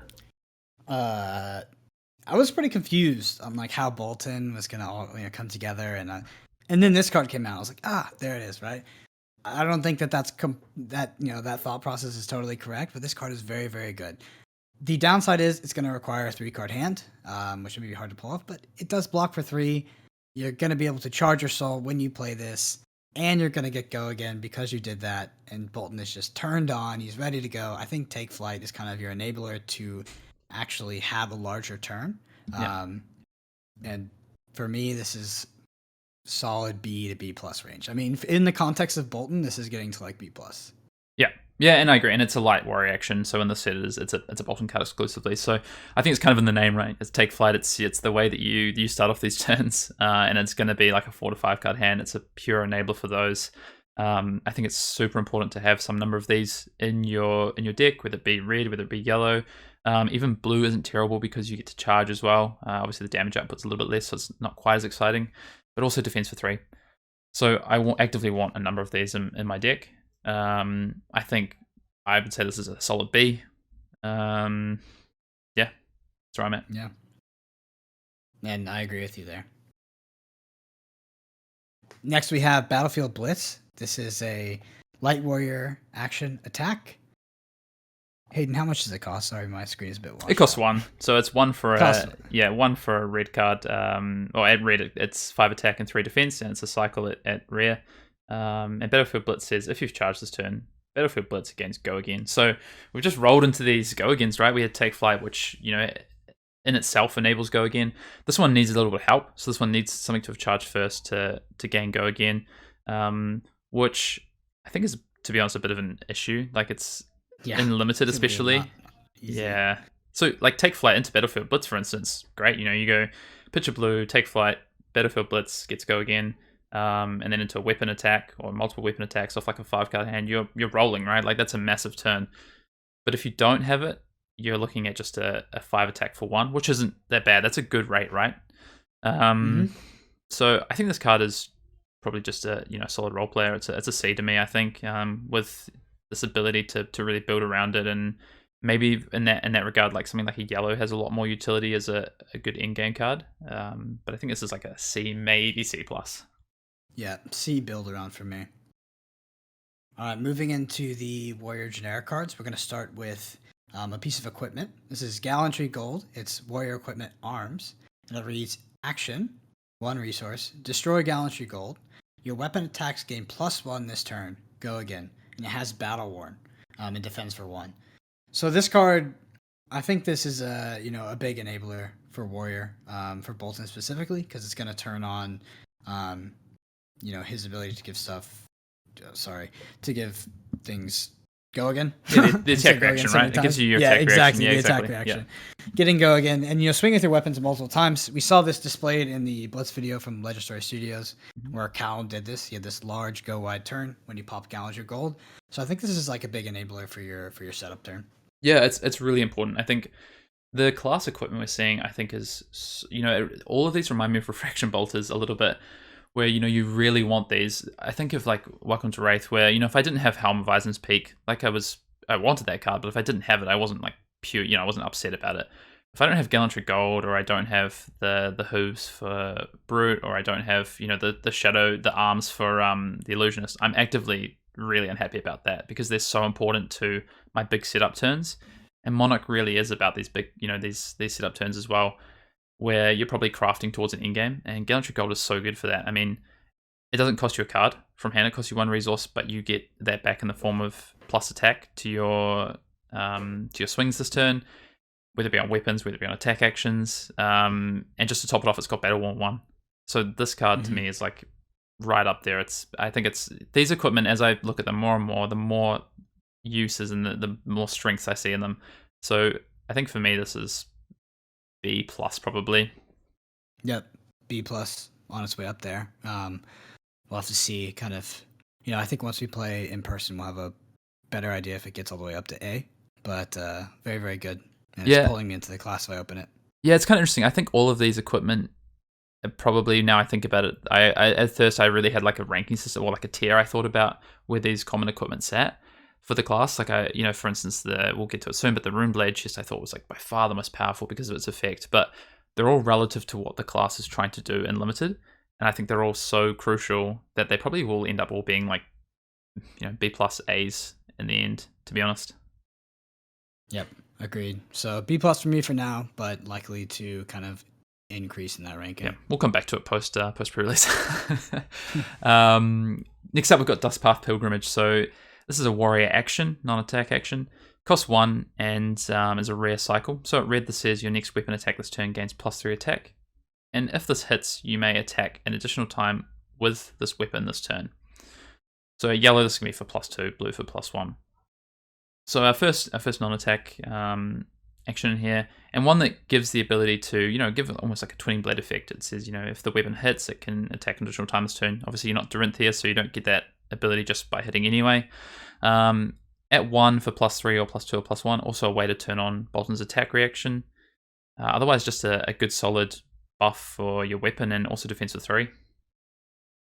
Yeah, I mean, I think you're playing it, but I think it's actually kind of average in the Bolton deck. Obviously, I like turning on his ability. 1 for +3 is not bad. Defending for 3 also good. But this effect that you can attack with your weapon again an additional time, I don't know how relevant it's going to be in a sealed format or It's a setup piece, right? Mm-hmm. Yeah, it would be a setup piece. But for me, like, I'm not too hot on this card initially. I think I'm playing it, but it's not blowing me away. What about you?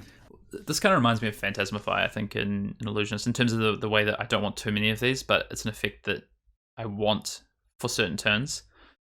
The issue, I guess, the thing that makes this a bit more difficult is there's not a lot of attack reactions in this. So it's really hard to come in for, say 5 with your first weapon attack. Obviously, you can give it a go again, but are you actually going to be able to hit with it? Probably not if your opponent doesn't want you to. That's not the end of the world. It still means you're probably taking 2 cards from them, and then you get to come in with your next weapon for 3. So it's a little bit less powerful than maybe it might seem on the face, and it's probably going to be really good constructed, but limited has maybe slightly less application. This to me falls probably like a C+ range, but I'm really careful about how many cards I want. The reason it probably still gets a C+ is it does defend for 3 though. Yep, I'm totally in agreement with you. Definitely a C+ for me. All right, next we're moving through into Shadow Brute and the hero Livia.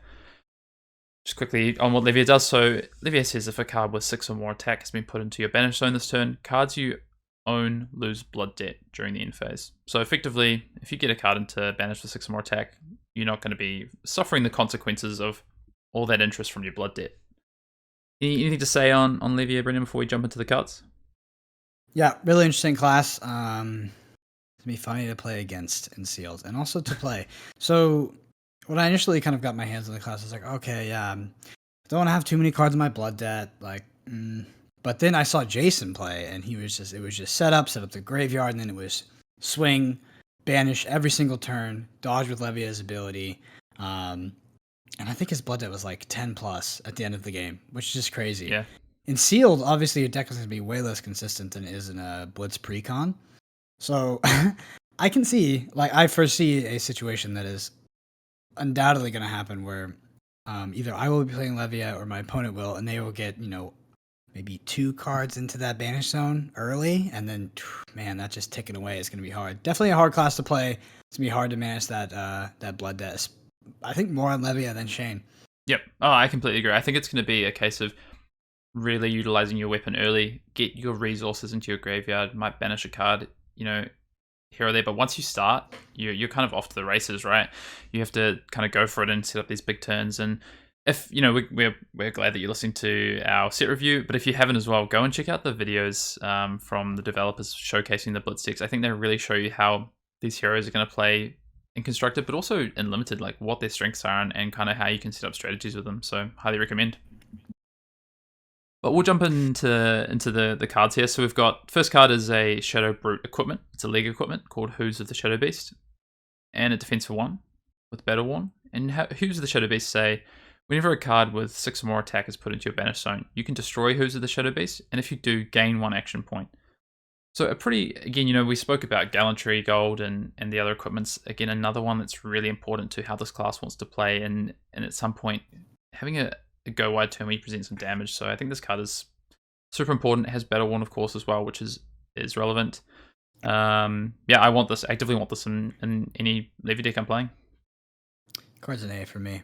I mean, so if we're playing Levia in sealed as well, we have to think, how are we winning the game, right? So if our opponent knows our blood debt is 4 or 5, something high like this, I mean, the natural thought is going to occur to most players. I'm just going to block him out until he can't banish something and he just dies, right? Because if we're just presenting, 9, 10, that's blockable damage.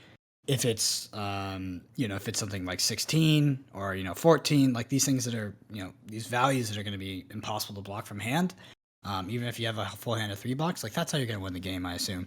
That and with dominate. So I think this card is just super important. Actually, I'd be kind of scared to play Shadow Brute without it. Just in the fear of being able to close out the game. I think this is a core card to that strategy. I definitely thought that, but at the same time, you do have things like convulsions and pulping yeah. and ways to get dominate. Like that's the cool. I think the cool design feature about these is these equipments feel really important to these key sort of core turns that you want to play out. But at the same time, you do have other ways to win the game, and not lose to to your blood debt. But I agree. I think this is probably going to fall in line. Maybe this I think is slightly more important than something like Gallantry Gold. So maybe I'll give this. Yeah, I'd say probably an A for me. B plus to A. An A. Yeah, that's an A for me. Definitely an A for me. All right, moving on. We're gonna start with Endless Maw. This is a Shadow Brute action attack. It's a 3 cost at rare, so it's a cycle. As an additional cost to play Endless Maw, banish 3 random cards from your graveyard. If a card with 6 or more attack is banished this way, Endless Maw gains +3. Endless Maw also has blood debt. That means if it's in your banish zone at the beginning of your end phase, you lose 1 life. So Endless Maw at red attacks for 6 and blocks for 3.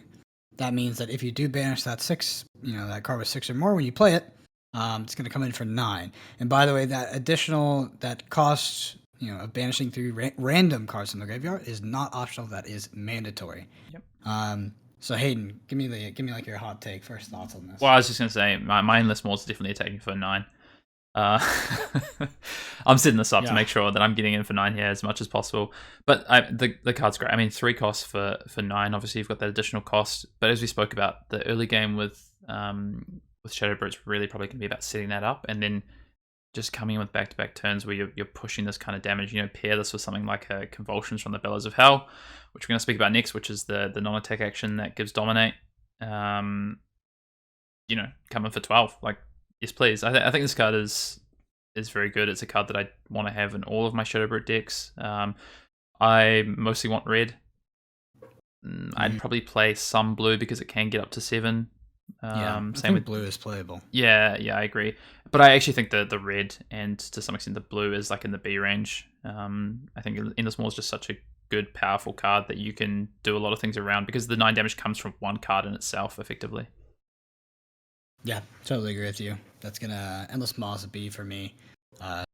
It's probably gonna be your way to win a lot of these games. Yep, definitely. Yep, this plus whatever else you take it onto, whether it be a buff or maybe you go, Dread Screamer, which we're going to come up to, which is go again, 6 attack into this. Yeah, massive for 4-card hand, for instance, for 15 damage is a lot. Moving on, we've got Convulsions from the Bellows of Hell. So I think we're still, I don't know about you, I think this is still probably the best name in the set, which is the first thing to get out of the way. The most important thing, of course. No, there's that card. What is it? Command and Cookout? Command and Cookout. Yeah, I wish that was in the 7. So Convulsions from the Bellows of Hell is a 2-cost Shadow Brute action, so non-attack action. It says as an additional cost to play Convulsions from the Bellows of Hell, banish 3 random cards from your graveyard. So we say that again. It says if a card with 6 or more attack is banished this way, the next attack action card you play this turn gains +3 and Dominate. Go again. So really important to note, it's not next Brute or next Shadow Brute action that you play this turn. It's just the next attack action card you play this turn gets the effect. So you can play this on generics as well. Give it Dominate. Again, we see another one that banishes 3 cards, so that is relevant. There's only so many cards you can be able to banish from your graveyard. And this does defend for 3 and is a cycle at rare, so red's going to be for +3, yellow for +2, blue for +1. Yep, I think it's a very, very, very good card. That being said, how do you feel about the blue? Just getting the Dominate and +1. Yeah, it's great late game, right? You're getting down to those kind of small damage turns. You're on, maybe 3, your opponent's on 2 or 3. You play a 6, attack for 6 plus Convulsions. Something like a card that really stands out to me that pairs well with this in the end game, say like a blue Convulsions, is like a Boneyard Marauder, the 1-cost Shadow Brute attack. A blue card plus these 2 cards gives you, something like a 7-cost with Dominate that can end a game. Yeah, I like them. I think there's just going to be a limit to how many cards you can play that banish, that aren't also, have that banish additional cost, but aren't also attacks for 6, because at least if they're an attack for 6, when you defend with it, you're putting a 6 attack into your discard, into your graveyard. Yeah. But this isn't rare, so realistically, probably 2, 3, max 4 of these you're going to see in a deck anyway. Yeah, I think Convulsions is Probably a B minus for me. Yeah. I think I'm the one thing that's probably holding me back a little bit is it does require a reasonably big investment. It does cost 2. So it's really, you can't just play this off a 3-card hand very often because most of the attacks cost 2 and 3. But there's no restrictions, I guess, around it, so you can play it on a 1 cost. It's just less impressive. It's going to be less threatening. So I see this in more of like a 4-card hand, which requires a little bit of setup. I think you're probably right, though. I'd probably give this a B minus. For red and blue's probably around the same. And yellow, I'm more like a C plus kind of range. I'll play it, but I'm not as excited. Next up, we have Boneyard Marauder. Boneyard Marauder. It's a Shadow Brute action attack. It costs 1, like Hayden said earlier. It says, as an additional cost to play Boneyard Marauder, banish 3 random cards from your graveyard. This also has Blood Debt. So at red, it attacks for 6 and blocks for 3. I'm thinking this is pretty much the baseline vanilla card of your deck, right? With the caveat being that it does cost 1, so it can be paired very well with that Convulsions from Bellows of Hell.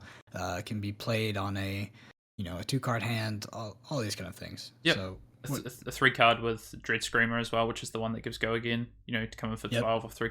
There's a lot of things you can do. I think the strength of this card is that it has the ability to be flexible in what you can do with it and other cards. And if not, it's just an attack for 6, which, to be honest, is not, because of the banish effect, is actually not, and that it has Blood Debt, is not actually really where you want to be. Like, you don't want to be early game blocking out with 2 cards, playing this off 1 card, because now you're starting your Blood Debt clock, right?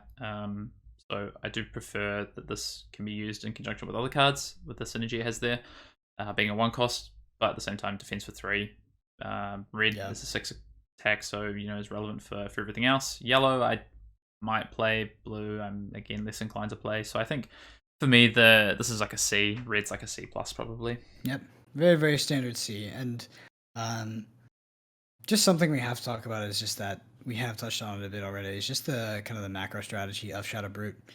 Like the biggest mistake you could probably make on pre-release is playing a Boneyard Marauder on like turn 2 or 3 and getting 2 Blood Debt cards in your banish zone and not having a graveyard to work with on the next turn. That is going to stack up so fast. It is ridiculous. Yeah, the cards without Blood Debt are actually going to be a real asset to you. So, your generics that can threat, can just be threats. I've already spoken about some of those, Out Muscle, etc. But then also, we've got some Brute cards coming up and just normal Brute that have no Blood Debt. So they're going to be important as well to you, I think. Sure. Moving on, we've got Deadwood Rumbler. So we've got a pretty big beefy boy here, Brennan. Deadwood Rumbler is a 3-cost Shadow Brute attack action. It red, it attacks for 8, but defends for nothing. There's no defensive value on this card. And it says draw a card, then discard a random card. If a card with 6 or more attack is discarded this way, banish a card from your graveyard. From a graveyard. Yeah, exactly. So you can choose which card it is, whether it's your graveyard, whether it's your opponent's graveyard, and this card is Blood Debt. I like this card in that it's a card that you don't have to do the additional 3 banish for, so you're not necessarily starting your Blood Debt clock, but you could be starting your opponent's Blood Debt clock, or you could just be getting rid of a card you don't want to randomly put into your banish, later in the game, because it's not going to trigger your 6 or more effects, levers effects, etc. And this comes in for 8 at a cost of 3 at red. It doesn't defend, but that's a big swing. Yeah, I love the multifaceted threat of being able to banish a card from a graveyard. Because, starting let's say you're in a Brute Mirror, starting your opponent's Blood Debt clock early, that's going to be, you might net yourself 5 damage over the game. That's crazy. Could be huge. Also takes a 6 attack out of their graveyard, which is super relevant. It's a card that they can't, hit later on. They might now only be at 5 cards, and now they're not in a position to attack with 2 attacks or whatever it might be. Yep, and this also having, not having the requirement to banish 3 random cards from your graveyard, you can play it in the earlier game. So as soon as your opponent maybe blocks with the Blood Debt card, you go, okay, now I can play my Deadwood Rumbler, only pay 3, and then I discard that 6 card. Hopefully you're likely to hit it. And then you can start their Blood Debt clock, and we're talking maybe they started 15 life because you did this. So very, very good card coming for 8. Also can't play that one down. It's a lot of damage, but as we know, doesn't block for anything. But we can bring this all the way back to the very beginning of this podcast where we talked about Rally the Rearguard. This is shown off by Jason Chung as well in his Blitz deck gameplay. He was able to discard Deadwood Rumbler to buff Rally the Rearguard and got the Dreadwood Rumbler into his graveyard, which is relevant because of its attack power of 6 or more, and essentially was able to block with it. So Route of the Rearguard paired with this, very, very good in my opinion. Yep, I completely agree. Yeah, I just want to go back quickly because I think it's something super important for not only the pre-release but just Limited in general. And I think at some point in the pods we'll talk about this a bit more. But the nuance of you know, that timing of banishing cards from your opponent and starting their blood debt clock, and then trying to play a tempo game where maybe you block with 3 cards and then come with a Deadwood Rumbler to pressure them. Like there's a whole aspect of Flesh and Blood that's so important. So I'm sure we'll come back to that in the future. But just thought it was a great point you made, Brennan. And yeah, in terms of where I land on this card, I like the full cycle of this card. Red obviously really impactful. Yep. Blue is still a blue that pitches for 3 and has 6 attack, which is really relevant for later in the game. So I think this is like a C+ for me, to be honest. I think this card is above average. Yep, C+, and that's purely on the fact that it doesn't block. For me, Otherwise obviously, it'd be a this P is like or an yeah, A. yeah. Oh yeah, probably an A. It block. So this is like the Wrecker Romp of the set, but better if it blocked. But still, 6 attack at blue, fantastic. This is gonna be a great resource card for you. Obviously, balance it out with how many cards you have that don't block in your deck, because that's probably gonna hurt you if you don't manage that effectively. But I think we're both gonna land at that C+ for Dreadwood. And next up, none other than Dread Screamer, a card that Hayden talked about recently. Dread Screamer is a Shadow Brute action attack. It's a 2 cost, and it says, as an additional cost to play Dread Screamer, banish 3 random cards from your graveyard. If a 6 or more attack card was banished this way, Dread Screamer gains Go again. Dread Screamer does have Blood Debt, and at red, it attacks for 6, and it blocks for 3. So Hayden, this is a card you told me was a trap. You said this was the biggest trap of Limited. No, a couple weeks ago. I said I'll eat my words a little bit. I did say that I thought this card wasn't as good as it appeared, but I was more thinking around constructed, to be honest. But I'm gonna have to, I'll take back even that. I think even in constructed, it might be more relevant than I thought. But in Limited, for instance, I think this is going to be one of the most important cards in Livia outside of the hooves. A way to get Go again, to set up these turns, to first of all banish, obviously, to trigger Livia's effect in the later game, but then also get the Go again, set up the turn.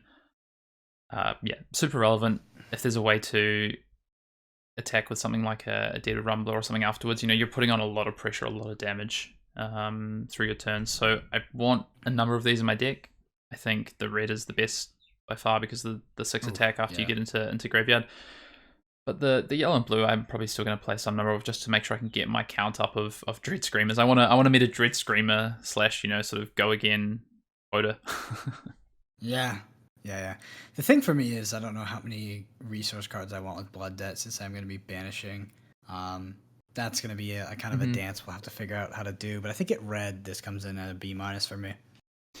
Yeah, I agree. And I think one of the things that, on the resource pieces, I agree. You don't want too many resources that you're just defending with and then get into your banish and it's just blood debt cost. But at the same time, I also want my resources to be relevant at some point if they need to be, which something like a Dread Screamer can be. I prefer, if say I end up with 5 in my deck, I'd probably want, maybe 4 or 3 to be red, maybe 1 yellow, 1 blue, for instance. Yeah. So, are you landing at that B- as well? Yeah, I think I'm at a B-. Yep. Cool. At least for red, definitely. Yeah. Moving on, we've got Hungering Slaughterbeast. So Hungering Slaughterbeast is a Shadow Brute action attack. Cost 2 at red. So it's a common cycle. At red, it attacks for 7 and defends for 3. And it says, as an additional cost to play Hungering Slaughterbeast, banish 3 random cards from your graveyard. So we've got that cost again. And no effect with this one. So it just has Blood Debt, but no added bonus effect. So it's on that rate of 2 for 7, which we knew with the Boneyard Marauder was 1 for 6. So again, just that step up again. Yeah, I mean, very, very vanilla card here. I think this lands at just a super clear C for me. If we could classify anything as a C, this is probably the quintessential C of Shadow Brute. That being said, the yellow also does come in for 6, so that's relevant. Definitely an include, a good filler card, and just an all-around good card for Levia, in my opinion. Yep, a good role player. Yellow, I think, is the standout from these ones. I'd say they're a C. Probably, actually, blue, I might say, is even maybe like a C- D+. I don't really want blues in my deck because it's a resource card we just spoke about that doesn't do much, and has Blood Debt. But yeah, yellow, I'm like a C, and probably red's the same. And next up, we have Graveling Growl. It's a Shadow Brute action attack. It costs 3. And it says, play Graveling Growl only if a card with 6 or more attack has been put into your banish on this turn, and it has Blood Debt. Sorry, does that cost 1? Yeah, I've thrown Brendan off so much there. It costs 1. You growl in my ear, it just adds +2 to whatever I read. So yeah, it's a 1 cost. Sorry, that attacks for 7 and blocks for 3. So yeah, I mean 1 for 7 is pretty good, but there is a bit of a requirement to be met. Yeah, requirement to be met. There is, but I really like this card mostly for its ability to pair with cards like Dread Screamer. So this is like the perfect pair to Dread Screamer, right? You come in for 6, you banish your card from graveyard, and then you use your last resource off a blue card to come in for 7. That's 13 damage off 3 cards. That's a massive turn. Unworldly Bellow as well. Yep, Unworldly Bellow, which we're going to speak about next. Bellows of Hell as well. Caution with the Bellows of Hell works really well with this card.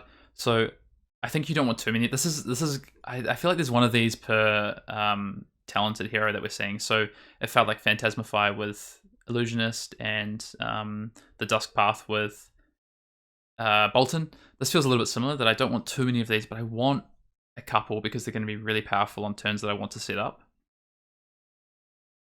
So I want a red one of these, maybe a yellow as well, because it discards for 6. Blue, I don't really want. It kind of feels a little bit like the Hungry Slaughter Beast. I want other blues that defend for 3, but you probably have to play some amount of blues that have Blood Debt, unfortunately. But yeah, I think for me, I'd probably give the red a C+ and maybe the yellow as well, but the blue is probably like a C- D+, to be honest. I'll land a C+ as well. I think it's a pretty clear rating for this one. Cool. Next up, we've got Unworldly Bellow, which we just sort of alluded to. So this is a Shadow Brute action, a non-attack action, costs 1. And at red, this is going to say, as an additional cost to play Unworldly Bellow, banish 3 random cards from your graveyard, and the next Brute or Shadow attack action card you play this turn gains +4. So yellow's going to be a +3, blue's going to be a +2. This is a great card. This is the sort of non-attack action you really want in these decks to pair with your, big turns to be able to force some damage. And +4 for 1. Like, obviously, you have to have that set up with your graveyard, but into the mid to late game, that's a massive amount of damage that you're adding on there as a buff. Yeah, I think this card is fantastic. Also blocks for 3. But yeah, 1 for +4. It's exactly what you want to be doing with these Shadow Brute cards. Especially because, off of a 3-card hand, very possible to string that together. The non-attack action for 1 and the attack action that costs 2. So yeah, I think probably a staple in what we'll see in the limited format of Shadow Brute. Yep, and you can play, I'm just dreaming of a world where I play 2 of these into a pulping and just obliterate my opponent for like 14 dominate or something. That's my dream, I think. Pulping is nuts, yeah. So there's just there's a lot of synergies in Brute in this set actually, which are really, really cool. I think a lot of ways to set up end games, which are quite reasonably powerful. And these cards defend for 3, which is great as well. The downside, I guess, is that you're not only just managing your deck and your life total, you're also managing your graveyard and your banish with Levia. So there's a bit of a spinning plates that you have to do with this. So you'll be really careful about, do you have the requisite number of cards in your graveyard, and sort of the how on are you to hit your banish 6 attack, for instance? Because if you whiff, this one does something, but others do nothing if you don't hit. Yeah. So next up we have Writhing. Oh, sorry, did we not talk? Oh, we didn't give it a grade. Yeah. I think I'm at honestly, I think this card is really strong. I think I'm like a B- to a B for the red, I think, and maybe like a C+, B- for the others. Yeah, like I said, I think that the red is like a staple, and that's a line you'll see a lot is a 3-card hand that plays this plus a attack action and pitches a blue. So with that, I do give it a B to B- as well. Yep. I think it's be very easy to pull off these 12 to 13 damage attacks. But yeah, with that, the next one's gonna be Writhing Beast Hulk. This is a 2-cost Shadow Brute action attack, and it says this additional cost to play Writhing Beast Hulk. Banish 3 random cards from your graveyard. If a card with 6 or more is banished this way, Writhing Beast Hulk gains Dominate. And at red, it attacks for 6 and blocks for 3, and this card does have Blood Debt. Oh, here's your pairing to Underworldly Bellow right next to it, right? This is a card that works really well with So good. Bellow. But then again, as we just kind of, as I just spoke about, this is a card where you do have to banish a 6 or more attack to get the effect. So deck building is going to be really important to make sure you set this up, and then also the way you play out your games and just manage those zones is going to be super important. But yeah, this card, we spoke about some of the dominates out of Prism with the Herald that gives dominate as well, and this is kind of similar in that there's a really good effect here. I'm really high on this card, to pair it with one of the buffs, even just the generic buffs with this is really good as well. Like Warmongers with this is perfectly serviceable in the late game as well, even the mid game, and you get it back to the bottom. Yeah, I mean, just one thing to note, if you are pairing it with Unworldly Bellow, that is a requirement of 6 cards to be banished from your graveyard. Unworldly Bellow does go to the graveyard after you play it, so you really only need 5. But just something to note that this is very much a mid to late game card, but quite strong. It's going to end the game pretty promptly, though. If you can string a couple of big attacks into a dominate on the next turn or something, you won't have to worry about your blood debt for too much longer because the game will be over, hopefully. Yeah, I mean, I think this is going to land at a C+ for me. Yeah. It requires setup, right? By itself, Yeah. it's just a 6 for 2. The dominate's not as relevant. It really requires something to pair with it, or to be, the final attack when your opponent's on sort of 1 or 2 damage. So I think this is like a C+ for red, probably. Mm-hmm. All right, we'll roll into the brute cards now. So I might just quickly touch on Ravenous Meat-Axe because we've talked about it quite a bit. But this is a brute weapon that has once per turn action 2 resources attack, and it attacks for 3. And it says whenever you attack with Ravenous Meat-Axe, draw a card and then discard a random card. If a card with 6 or more attack is discarded this way, Ravenous Meat-Axe gains +2 until end of turn. So you've got a way to come in for 5 and fuel your graveyard, which I think is super important for how we've talked about the structuring or the gameplay patterns of Livia in this format, is fill that graveyard up early, and then once you get to the point where you're ready to go, you kind of kick off and on your way. Yep. I mean, really a signpost for what you want to be doing in this deck. And with that, that'll take us to our first brute attack action card. This one actually just totally blew my mind. It was one of the earliest spoiled cards. That's going to be Pulping. Like I said, brute action attack. It costs 2, and it says draw a card, then discard a random card. If a card with 6 or more attack is discarded this way, Pulping gains Dominate. By the way, Dominate means you can only defend with 1 card from hand. And then it says, after that, while Pulping is defended by less than 2 non-equipment cards, it has Go Again. And this is a 6 power attack at red with 0 defense. So that 0 defense really showing us, I mean, just kind of, I guess, elucidates my point of how strong this card is. The Dominate is basically saying that your opponent has to have a defense reaction if they want to be able to prevent this from having Go Again. And this is just one of the strongest brute attack actions I think we've ever seen printed at red.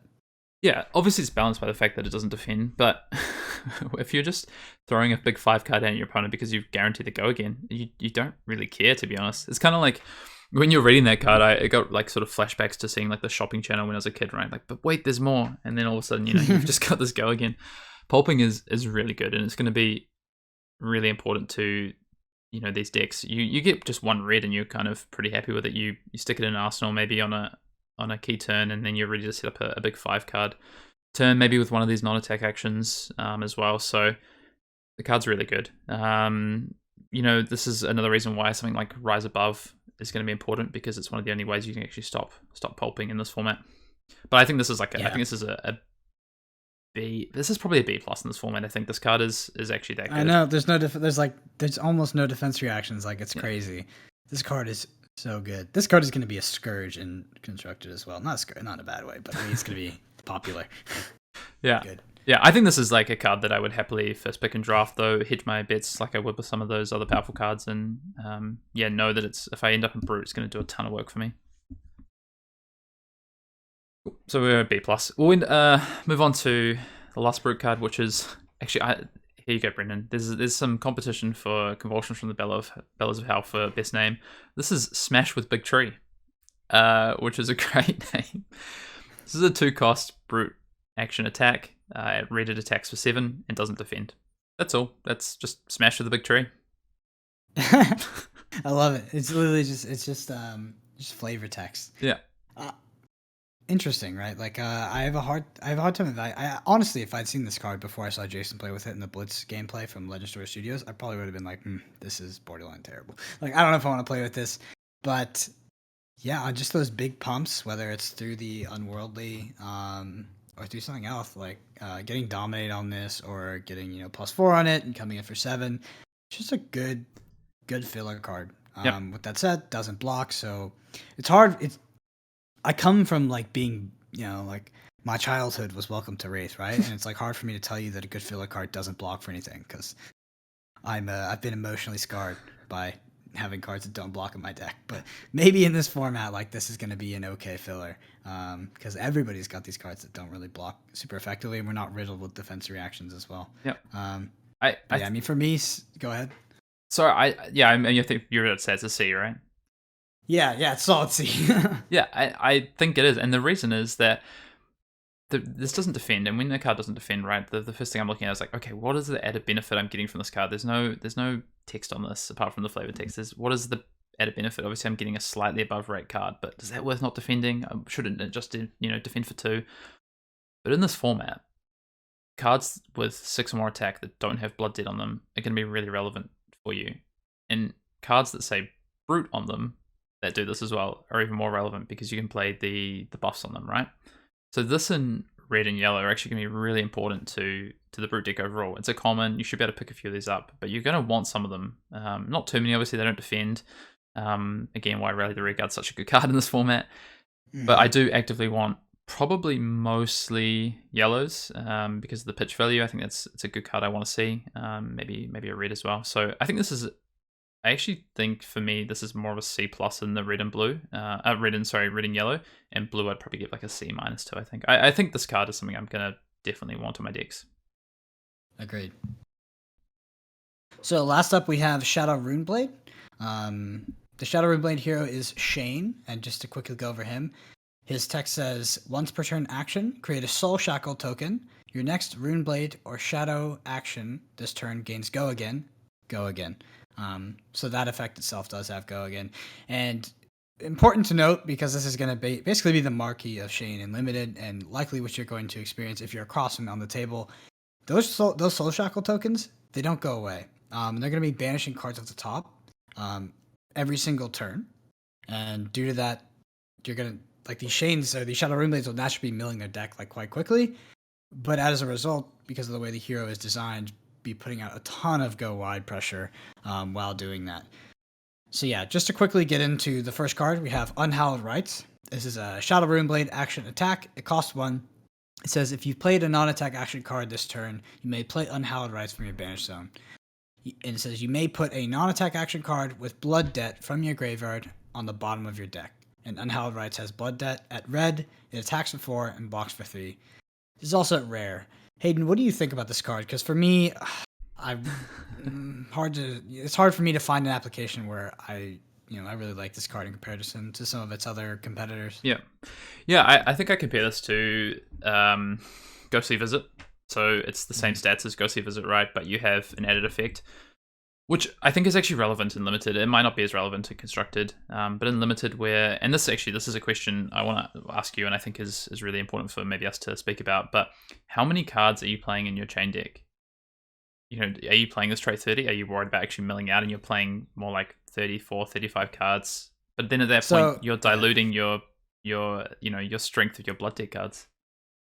So let's say I show up day 1, vanilla, like Timmy, I got my little backpack on, everything. I'm probably playing 34 because like I've just assumed that I'm not going to be able to close the game super effectively because it's like my first time playing the class, and then people are going to recognize that I'm not going to be able to close the game. They're just going to block me until I run out of cards. I think that's a very viable strategy on day 1. Do I think that that's how you beat the class? Absolutely not. Like I think the class can totally win the game. Outside of, just by presenting enough attacks in a turn to kill you. Yep. That being said, it'd be interesting to play this class without Snapdragon Scalers, because that's usually the kill card in Blitz. Yeah, you're going to be relying on the chain, and you've got obviously the attack action that we'll get to soon that gives Go Again, plus the non-attack action. So it is more difficult, I think, and and I think it's not going to be quite as explosive, especially in sealed. It's going to be a lot more of this kind of pick your battles, find the right turns, just use things like Galaxy Black, use cards efficiently, and then, to be honest, stack your deck, or at least in some way set the bottom of your deck to have a couple of good chain turns. I like Unhallowed Rites a little bit because of the fact that you can just play it out as an attack for 4 and get something like a Dimensional Gateway back to your bottom of your deck. And Dimensional Gateway, as a card, which we're about to cover next, deals arcane damage. And incidental arcane damage is going to be a great way for the early mid game to deal through damage. And so to get back a card like that has a lot of value, I think is actually pretty good. So although Unhallowed Rites, I'm not as excited about it in Construct or anything, I think in Limited for me, this is like a C plus, maybe even a B minus in red. To be honest, I think this card is going to be pretty reasonable. So just want to make sure you picked up on this because you did compare it to Ghostly Visit, but there is some text on here that does make it a bit worse, right? Obviously, it has the beneficial text, but it says you may put if you have played a non-attack action card this turn, you may play Unhallowed Rites in your banish zone. That means if you banish this and you haven't played a non-attack action, you can't play Unhallowed Rites. It sits in your banish zone. Yep. Yeah, super relevant. But I do think you're probably playing this from hand a reasonable amount of time as well, because of that kind of gameplay pattern that I'm talking about. I think that's relevant. But I'm probably, to be honest, looking for the way I'm playing chain and sealed, at least. Maybe not so much in draft, but definitely in sealed. Is I don't know how many Soul Shackle tokens I'm making early on anyway, and I want to fill my deck with a reasonable amount of non-attack actions because I think they're quite good. So I think there's a caveat to it, but it's not super restrictive. Yeah, the increments, it really can't be like elucidated enough that the incremental arcane damage could be huge, right? We don't have arcane barrier, so it's essentially going to be unblockable at a point, that might just be how Shane kind of wins in sealed. I think we'll get to it soon, and once we get to the Runeblade cards. But Vexing Malice is a card that I think is super important for that reason. Yeah. Cool. So Unhallowed Rites for us is going to be around that C plus range. Yeah, that's exactly. what I'm landing on. Yeah. I might give red to a B minus, but I'm ready to be wrong. Next up, we've got Dimensional Gateway, the card that Brendan spoiled. This card is a 1-cost Shadow Runeblade action, non-attack action. At red, defense for 2, and red says Op3. And then reveal the top card of your deck. If it's a Runeblade card, deal 1 arcane damage to each opposing hero. If it's a Shadow card, you may banish it. Go again. And for anyone who isn't super familiar with Opt says look at the top X cards of your deck, and you may put any number of them on the top or bottom, where X is the Opt number. So Opt3 is 3 cards, obviously. And then as a cycle at rare, we're going to have yellow for Opt2 and blue for Opt1. Yeah, so like Hayden said, I spoiled this card, and I mean, I had a whole week to look at it, obviously with no context. I was just like, what? Okay, like, it's good with like some of these other existing Runeblade cards, but banishing that top card and dealing 1 damage is no joke. I mean, you're basically adding a card to your hand at that point.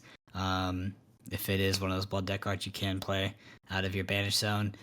And the non-attack action part, very relevant for cards like Unhallowed Rites, where we'll get to Bounding Demigon. And then obviously I have like rainbow tinted on this because in Constructed you play it with Nebula Blade and it turns it on. And so all this good stuff. But yeah, coming back to Limited, I'm pretty high up on this card. I think it's like your core non-attack action in this deck. Yeah, like it's just great to have. You probably play like quite a few of them. Yeah, I think I want to play up. Maybe not quite as many as I could, but I want to play probably as many as I'm going to get or be able to get. I'm going to pick this card highly. This is a card I keep using for examples when I speak to people or on some of the things that I've written over the past week or so around the value of a card in any given context, and the fact that the ceiling on this card effectively says pay 1, set up the top 3 cards of your deck, or put cards you don't want to see to the bottom, deal 1 damage, and draw a card. Effectively because of the banish blood deck card that you can play. This card is really good, and I actively probably want as many as I'm going to be able to get in a draft or in a sealed. So for me, this is like a solid B in the Shadow Runeblade class. Yeah, this is a B for me, but I think there's a potential for us to kind of be wrong there, where it's not impactful enough. I think it is far-fetched, but B is a high rating for a non-attack action. But I do totally agree with your thought pattern and the kind of logic you laid out there. Like the ceiling for this card is very high. It isn't rare, so we probably won't have a ton of them, but they're good. They're very good. It also, before we move on, it also works with itself, right? So some of the other cards I'm a bit hesitant to give them higher than like a C plus or something for a card that does require other cards to synergize with it. This one kind of does it itself, wherein that you get to opt and set it up in and of itself, which is what I really like about a card. If I'm, saying that a card is powerful, I want to see that it can sort of fully support itself in some way as well. And next up, we have Bounding Demagon. This is a Shadow Runeblade action attack. Costs 0. It's a common, so it's a cycle. It says, if you've played a non-attack action card this turn, you may play Bounding Demagon from your banish zone. If you do, it gains +1. Bounding Demagon also has Blood Debt. At red, it attacks for 3 and blocks for 3. Yeah, so this card to me is pretty much your vanilla 0 cost for, ideally 4, right? Mm-hmm. That you're able to play out of your banish zone. Gives you a reason to play those dimensional gateways like we just went over. But yeah, I think with Shane's ability to get Soul Shackle, give this go again, it's quite a strong card. Yeah, I think this is good. I think I honestly just think this is like the core Blood Debt card that you want. It does have that same text on it that if you've played a non-attack action card, you may play it from banish, otherwise you can't, so it does have that restriction. And at 0 cost, I think it's it's weirdly, I think it's a little bit more restrictive than Unhallowed Rites from banish, because if you're paying for Unhallowed Rites, you've probably got a bit of a bigger turn setup, whereas Bounding Demagon, you might just want to play this off like a 1 or 2 card hand, or even a 0 card hand, and you're not going to be able to. So I do feel this is like a C, maybe at red it's a C+, just for the pure damage that you can put on. But you do also have to get go again to be able to set up these big turns, otherwise it's just a 0 cost of 4, and you have to be able to play something to be able to play it anyway. So I actually think in limited, especially in sealed, the cards that are maybe cost 1 or 2 might have a bit more impact because they just are stronger cards in general, even if they do cost a bit more. Yeah, I think for me this is a solid C. I think the bread and butter of the deck. Cool. Moving on, we've got one of my favorite cards in the Shadow Runeblade sphere, which is Piercing Shadow Vice. This is a 2-cost Shadow Runeblade action attack. At red, it attacks for 4 and defense for 3. So it's a common cycle. And it says you may play Piercing Shadow Vice from your banish zone, so no requisite on when you can and cannot play it in terms of non-attack actions. It says if you've dealt arcane damage to an opposing hero this turn, Piercing Shadow Vice gains +2, and it has Blood Debt. So it's important to note that if you play this from hand and you've dealt arcane damage, it's still going to be an attack for 6. This is a card I really like a lot because of the incidental damage in this format and the fact that it's basically, outside of Spell Void, you can't prevent it. So it's going to be pretty easy to turn this card on, or at least it's going to, if you're not turning it on, you're taking a really significant effect away from your opponent for the future. Yep, very, very, very good card. Only downside being really that it does cost 2, so it can get stuck in that Blood Debt turn if your hand is getting pressured. But without Arcane Barrier in this format, that one incidental damage is going to be very common, I believe. So I think Piercing Shadow Vice is it's a pretty core card of the deck, and one you're going to be able to play 2 for 6 a lot of the time. Mm-hmm. So where would you grade this? Because I think maybe I might be a bit higher on this than you. I'm probably around a B-. Okay, so we're pretty similar. Yeah, I think this card has a lot of upside, and yeah, there's cards like Dimensional Gateway and Seeds of Agony, which we're about to get on, which are really probably required to get this to its full effect. But if you have a couple of those cards, this card's going to be really, really important for you. And moving on, we have one of my favorite Shadow Runeblade cards, actually. It's going to be Riftbind. It's a Shadow Runeblade action attack. It costs 1. It says, you may play Riftbind from your banish zone. If you do, it gains +X attack, where X is the number of non-attack action cards you have played this turn. It has Blood Debt. At red, it attacks for 3 and blocks for 3. This is a card that I think at red, you are always happy to see in your banish zone. Even if you do not play that non-attack action before, it's still coming in for 3, but if you do, it's coming in for 4. And obviously you can get that up to 5 and stuff like that. Couple this with Seeds of Agony, which is gonna, since it's a 1 cost, you can use the red Seeds of Agony or the yellow Seeds of Agony to get that arcane ping before. Maybe turn on your Piercing Shadow Eyes. I really like this card. What about you, Hayden? Yep, this is the one card where you can really do some pretty silly stuff with it, right? If you set up your deck, if you've got say a few chain tokens in the in-game, 2 or 3 of the Soul Shackles, maybe 4 even, you rip off some Seeds of Agony or whatever it is into your non-attacks that you can play from banish. You can have a Riftbind for realistically like 6 or 7. Like it's not out of the question with how you can set this up. So this card has a really high ceiling. You're not going to get to it most of the time, But otherwise, it's just as you say, Brendan, you can always play this card. There's no prerequisite to get it out of your banish, so it's just solid. You play one non-attack action, you're already coming in for 4 for 1, which is a great return. So yeah, I think this is up there with Piercing Shadow Vice. I'd probably give this a B- as well. I think maybe it's a bit more conditional, so maybe it's a C+. But the card's really good. Yeah, I totally agree with you. It's a B-. Very, very good card. Moving through, we've got Rip Through Reality. So this is another Shadow Runeblade action at common, cycle, cost 2, and at red this is going to attack for 4 and defend for 3. And it says you may play Rip Through Reality from your banish zone. If you've dealt arcane damage to an opposing hero this turn, Rip Through Reality gains Go Again, and it has Blood Debt. So again, another card which has a bonus effect if you deal arcane damage. So it's really going to come down to your supporting cast, but again, hard to defend the arcane damage. This has a really relevant effect. And Go Again, there's not one of the things that's difficult with Chain, and I know Brendan can attest to this from playing out some games of Blitz and Constructed and trying out some of these cards. That Go Again is a bit of a sore spot for this deck. It can't always get the actions that it requires to go wide. So Rip Through Reality is a pretty important card in that regard. Yeah. So this has so there's a problem with some Shadow Runeblade cards, or just Shadow cards in general, cards that are going to go to your banish zone when you're playing Chain. The 2 costs can be really hard to get out. So if you get a Piercing Shadow Fires down there, you get a Rip Through Reality or Howl from Beyond.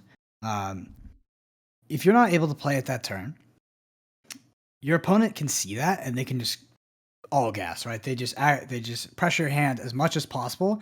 It can be really hard to get that 2 cost out of your banish zone. At the same time, every time your turn starts, you're banishing more cards and increasing that blood debt.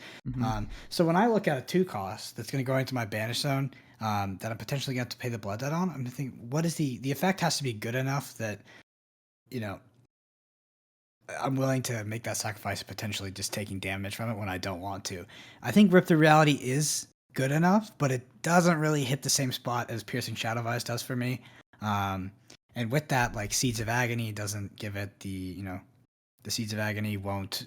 Sorry, only the red one will trigger off of this, and yeah, it's definitely it's a bit of a hard one to build around, in my opinion. Yeah, I think this is the added cost, the kind of the cost benefit you have to weigh up with this class. With Brood, it's how many non-6 attacks do I have? With something like Prism, it's like how many cards don't defend. Well, that's kind of a theme through the set, but there's things you've got to weigh up, and the amount of 2 cost blood debt cards you play, you're gonna have to really be careful about that. But I do think that Rip Through Reality has some value to it, and I probably want one of these in my deck, but I probably don't want too many, to be honest. I think you're right in that regard. So I mean, I kind of fall at like a C for this. I think it's not as good as something like a Pierce the Shadow Vice or Riftbind, but I think C, maybe a C+. C for me as well, but also somewhat build around. Like, don't pump your Shadow Runeblade deck up, with too many blood debt cards that cost 2. Or you're going to find yourself in a painful situation. Like if you go, let's say you have 3 Shining tokens and the start of your turn starts with Rift Through Reality, Pierce the Shadow Vice, Howl from Beyond. It's like worst case scenario. And you have like 2 cards in your hand because you just defended. I mean, you're on a bad path for the rest of that game. Yeah, and your opponent can also really destroy, like the Spell Void can really just blow up your entire turn. If you're trying to set this 5-card Rip Through Reality turn where you read Seeds of Agony or something beforehand or whatever it might be, they can just see that coming and blow it up with the Spell Void. Whereas on the Pierce Shadow Vice, at least what you're doing is effectively just trading the 2 damage for the equipment. So it's it's a bit harder to you can still play 2 or 3 card hands and get pretty good return off of it. Yeah. So for us, this is going to be a C. And next up we have that card we've been talking about so much. So Seeds of Agony. It's a Shadow Runeblade non-attack action. Cost 0, and it says you may play Seeds of Agony from your banish zone. The next attack action card with cost 2 or less you play this turn gains deal 1 arcane damage to target hero. So this is a cycle, by the way. So the red is 2 or less, the yellow is 1 or less, and the blue is 0 or less. And it says Go Again. And this card also has blood debt and blocks for 2. So this is a funny card in the sense I think both Hayden and I thought this card was quite bad on first look. Yeah. This card is quite good. Yeah. Very, very good, especially in a format where there is no arcane barrier.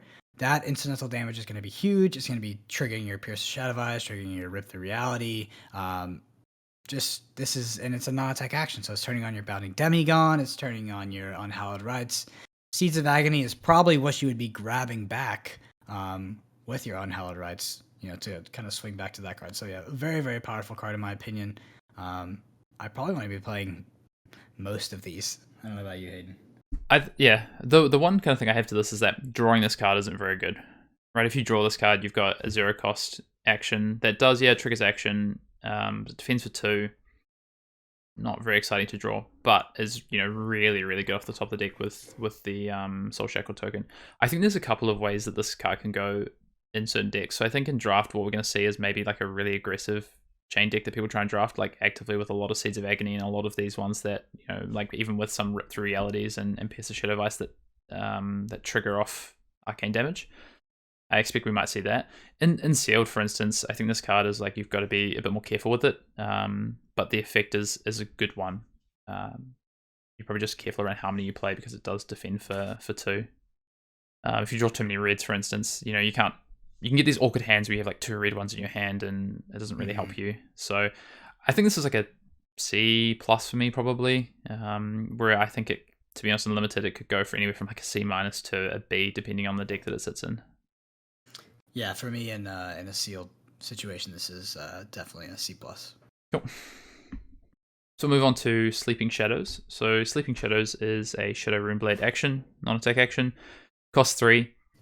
We're looking at yellow here. So at yellow, it says you may play Sleeping Shadows from your banish zone. The next attack action card with cost 1 or less you play this turn gains +1 and go again.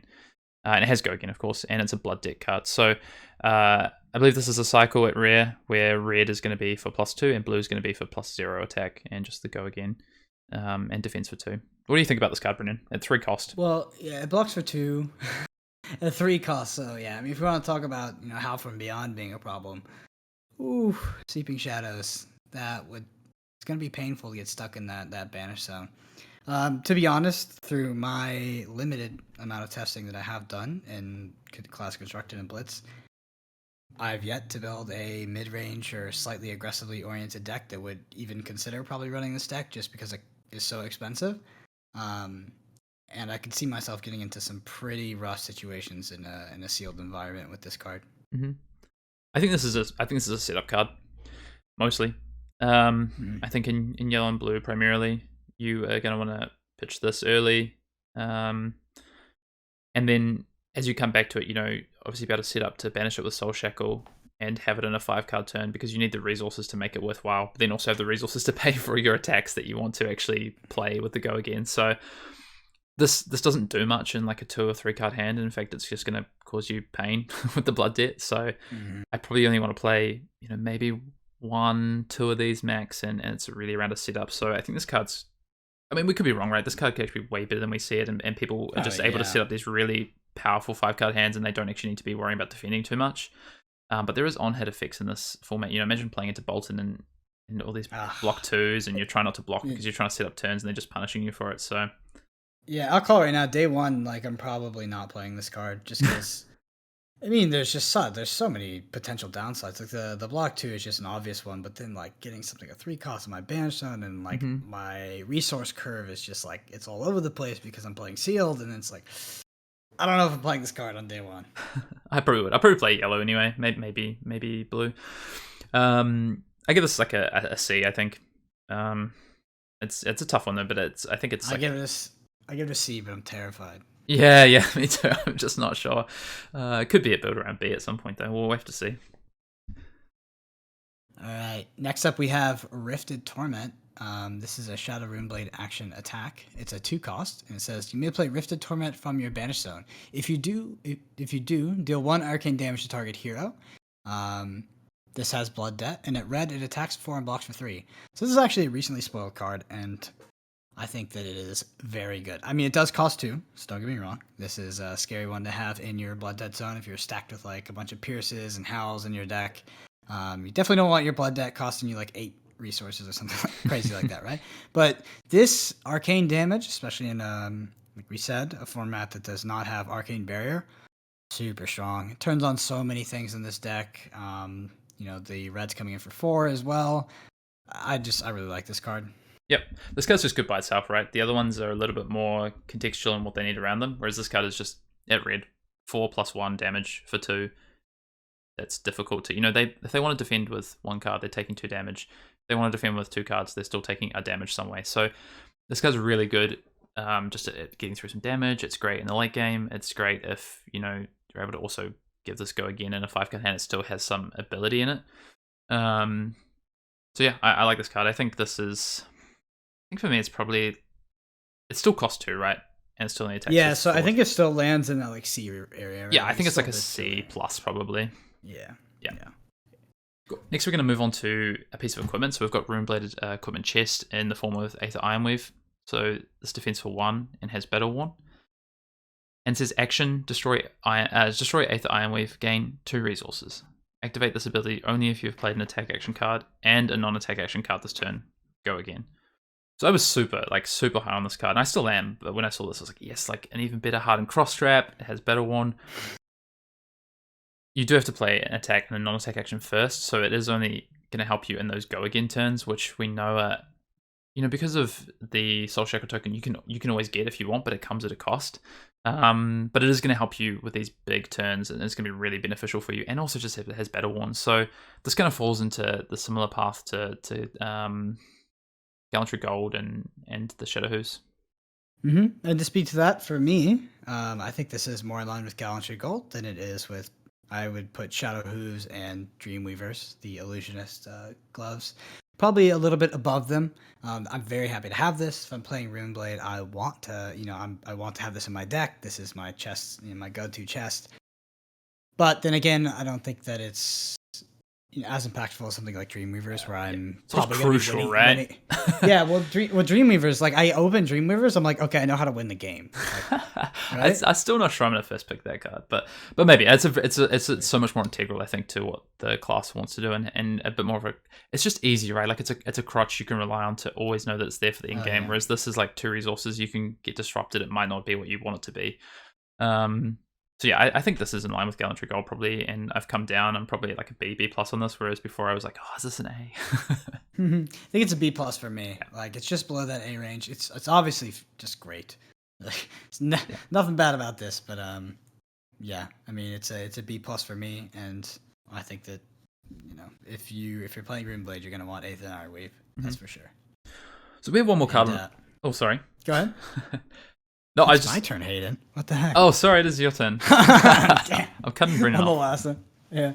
Oh, God. Okay, so the last card of the whole entire set, we have actually a very, very impactful card for Flesh and Blood in kind of in total, right? Like this card just breaks the rules from what we thought the rules were. That's going to be Vexing Malice. It's a Runeblade action attack. Costs 1, and it says deal 2 arcane damage to target hero. The red attacks for 3 and blocks for 3. Oof, what an interesting card.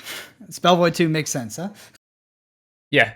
I mean, this is where Spellvoid 2, I think, and it shows you that how powerful the Spellvoid 2 is, or this card is that they've got one and the other in the set, right? Like, this card is here and there's Spellvoid 2 to deal with it, because 2 damage that you can't block is it's huge, right? Like, imagine if you just get to, it's like, Steelblade Shunt or Reckless, and it's kind of like that, but instead this comes on an attack, and then you can actively play it, and you can play, a few of them in your deck if you can get them.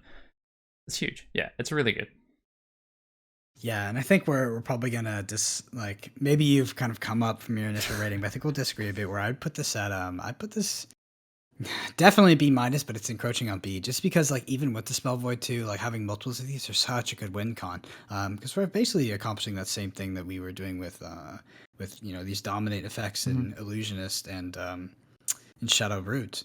But I mean, likely in the later game they've exhausted their armor. Like this is 2 unblockable damage. That's just, it's redonkulous, right? Yeah, I think I line it up to some of the dominate cards we saw, and I'm probably like a B minus, C plus. I think the fact that it's 5 damage for 1 resource at red is really important, and that probably makes me think it's more like a B minus there, but maybe yellow and blue is more like a C plus. But that 2 damage effect is always so relevant, and it's just like that dominate, but only requires 1 card, which is pretty good. So yeah, that's probably where I land on Vexing Malice. And just on that, we actually have, Brendan doesn't know this until right now, but we have a bonus card to add in at the end here. There's been a Runeblade action card that's come up while we've been doing the cast. So we're just going to finish on this. It's a Runeblade action. This is probably the first time Brendan's hearing this, I guess. Oh, no, I'm looking at it. I was prepared. This is a Arcana. It's called Arcana Crackle. So it's a Runeblade action attack. Costs 0. And we're looking at the blue version here. So blue is an attack for 1, defense for 3, and it deal 1 arcane damage. So at common, we're going to assume this is a cycle, and that yellow's going to attack for 2, red's going to attack for 3, and deal the arcane damage. So you get 1 less arcane damage than you do in Vexing Malice, but 1 less cost. What do you think of this card? Doesn't blow me away. It's not Vexing Malice. Just because like it's 1 damage, right? So we do have the spell void 1. Maybe we have to see how impactful it is, but yeah, the red only comes in for 3. The red was for 4, and this was like a wounding blow kind of mirror with arcane damage on it. Obviously, that wouldn't happen in Flesh and Blood because our cards are balanced. Then I would be super up on this card, but for me, without the go again. This looks like filler to me. I like this as a resource card. Yep. Because these arcane, because it's blue, right? So think about this in blue. You can have blues like this in your deck. You can pitch them, and because we don't have arcane barrier in the set, which I know I've reiterated like 50 times, this is literally a kill condition, which is ridiculous. Like you have a blue resource card that blocks for 3 that you can kill your opponent with because they cannot prevent the arcane damage. Yep, I agree. I think blue is like a C plus, and I think yellow and red are probably like D's, to be honest. I actively don't want yellow in my deck. Maybe I'd play the red, but probably not. I'd rather just attack with Galaxy, I think. Yeah, I'm agreed with you on that one. All right, well, thank you everyone to sitting through that. Hopefully it was beneficial to you, and I hope you're all as excited as we are to come into pre-release this weekend. I know I personally cannot wait.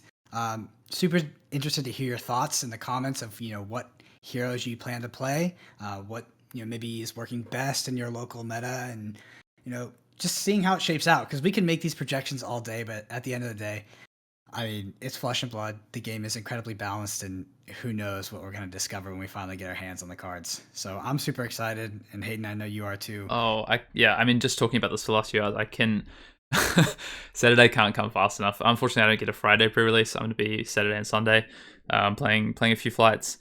But yeah, there's some things we talked about today that have gotten me even more excited. Brendan's talked me around on a few cards. I've talked him around on a few cards. Just can't wait. And again, love to hear what classes you guys are excited about playing.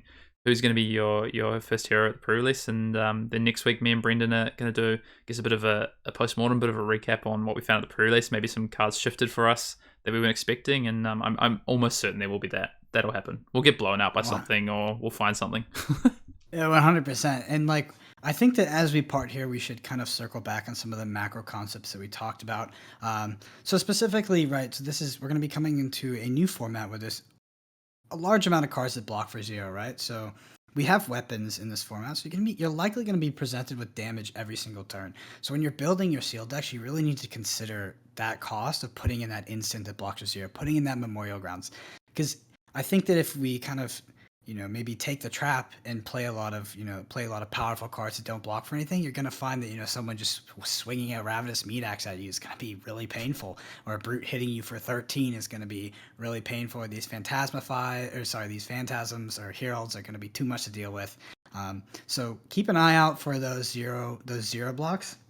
And at the same time, if we look at some of the heroes as well, let's talk about Prism. As Prism, you're gonna have to go between a balance of when am I swinging with my weapon, when am I creating spectral shields, and when am I committing to a herald or a card that has Phantasm on it. And do I need full information of what my opponent has? Do I pitch for the late game and play those into hands where I know they don't have those 6 power attacks? Do I set up these late game dominates? These are all things you have to think about when you play classes like Prism, because it's kind of a I know that it seems obvious, but when you play Flesh and Blood, you always have to play to win, right? So you have to be understanding as you progress through that game and as you rebuild your deck through pitching, it's just how am I winning this game? And we see this in both Shane and Levia as well. In Levia, maybe you don't want to get those Blood Debt cards into your graveyard or into your banish zone too early, and you're taking 2 Blood Debt a turn, and you end up losing 8 life. before you even start attacking. Shane, maybe you create too many Soul Shackle tokens because you want to try to kill them as fast as possible, and next thing you know, not only are you milling 6 cards off the top of your deck every turn, but you also can't pay the cards out of your blood debt, and you're dying. And lastly, Bolton, very, very complicated character. It seems like it's from what me and Hayden can tell, it seems like a deck where you're going to be building up your soul, and then you're going to be going through these kind of we'll call it like hills and valleys, right? Like, so you're going to be attacking, and then you're going to be building it back up, and then attacking and building it back up. Maybe that's not the case, but Bolton is not going to play like your traditional warrior, where you're just going to be like, I'm playing warrior, I jam face, I just present as much damage as possible. Bolton is very much a setup deck, and pretty much every class in Monarch is a setup deck as well. So we're looking at a much more complicated format here. For sure. And I think the one thing I'd want to add on the end there is around the cards you play in your deck. Don't expect to and actively be looking to not be playing the same set of cards in every single game, because matchup dependent is going to change some of these cards we spoke about today. You know, how many cards don't defend versus, you know, into Bolton, where I want to make sure I'm being able to defend these on hit effects, versus, you know, my sideboard cards like Eclipse, Existence, and Ray of Hope. So I fully expect that, you know, you're going to have 30, you know, cards that you're going to interchange with, you know, maybe 4 or 5 other cards pretty regularly in this format, no matter what hero you're playing. So I think it just brings another element and another layer to this game, which I think is awesome. Can't wait. Yeah, this is a format where I actually expect to have at least 40 to 45 cards sleeved up and just be like essentially rebuilding my deck before some of these matchups. Because there's obvious things like Eclipse Existence and Ray of Hope, which they do nothing versus, you know, like a Shadow or Light Hero respectively. But then there's like, you know, let's say you play up against an Illusionist and you're playing Shane, maybe you do want to pack some 6 powers in there so you can stop those Phantasm attacks. There's just so much more to be considered before every single match, because each hero is going to play drastically different, and the tools that you bring to that match could change significantly. For sure. But I mean, you know, just have fun at the pre-release. I don't think it should be daunting or anything. I think it's just get out there, play, and work out what's good. And I feel we're going to probably all learn a lot from pre-release in the first few weeks of this format. Yep. And with that, again, thank you so much for listening. We hope you enjoyed it, and good luck and have fun at those Monarch pre-releases. See you next week. Bye.